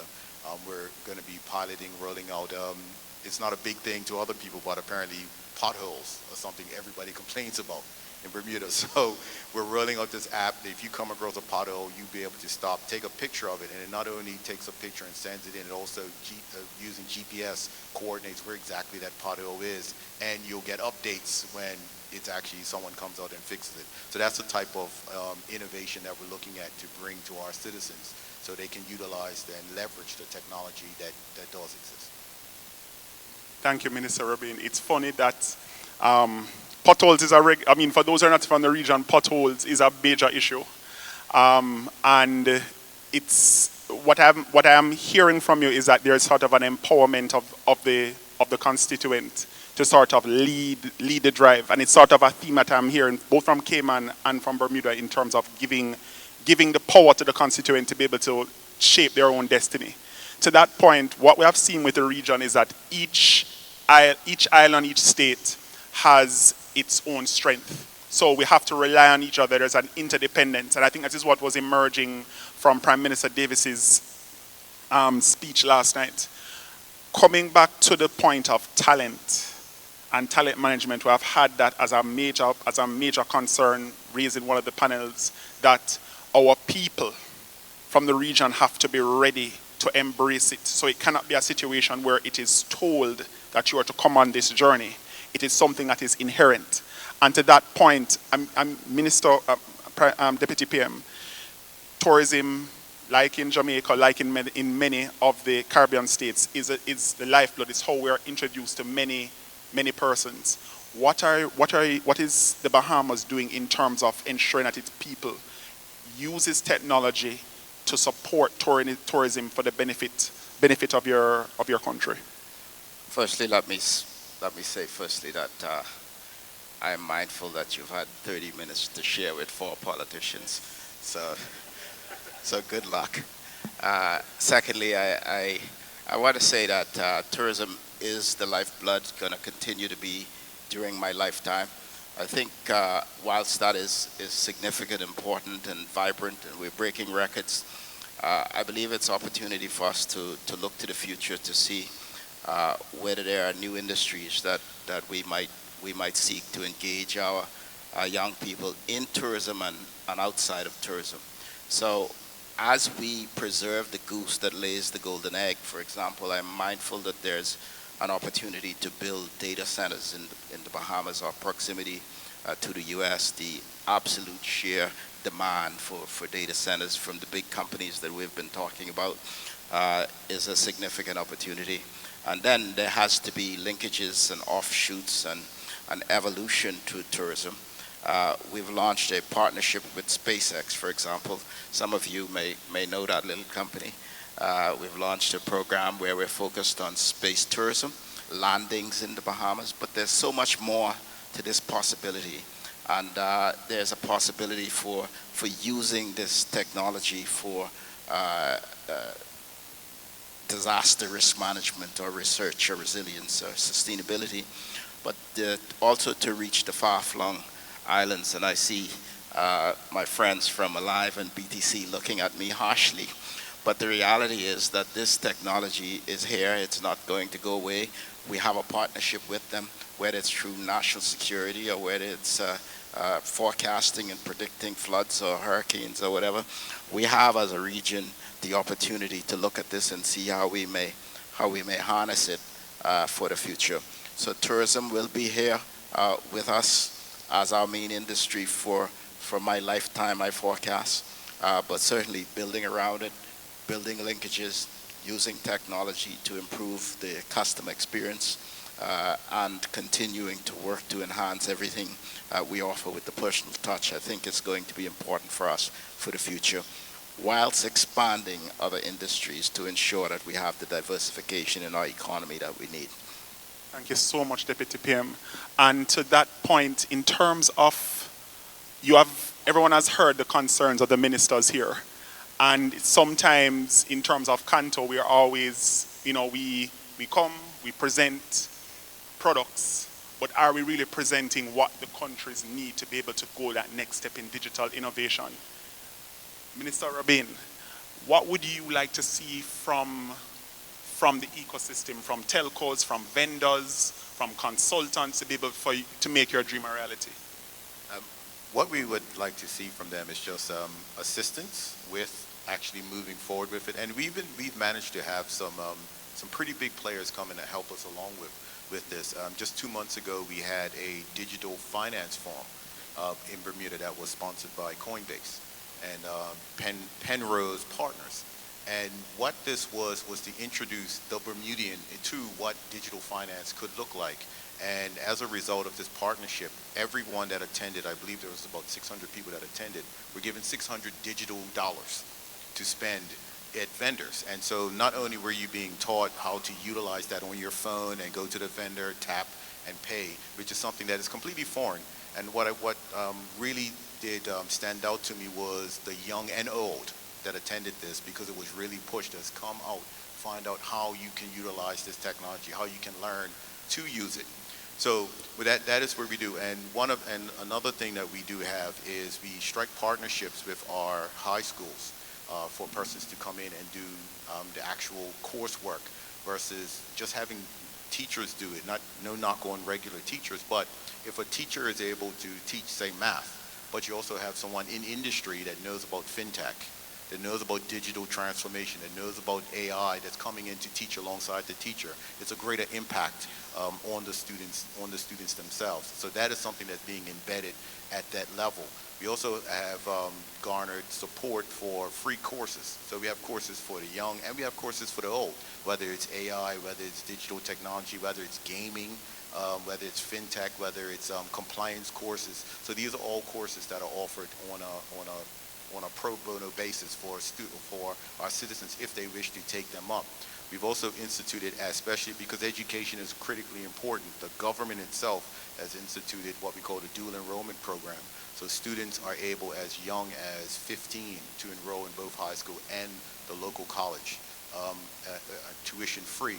We also have what we call the College Promise program. Any student that graduates from a public high school with a 3.0 or higher can attend our local college for tuition free as well. We've increased scholarships trifold, almost double since we became the government, and we're now in the process of instituting some new scholarships that will come directly out of my office, and these ones will be offered to persons they'll be offered to persons who are graduating fairly soon with the agreement that they'll work for the public service for a minimum of 5 years. So we're looking at how we can retain talent, how we can train talent, and how we can utilize the resources we have on island to help fund some of these things that we're doing with our citizens. Thank you, Minister Rabin. I am aware of the time constraints, and I'm watching to ensure that we get the maximum feedback from which has been very, very, very enlightening. We'll go to what I call the parting shot of the session, and pretty much it is a matter of just melding the question that I had in terms of what is your request.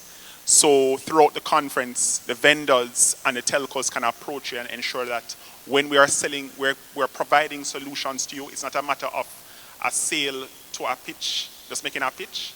It's a matter of doing a long-term investment and partnership with the respective governments. Minister Anglin, to that point, what would you like to see from the Industrial Support Division?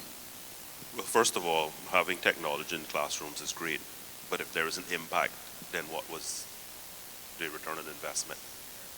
Impact on student performance is the ultimate key. And so we need to ensure that we have proper teacher training, delivering online programming to ensure that teachers can actually use technology and deliver it and to weave it in their pedagogy on a day-to-day basis in their classrooms. We also need to ensure that we can measure results. How do we measure results, not just student by student, but across cohorts, to see the real impact of technology? Again, those sorts of tools would be extremely important for us to measure the actual result. Cayman has a 2 undersea cable program. My colleague here spoke about Curacao, and right now we're in the process of looking for another opportunity because one of our cables is going to be coming offline in the next few years. And so, of course, huge risk for all of us as countries because that's our window into the world. Without our undersea cables, we simply cannot operate. And so that is going to be a key thing that we're going to be putting out for public procurement, to have a triple P of some sort where government takes the lead and pays for it.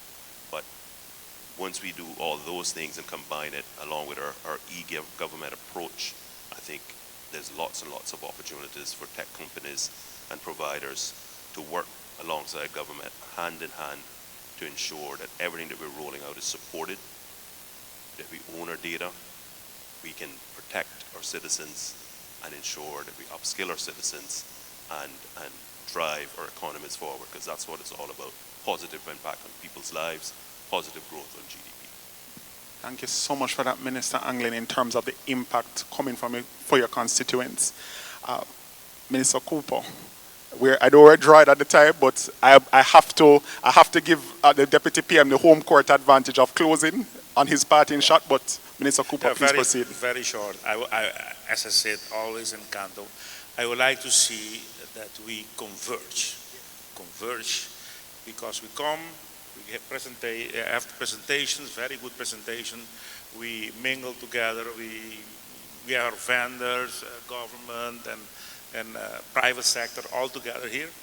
But I think in the future we have to converge, and let's put 1 or 2 or 3 points that we can say, okay, these are the 3 points or 2 points that we're going to work together for the next year, and next year we come and measure it, as you said, measure how far that we are.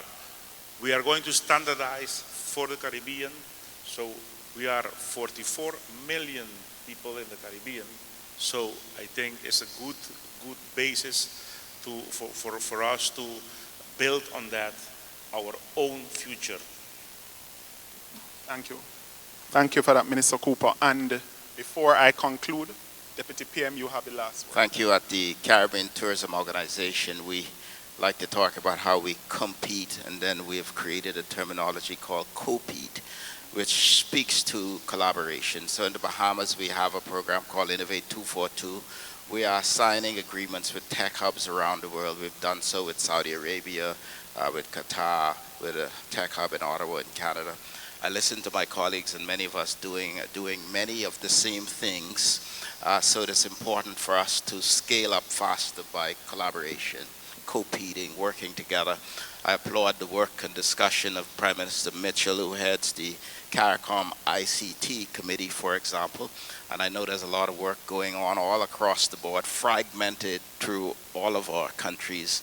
And I think this is an opportunity at Kanto for us to figure out how we can collaborate for the future so that we can go farther, faster. Thank you so much, Deputy PM. Just in closing, I've started from Bermuda. I've come to Cayman. I've gone to Bermuda to Bahamas to Cayman, and then down to Curacao. We have run the gamut of the region in terms of the level of impact. You have seen the synergies here. And what I can say, and I'll take some liberty from our chairman, that Kanto will be central in terms of helping to find the strengths within your respective governments, your respective markets, and act as a central hub for those discussions to happen, because it does not make sense for Minister Rabin to be doing the same thing that Minister Anglin is doing when they have similar issues. And what our hope from Kanto is that when we are, as the ecosystem, supporting the ministers and the persons within these respective countries throughout the Caribbean, is that we are intent in terms of delivering on what the customer needs. That is the key. That is all they have said here about their constituents, and the main point of their ROI is ensuring that their constituents are built up and supported. So, ministers, on behalf of the Kanto Board of Directors, we do want to thank you for joining the reconstitution of the Ministerial Roundtable, and it will be a regular staple going forward. Thank you so much, ministers, for your time. We're going to call next on Shamit Bhatt, Product Director of GSMA, to take us through the final panel. Let's give it up for Shamit Bhatt, ladies and gentlemen. Hello, everyone. It's really exciting to see you all, and thank you very much for braving the day and staying back for this very last session of the day. I'm Shamit Bhatt. I'm Senior Product Director at GSMA, and we have been working with the Kanto for a very long time, especially over the last 4 or 5 years. The collaboration has improved, and we are trying to do more and more with the Caribbean islands and trying to see how, as GSMA, we can add more and more value. So today's session will be about hearing further about this collaboration and looking into how together between GSMA and Kanto and our joint members, we can take this region forward and how we can help each other to grow within this region and together as an industry. It all started with a voice. Sorry, I just clicked the button before. So get back to that, but I just wanted to make sure that we understand what the GSMA does, and then we can get on to the agenda. So essentially, the GSM Association focuses on 3 areas. The first one is ensuring that we give you a space for convening and collaboration. And that's through the events we conduct, that's through all the work we do in the MWCs and the GSMA North America and all the work we do around there. The second area of our work is connectivity for good. So that's all the work we do with the policy discussions, the regulatory discussions, the ministerial program, and the climate action program. And lastly, we also work through services and solutions where we run our Open Gateway program. We have the working groups focusing on various different areas, and we also provide services, tools, and resources. So to bring it all together, let me just go ahead and show you the small clip. It all started with a voice. Hello. Which quickly became many. Hello. What are you doing? But one voice has been there since the very beginning. We are the GSMA. We are the voice of the connectivity industry. Together with our members, we make connectivity work for all. Uniting over 1,100 operators and companies to drive innovation, policy, and standards in mobile connectivity, and pursue our vision to help people, industry, and society thrive. Whether it's our global working groups who accelerate growth in future networks and enhance security in our digital lives, or our world-class events connecting policymakers and change makers. And we are super excited to power progress in digital transformation and help industries flourish.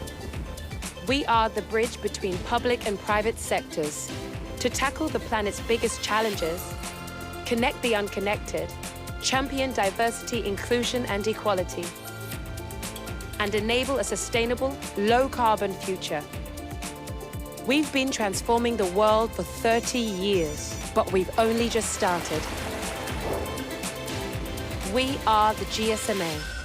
Whatever you're imagining today, it will become a reality tomorrow.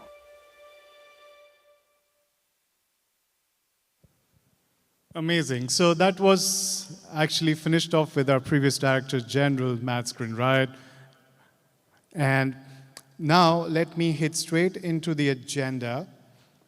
So we'll start with opening remarks with Del Rio. After that, we would have a discussion on the flagship program of the GSMA, which is the Open Gateway. I touched upon it this morning, so you'll get an opportunity to learn a bit more about that. We'll be joined by Ruben and Drexel, and we'll have that followed by a quick panel discussion led by Delirio again. And then I'll give you an overview of GSMA services and some of the solutions we have. And we are joined online by Zlatko, who is the CTO of Paradise Mobile.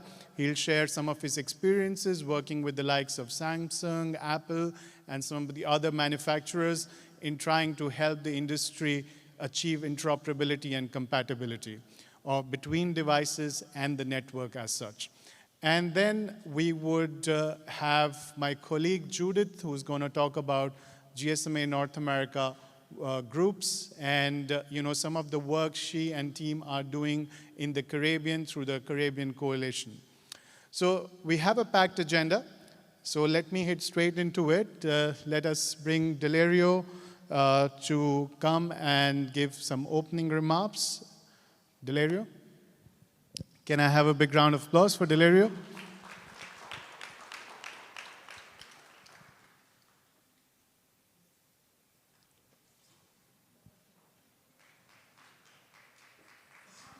Thank you.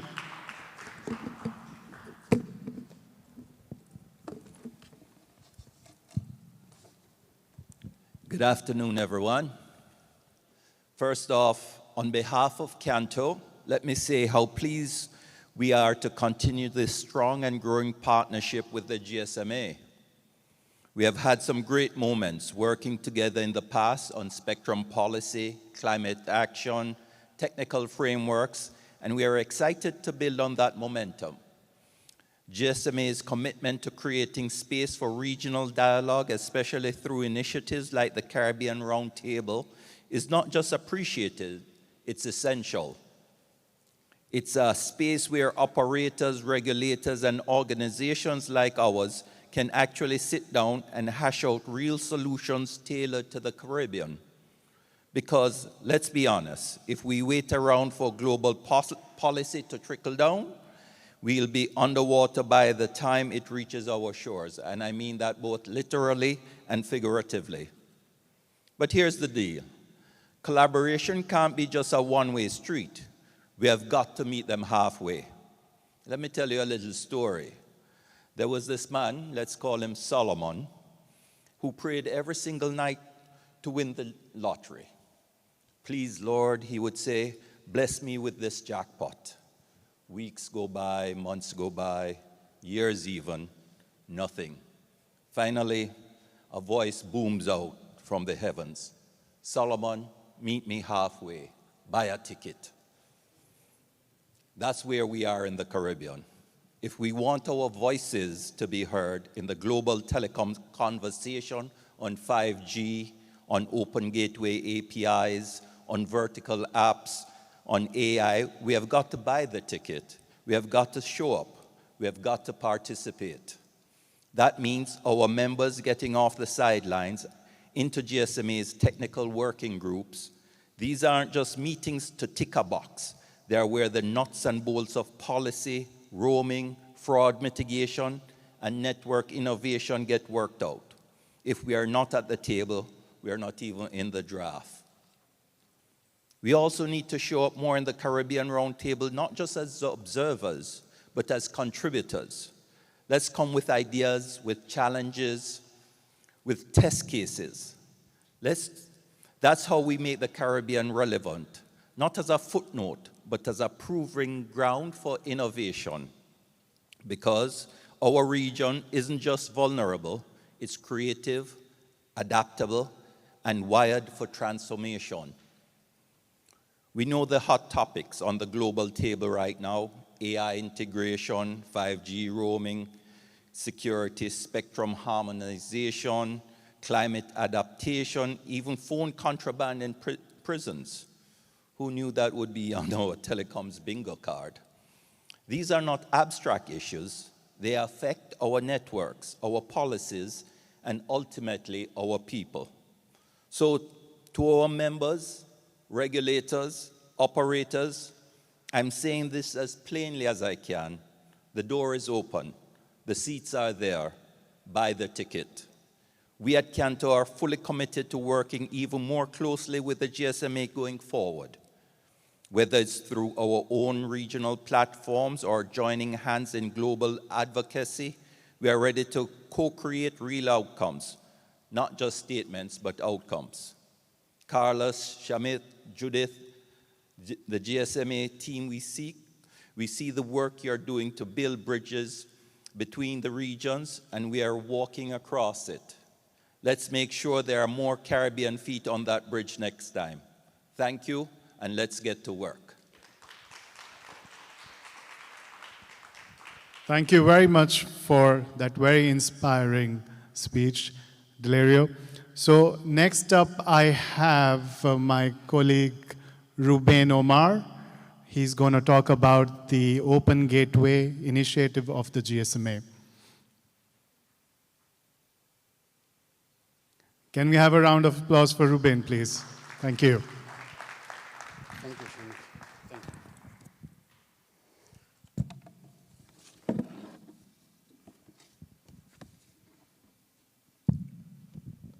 Well, first of all, good afternoon. Thank you everybody.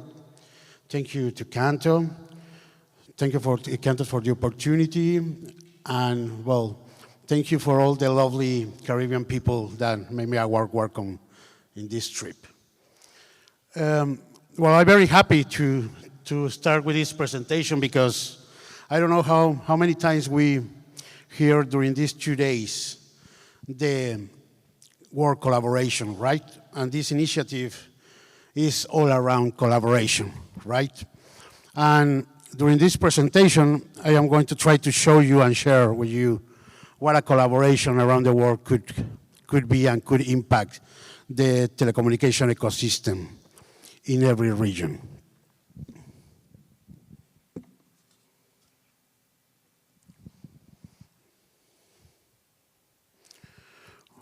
Well, basically, but the ones that are familiar and not are familiar for a GSMN Open Gateway, this starts around 2022 in the Mobile World Congress, and we will follow up with different phases to sign operators and channel partners and developers around the world, right? And in a simple paragraph, it's a framework that common network APIs to provide universal access. But the thing that I want to reinforce here is 3 things. Unlocking the potential of 5G networks, that is included in new revenue opportunities. But again, GSMA, the expertise and the support of our members. When you join this kind of initiative as a GSMA, you are going to be exposed to get it in the user cases by your region, but you are going to receive feedback and user cases from around the world. This situation enriched the conversation around the implementation of the project in any country. We try to get it into a simple diagram here. What is all about it? In the top of this diagram, you can have the cloud infrastructure that is going to be connected, that's going south to north. But the important thing, and again, you are going to hear a lot of collaboration in this stop as you hear for 2 days. But this is a collaboration between GSMA, Camara, and TM Forum. GSMA as an enable of this initiative, Camara as the entity with the Linux Foundation for to get the standardization of the code, at TM Forum to drive and management administration of all the agreements between the operators. That's a collaboration that impacts directly initiative, right? Well, you are going to ask, well, what is GSMA, Camara, and TM Forum? Well, this is the sentence, right? In the top, GSMA as the proposal of this initiative, the enable, as I mentioned. Camara, that is driving all the standardization of the codes for around 48 APIs at this time in their portfolio, and TM Forum to dictate, as I said, operation, administrative and management capability required for the MNOs to work with these APIs. Again, this is the collaboration effort that the 3 entities, are putting together right now.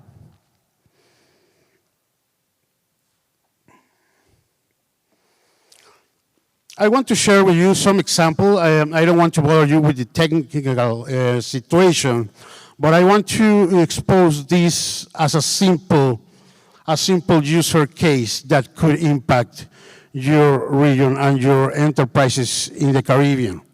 It's very simple. It's the fraud prevent situation in an ATM, right?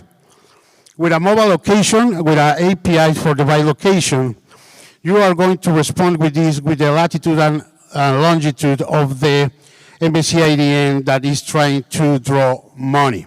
With this, you can certify the mobile operators that the ones that try to get the money is the one that need to be, right? these APIs are one of the most simple ones, but I want to show you how we can impact this first situation. I want to reinforce this, that at this point of time, 80% of the APIs that are implemented around the world are based in a fraud prevention, right? Why? Because all the operators trying to avoid this kind of activity in their countries. Yeah. Doesn't mean that that Camara, TM Forum, GSMA don't have anymore, but they decided to go and implement first the fraud ones.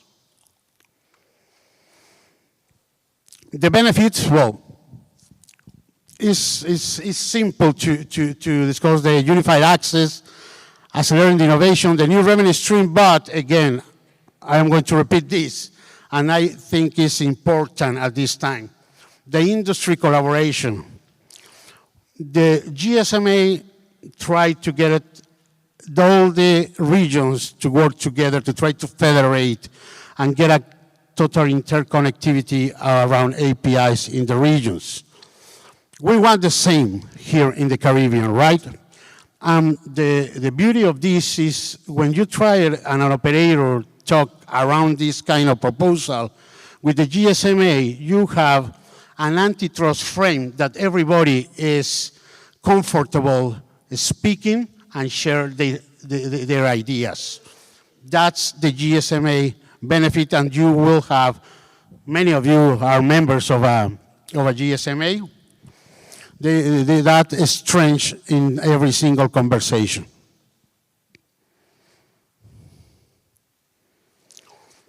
This is the actual map that we have right now with this implementation of the Open Gateway. As you can see, well, the red ones are the MOU signatures that are in process to develop. The blue ones are the launch ones that they already have user case up and running with an impact in the revenue. And the green ones that are aligned, what means aligned, that they already decide what APIs are going to implement in their system. This is the asset that GSMA, Camara, TM Forum, and I want to say the mobile industry have, because this is an initiative of GSMA, yes, but it's to the mobile operators, right, to get the benefit of this. At this moment, we have 73 operators around the world with more than 42 channel partners. Well, you're going to say, well, Ruben, what is channel partner? I am going to detail this later, but we have 73 operators, 42 channel partners, and an interesting data is that we have 48 APIs in the Camara portfolio. As I said, the MNOs around the world, they decided to implement 12, right? 80% in fraud prevention, but the portfolio is now 48 in Camara, in the Camara standardization. If you I am going to pass in the other slide a QR that they already, if you visit the Open Gateway web page, you are going to find a user case that can show you what are the impacts in every single country or regions that the Open Gateway initiative was implemented. This is the QRs. If you wanted to visit, that's you can find the library over there and all the details of the Camara APIs that are already in place.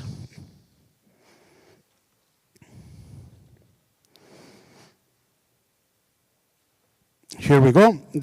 Well, I want to take a moment to detail this for you.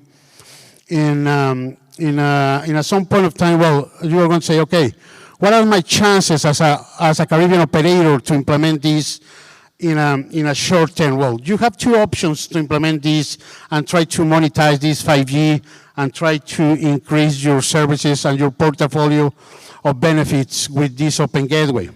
You have two options. You can build your own marketplace with your facilities, with your own portal, or you can interconnect with a third party. We call a third party the channel partners that you see in your right by calling an aggregators. That the aggregators, all of these that you saw here, plus another ones that are in the list, they already were certified by the GSMA as a channel partner that can manage Camara APIs. If you don't want to build a portal in your own facilities, well, you need to talk with these guys to give it this kind of service. Well, that is the benefit and is no cost. Now, this is a summary of the one that I already detailed with these 73 operators and the 42 channels with 70% of mobile connection around the world.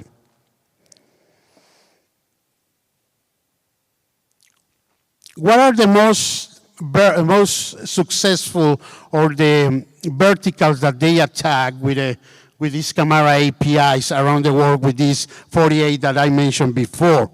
Well, we have the manufacturer, the transportation, automotive, utilities, the financial services that, as I said, 80% now.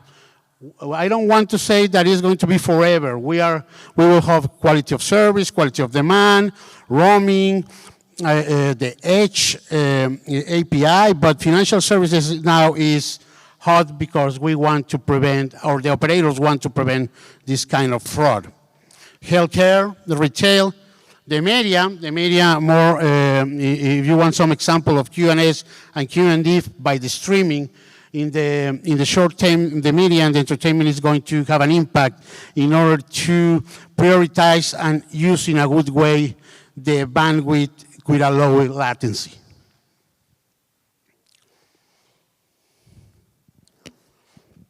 Only I want to detail this by region. As I said, is the authentication and fraud prevention. They in Europe, they opt to call forwarding, Q1C, number verification, Skype signal, and sweep swap, right? But they are planning to do the communication and quality and computing service, as I say, connectivity insights, the quality on demand of the edge discovery. This is the scenario for the APAC region. Again, in the left side, you have forwarding, Q1C number verification. That are the fraud ones that they want to implement. That's the reason why that I say 80% of this decision get it into the fintech area. That is the region of Middle East and Africa. Again, carrier billing and carrier billing refunds.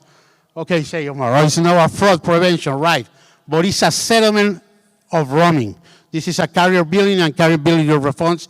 That is one of the APIs that are already in Camara, of the 48 that I mentioned.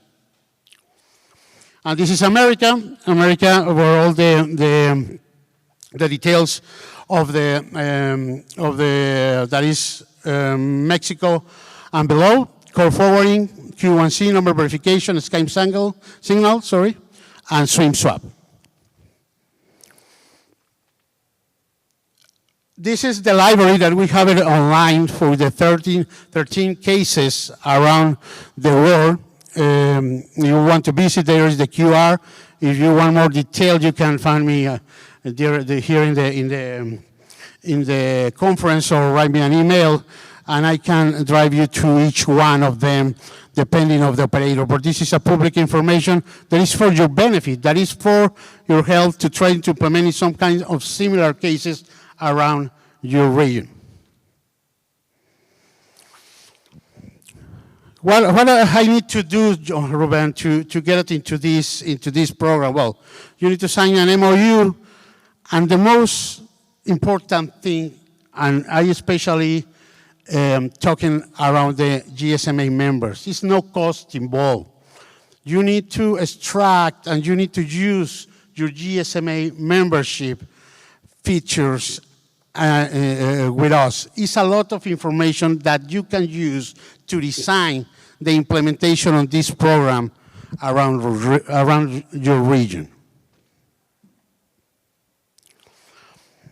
And I am going to close this presentation with some remarkable that we went into the Mobile World Congress in 2025 in Barcelona. And as I said, I am very happy to that somebody talk around leave no one behind in the last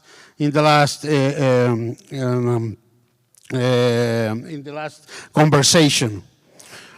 And the objective of the Open Gateway is that, is leave no one behind. And we want the Caribbean to be part of this. We want you to use GSMA as a resource, to drive in and help you to have some collaboration around this region. That is the benefit of the Open Gateway. You are going to monetize. You are going to do, you will implement phase by phase in order to have a planification to impact your revenue stream across your market. Thank you.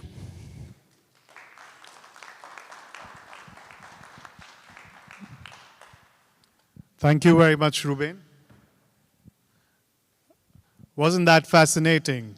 You know, we spent a lot of time this morning talking about how 5G is going to change the world and, you know, some of the opportunities around it, some of the challenges around it. But one of the biggest factors is how do you monetize this? And ladies and gentlemen, Open Gateway is the way you monetize it. This is how you open it up for the entire developer community. You open it up, as Ruben rightly pointed out, to all the channel partners, and we work collaboratively between the operators and the larger ecosystem to make it all happen and, you know, just ensure that, you know, we can monetize all the investments we are rightly making into the future. So at this point, you know, we have our very own CTO of BTC, Drexel Woods, who is going to talk about how they are taking the bull by the horn and trying to implement all of the fantastic work Ruben alluded to. So let's welcome, with a round of applause, Drexel Woods. Thank you, thank you. Whoa, a packed room. Good day, how's everybody doing today? Excellent, excellent. Welcome to the Bahamas once again.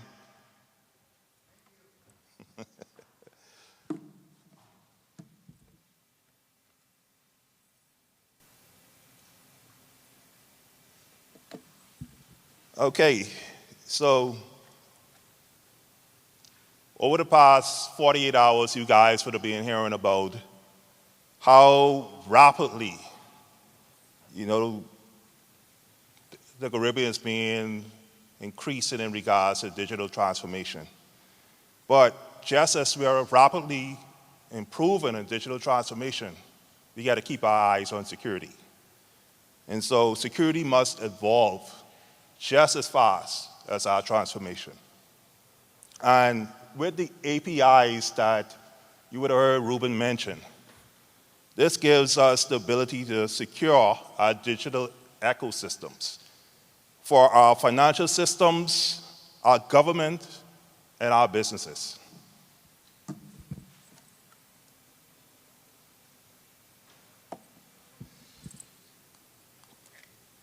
Operators like us, BTC, we are no longer just connectivity providers. We are security enablers. GSMA's Open Gateway initiative offers us a standard API that brings fraud prevention, identity verification, transaction security into our mobile infrastructure. BTC is leveraging our trusted mobile network to offer these APIs as secure digital services to banks, fintechs, as well as developers.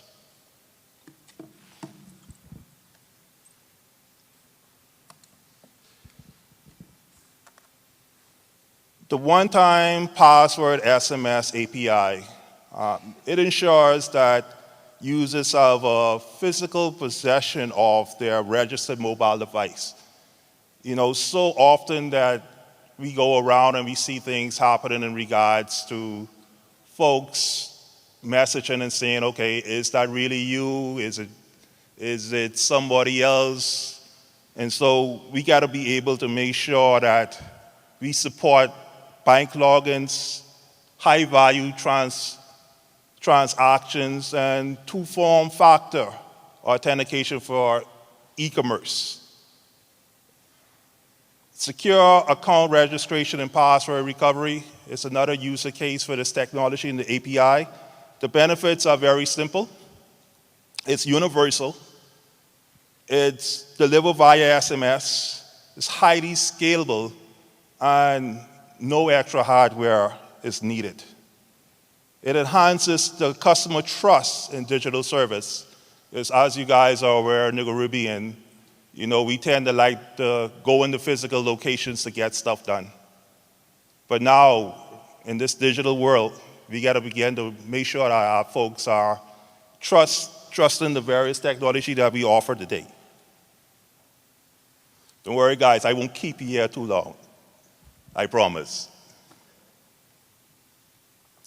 Okay, Scam Signal API. It's an authorized push payment or app. It's fraud is raising. Criminals impersonate trusted figures to trick victims into sending money. Scam Signal API enables banks to call our network in real time. We analyze mobile activity such as SIM swap, velocity, device changes, and respond with a fraud risk score. This API helps banks block suspicious payments before they even happen, preserving that customer trust.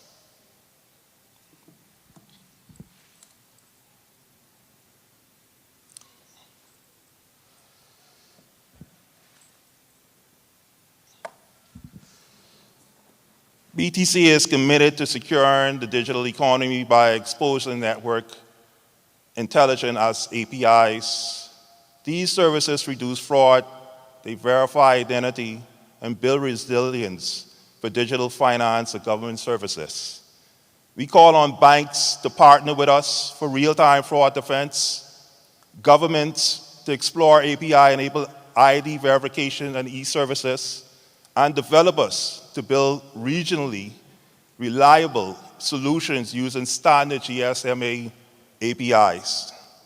Together, we can create a trusted digital ecosystem, not only for the Bahamas, but also the Caribbean. Thank you.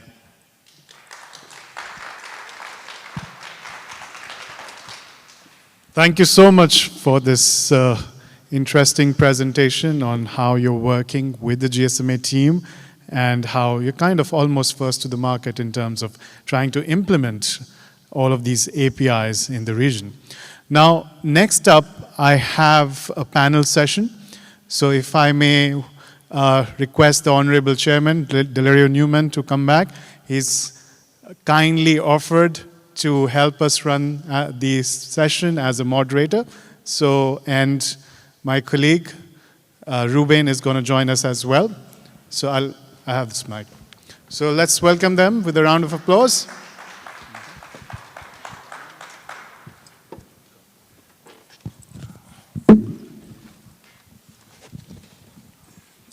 So we have been hearing all about this open gateway and APIs, and I think we now need to get to the practical side of it. And so my first question goes to Mr. Drexel Woods. What is the reason that BTC, Liberty Caribbean, took the decision to join the GSMA Open Gateway Initiative? It was actually a very... Hello? Okay, it was actually a very practical reason why we decided to take the leap. Very recently, we would have actually got some messages that showed up in one of our company chats. Somebody was impersonating one of our board of directors. Sent me an email and actually sent me an SMS to say, I was stuck, I needed money. Real, it was real. And so I began to then look around to see how we could defend this, because he sent me another message on his phone to say, oh, somebody has my number, somebody's impersonating me. So what I did then is I began to look around the region to see who could help us identify this issue and how we can mitigate it from happening. I found nobody. Nobody in the region was doing it. And then I came across Julian, my good friend Julia Wilkins. He would have introduced me to the GSMA, and we got started from there, and I got to see what we could do, not only as a company, but as a region, to begin to secure our networks against this kind of thing, because if we don't do it, who is going to do it? Indeed. Thank you. My question for Ruben, what is next? And how can this open gateway be implemented in the AI world? Well, actually, it's an interesting question because it's have a lot of powerful synergies here with AI. I want to give you a general overview about this AI implementation with an open gateway. And most of the topic on this AI looks like it is going to have an impact for the better understanding, prioritization of the resources of the network, right? And the low latency. The AI, remember that as more complex the AI, more resources is going to consume, okay? The operators need to be very clever about that resources in order to optimize, because this is a cost benefit, right? You need to be very, very clever about how to use it, how to prioritize, when you are going to prioritize, dependent on the complex of the AI application that is going to require your network resources, right? But you can imagine the AI could be let's put it in some point of time now, AI agents, right?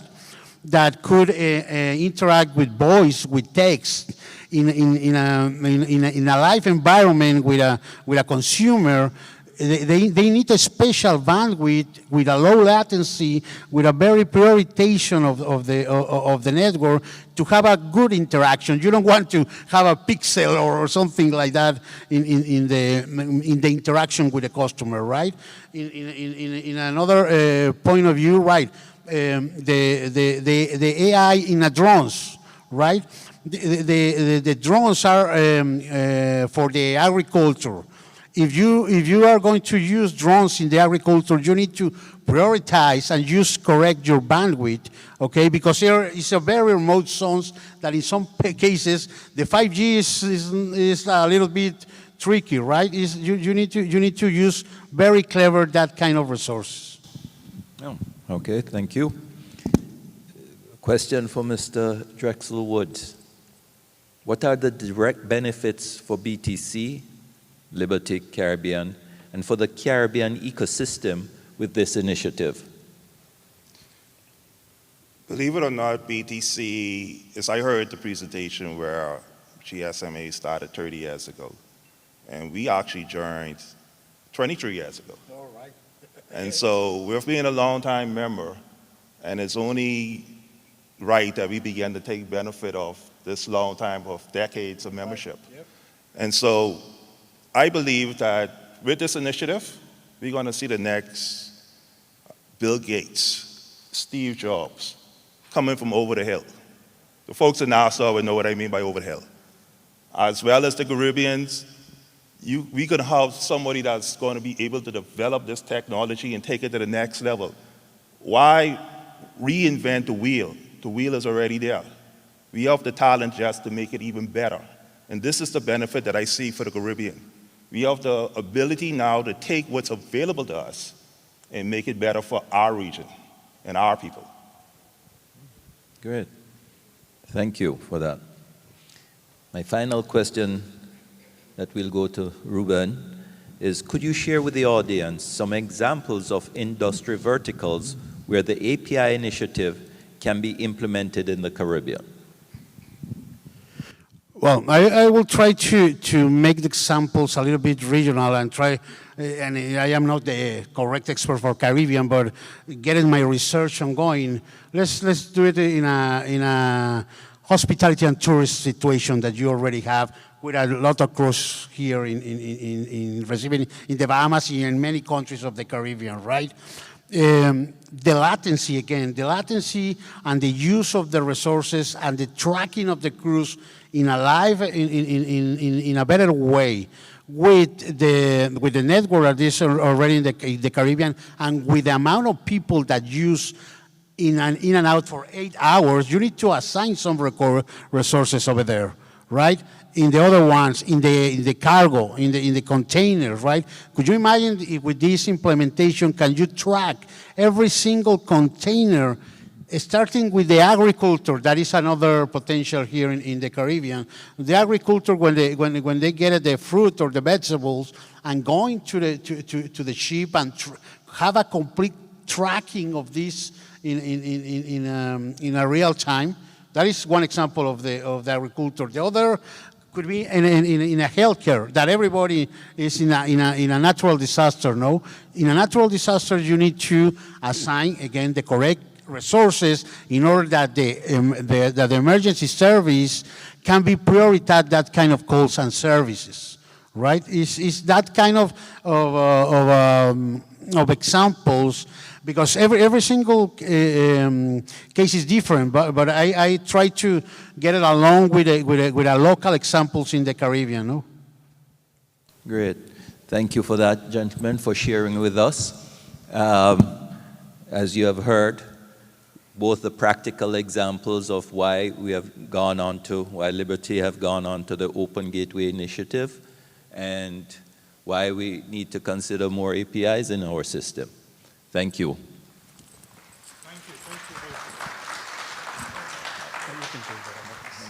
So we're not done yet. We still have a couple more presentations, but we'll try to make sure that they're run as fast as possible. So we heard about 5G. We heard about the API initiative of the GSMA, the Open Gateway Initiative. And you know, it's exciting to see what's going to happen in the future and how, you know, we are laying the groundwork to take the industry ahead, what's happening 5 years down the line, what's happening 10 years down the line. But we have problems to solve today.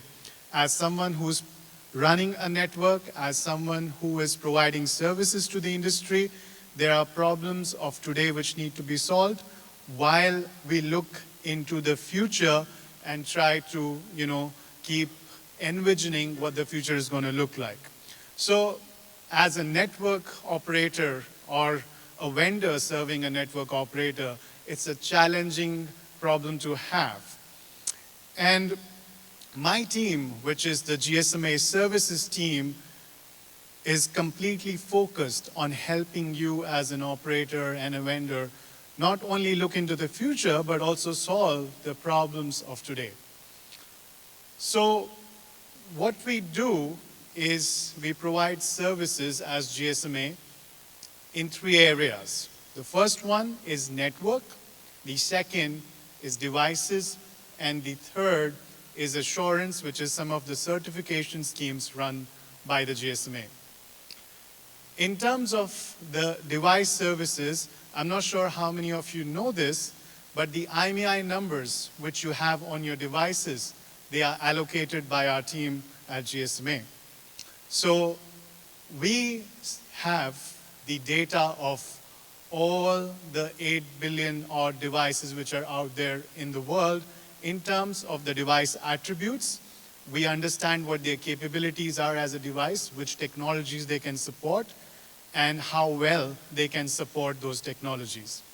And this is quite powerful for any operator who is trying to run their network, because they need to know which devices are compatible with their network.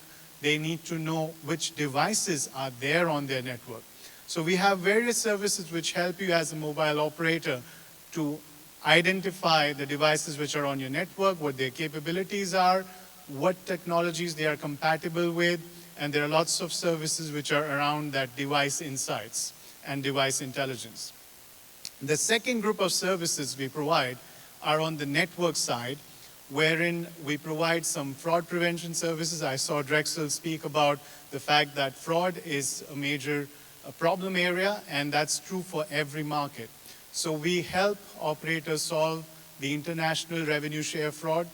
We also help with something we call as the call check, wherein we create a collaborative environment between operators to work together, so they can flag out any fraudulent calls to each other in a given network, in a given region. In addition to that, we also are at the heart of roaming with the root DNS service, where we provide the domain name server names for each of the networks. Before they start roaming, they need to come to our team and request a root DNS. Besides that, as I was alluding to previously, even in the morning, that interoperability and compatibility between networks and devices is a big challenge we still have in the industry. In order to help mitigate that challenge and the risks which comes off that challenge, we run something called as the interoperability testing service, where we help you test for data, voice, and messaging before you launch your voice over LTE or a 5G network. And we make sure that you are certified by the GSMA as an operator. And we also certify the device manufacturers, so you're rest assured that if a particular device lands up on your network, it works perfectly from the word go. And if you're launching a new service, you're ready to launch that service.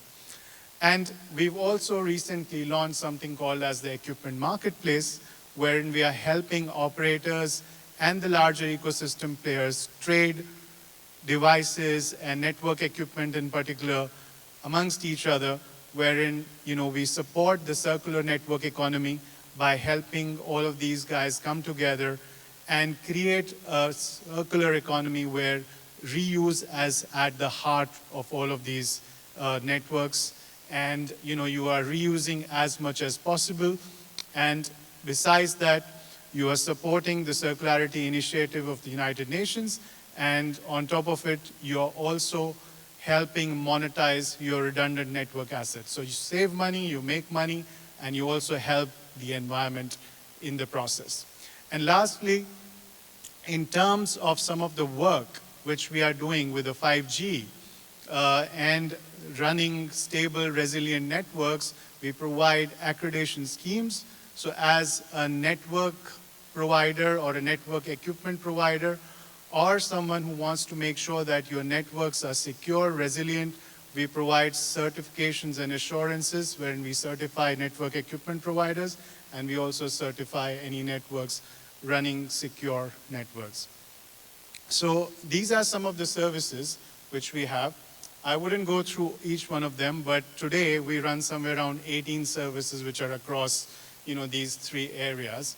And the portfolio of these services is growing. As Ruben said in his presentation, these are resources for you all to use, and we would be very pleased if you come forward and ask us for more information. Now, moving on, we have around 2,000 customers, and you'll be surprised that they are in all different stakeholder groups. We have obviously the operators, whether they are MNOs and MVNOs. We also work with a lot of the manufacturers, and we have access to somewhere around 4,000 manufacturers, purely because for any manufacturer to build a device, the first step is to get an IMEI number. So they have to come to the GSMA, and we help them with that. But we also work with the vendor community, system integrators, insurance service providers, even governments and regulators, because some of the data is really important for governments and regulators to access. Now, last year, we launched something we call as the GSMA Services Partnership Program. And the issue we are trying to look into is twofold. We see that a lot of operators want to collaborate with GSMA to solve localized problems and identify solutions to them. And secondly, a lot of vendors out there want to work with the GSMA, where they have solutions which are probably solving a localized problem and have the, the potential to be scaled globally. So we realized that we need to come up with a more formalized way by which we can work with both operators, wherein we can work with them as a sounding board to solve their unique problems. And likewise, we can work with the vendor community wherein someone has a great idea. Like Drexel mentioned, you could be a Steve Jobs of the future and you just need that push. You just need the, scale in order to reach out to the world. And this is where GSMA can help you. We also spoke a lot since morning about the fact that we need to focus on education. We need to focus on ensuring that, we build the skills for the future. And as an industry, we see that more and more, companies are struggling with the skill gap they have. And a lot of the experts are retiring as well, and we don't really have the relevant people to take their jobs and have the expertise. So how do we solve that problem? And this is where GSMA launched the GSMA Advance, wherein we are providing a lot of trainings. There are, online trainings where there's self-learning. There are classroom trainings. And there are also a lot of trainings for the entire industry as a regulator, as an operator, or as a vendor. So there's something on everyone. In fact, we also recently have an AI course in terms of how AI is transforming the industry. And as you can see that we keep ramping up and we keep bringing relevant topics for discussion to the industry and ensuring that we are upskilling our team, we are upskilling the industry as we go along. Last but not least, we also have the Mobile World Live, which is the media arm of GSMA, wherein, we project and highlight a lot of the latest and greatest things which are happening in the industry. If you've not downloaded the app, do so now, because it's really good, insightful place where you can learn about what's happening in the industry. Now, I did touch upon the equipment marketplace, but briefly, this is a very interesting initiative because, it's all about climate action. It's all about ensuring that we can push for circularity and we can bring the industry together to go for the goal which has been put forward by the GSMA board, wherein we signed up the industry to be net zero by 2050. So this is where we are helping the industry not only talk the talk on circularity and climate action, we are giving you a tangible way by which you can, as I said before, reduce the costs, monetize your redundant network assets, and on top of it, contributes towards climate action. The next one is the interoperability testing. Now, I did mention that we have this compatibility challenges, interoperability challenges. So this service has really helped a lot of operators solve challenges around voice over LTE. We saw last few years in different markets, the moment the 2G and the 3G networks were shut down, there were networks which did not have voice capability anymore. And there were lots of devices which wouldn't work on certain networks. And we still have that problem today wherein, some of the biggest device manufacturers would sell devices in your region, but some of those devices would not function properly on the network. So earlier this year, we had a press release with Samsung, wherein we agreed with them to work closely with them in order to make sure that every Samsung device works on every network which is accredited and certified by the GSMA. So if you've taken this testing, we make sure that the devices work seamlessly with your network. And if you have any challenges, we go ahead on your behalf, reach out to the relevant OEM and make sure that they're working with you to solve these problems. And the last one on my side, before we go to Zlatko. So this is a program which has been running for many years. It's called the Network Settings Exchange. And this is again trying to solve the same interoperability and compatibility challenge. Just imagine that there are thousands of operators out here and there are thousands of manufacturers.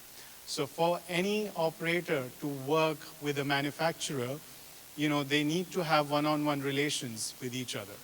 And it's a humongous task, and it makes interoperability and compatibility extremely challenging. And we realized there needs to be a way by which we could somehow automate this process. And Network Settings Exchange is the hub wherein, as an operator, you can send your network settings to all the manufacturers in the world by click of a button. They download the settings, and then they go ahead and implement them. So you don't have to waste time and energy in managing one-on-one relations, conducting one-on-one testing, so on and so forth. So it's a way by which you can go faster to market. You can reduce your operational overheads. You can reduce your costs in terms of managing the relations with various different device manufacturers. Now, at this point, let me hand over to Zlatko, who is the CTO of Paradise Mobile. Zlatko is online, so hopefully, we'll be able to get him to speak to us. And he's going to share some of his experiences working with the manufacturer community and trying to make sure that we can bridge the gap between the operators and the manufacturers. Zlatko, over to you. I hope you can hear us. Thank you, everybody, for hosting me, and thank you all very much for the very fascinating talks before. I appreciate that. As Shamit has mentioned, there is a platform called the Network Settings Exchange by the GSMA, and I think to say that we owe them a bit of gratitude is probably underselling that quite a bit.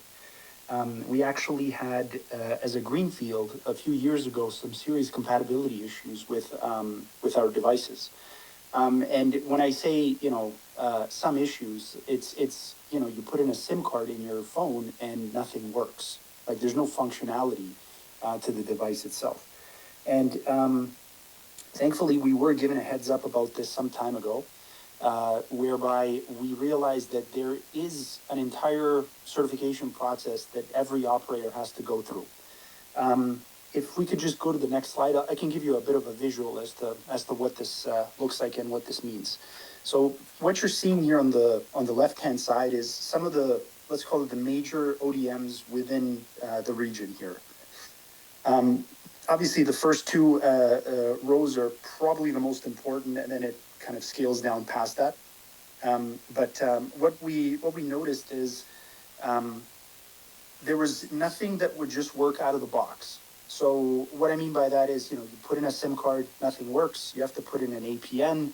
You have to do a bunch of different toggles on the device, only to make it work to some level. What we ended up doing with Apple specifically, which is the one at the top there, this was our first pilot to try the NSX, because Apple themselves actually told us, hey, you should, input your settings into the NSX. Our intent as a company is to move away from the carrier bundle, which is what I think everybody is aware of right now. So what we ended up doing is we uploaded our settings, and it took about, I would say, 6 months. But 6 months later, there was a release of software on the device itself, which then showed that our settings were placed into the device. If we could go to the next slide. So our major objective was to ensure we have 3 different components, which was VoLTE. The reason for VoLTE is we just completely skipped 3G as a tech stack. Like, there was no point in doing this, because we basically were at that time a full-blown greenfield. So we just completely skipped that as a technological step. The market itself was very mature in terms of devices that do support VoLTE. So just so everybody's aware, like, my first VoLTE call was in 2011. Right? That was 14 years ago. And a lot of the tier 1 telecoms in North America have actually completely abandoned 3G calling and have shut down their 2G some time ago. So this was seen as a necessary step for us to make sure that we have a viable market, and VoLTE was one of the first key elements. That portion of it was resolved through the GSMA. So once we actually inputted our settings within the NSX, that leftmost quadrant disappeared. 5G and voice over Wi-Fi had their own challenges, but we're actually working with the GSMA team so that we can broaden the amount of data that's pulled from the TS32. And I will share with you guys what the TS32 is in a second. If we could go to the next slide. So if you look on the left-hand side here, this was actually a recommendation to Samsung. Since we actually met them through the GSMA, we've probably exchanged about 40 or 50 technical documents, sort of steering them or sharing with them feedback, or expressing how there could be some kind of a collaborative way forward in improving services for our customers and giving them feedback. They were surprisingly open to it, and as a result of that let's call it warmness, we continued and we keep providing feedback at this point probably on a bi-monthly basis. So here's the first suggestion that we made to them. The first suggestion was if the MNO, or the mobile network operator, the mobile virtual network operator, has a TS32 that's inserted into the GSMA NSX, which is, by the way, the TS32 is basically just a spreadsheet. I mean, it's very powerful, but at the end of the day, it's a spreadsheet which gets uploaded into the NSX. Once that is in there, then what we're asking for is for Samsung to go and download those settings, put the settings in, and ensure that the operator's configuration is set up for the next major release, which happens anywhere between 3 to 6 months after that date. And we've been quite successful in getting them to fix quite a few different issues that we've seen thus far. It's been quite good.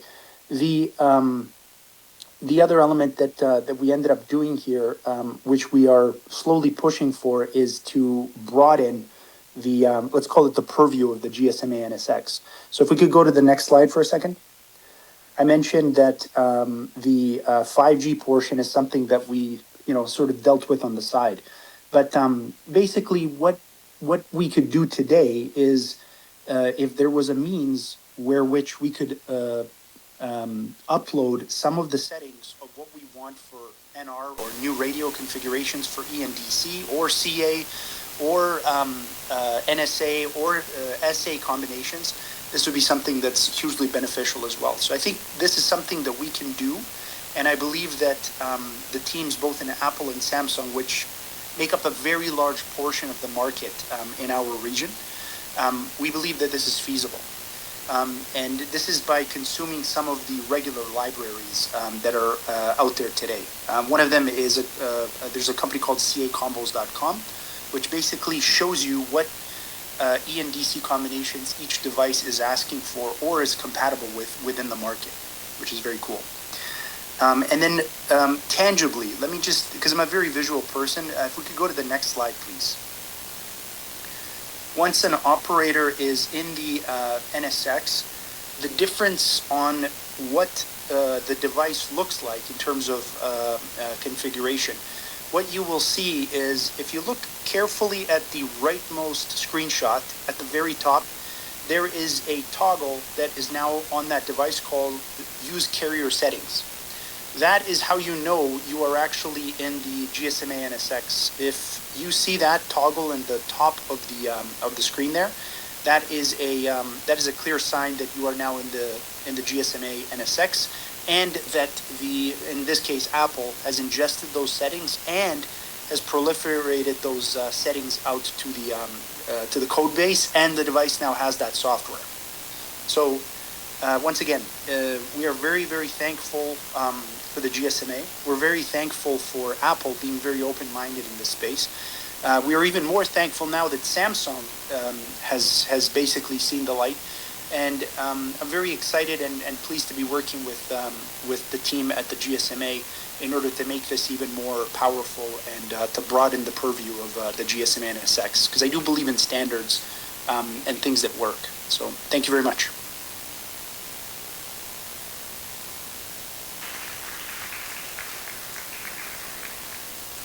Thank you very much, Zlatko. Really appreciate the time you took to join us.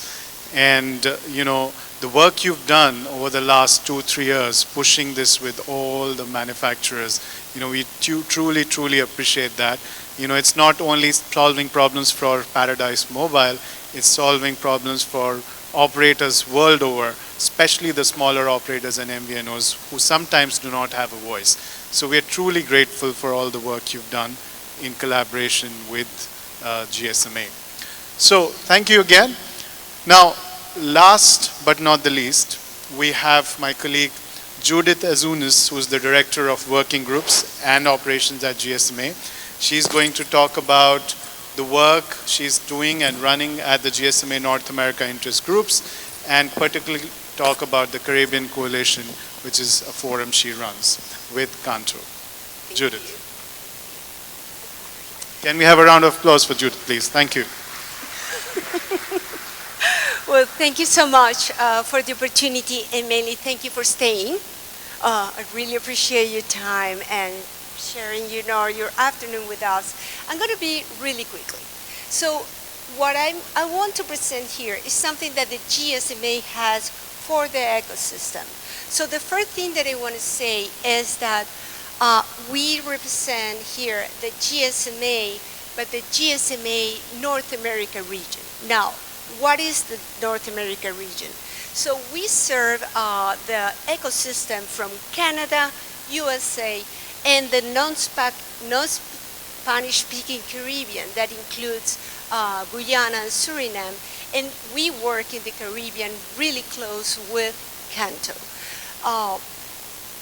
One thing that I want to give you a brief overview is this asset that the GSMA has for the industry, that is the GSMA working groups. So the GSMA working groups is the venue for collaboration in the industry. We gather operators and members of the extended ecosystem to find solutions to common challenges, to leverage opportunities, and to drive digital transformation. So, I'm not using this. So what are the working groups? So the GSMA has working groups at different levels. I'm going to talk about first what are the global working groups. So the global working groups at the GSMA work international level. They are the venue to facilitate collaborations, consensus building, and harmonization among all the members of the GSMA at the global level. They create frameworks and requirements for operational matters, and also they influence the mobile industry standardization and solution development.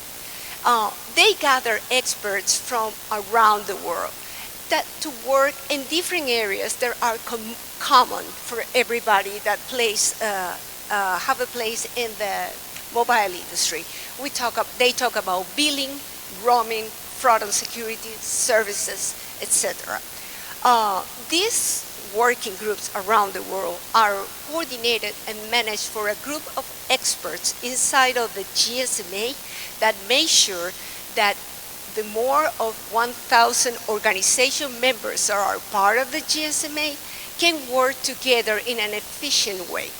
The whole working groups function, it works around a set of core groups. Those are the network, roaming, and interconnect working groups that includes the wholesale solutions and also the network groups. Then we have the eSIM and devices group, emerging technologies, and fraud security. So you can learn more how to become part of those groups and what those groups what they do in the gsma.com.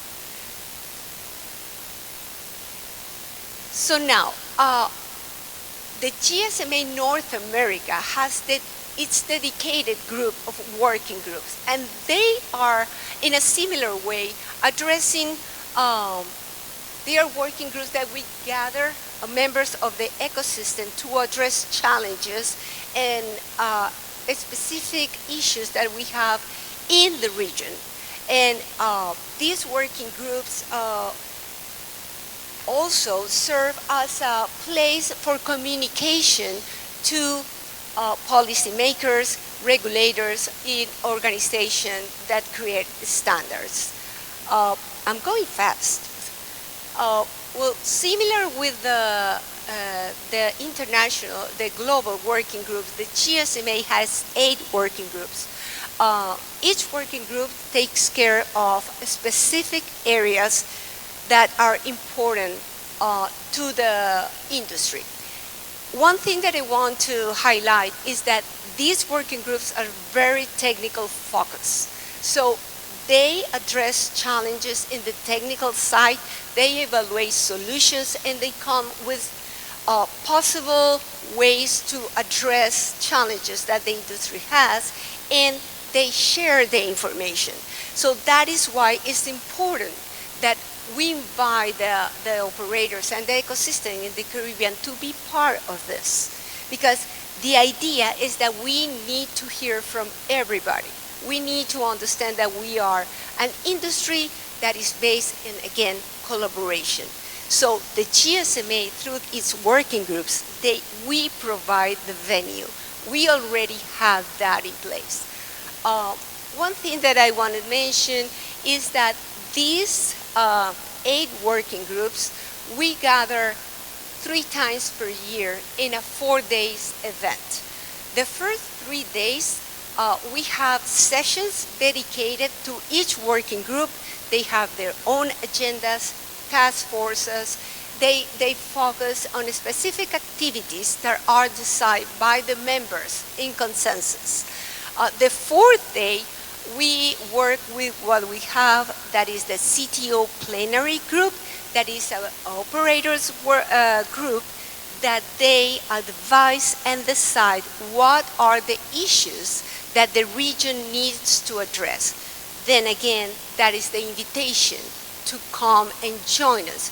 We need to hear from the Caribbean what are the issues and be part of us.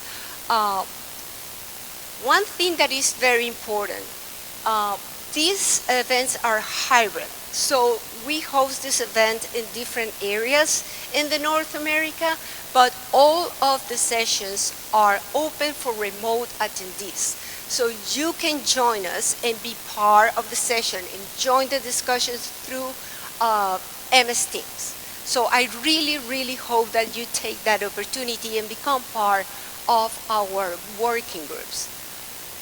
Moving on, I want to mention this is a tool that the GSMA has available, and it's an important tool to manage all the working groups at global level. This is the GSMA Members Gateway, and this is the repository of all the documentations that we have from the work that we do through the working groups. You have specifications, you have results of challenge, you have a lot of information. Beside that, through the Members Gateway, you get to collaborate with more than 10,000 members that are working in the different areas. So this is a great opportunity to share information and find solutions that maybe somebody else has already. So that is the basis of the collaboration.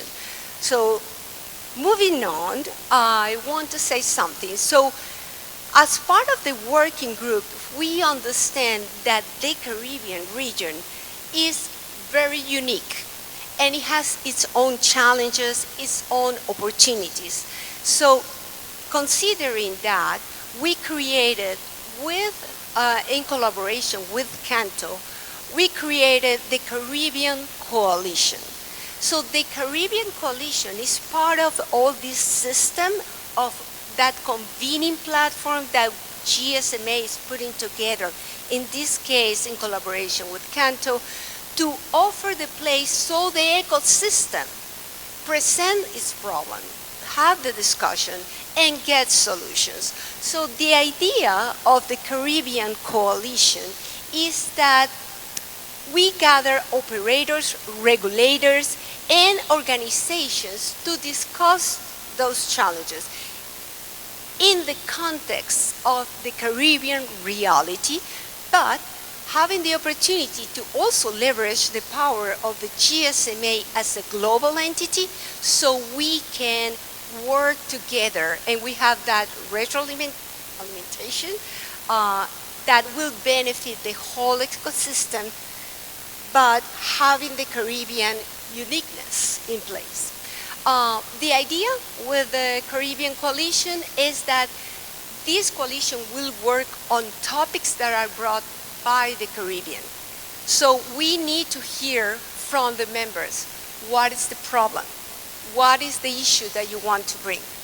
And through the Caribbean Coalition, we're going to place those issues and create task forces, actions that we will follow until we get the results. And the main thing here is that everything will be shared because the Caribbean Coalition is for the benefit of the industry. We want the Caribbean to thrive, and GSMA is there providing the convening platform so you can do it. So I really want to invite you all, please join us. I know sometimes it's challenging, but we have been hearing through all day, we need to collaborate. We need to collaborate, that is the key. So here you have it. GSMA has this platform, and it's a successful platform. We have the working groups gathering more than 1,000 organizations around the world. So please join us. Let us know your pain points, and let us yourself find the solution. Finally, I want to invite you to save the date. The next GSMA North America Regional Interest Group is going to happen in Las Vegas, October 14th and 15th, and will be co-located with Mobile World Congress. Again, all the sessions are hybrid, so you can join, even if you cannot attend in person, join us. We will provide information, hear what we have to say, and then communicate to us and let us know how can GSMA support you. So with that, I think that was my last slide. Please, I hope I can welcome you all with the team. The team of the GSMA is there for you. I hope to see you there. So if you need more information, let us know. We're going to be around. My email is there. Just shoot me an email. Feel free to reach out. And with that, I thank you so much for your time, and I go back to my colleague, Sean. Thank you, everybody. Thank you very much, Judith. Really appreciate that. Okay, that is the end of the session. So I thank you all, for staying back, prioritizing this session over everything else.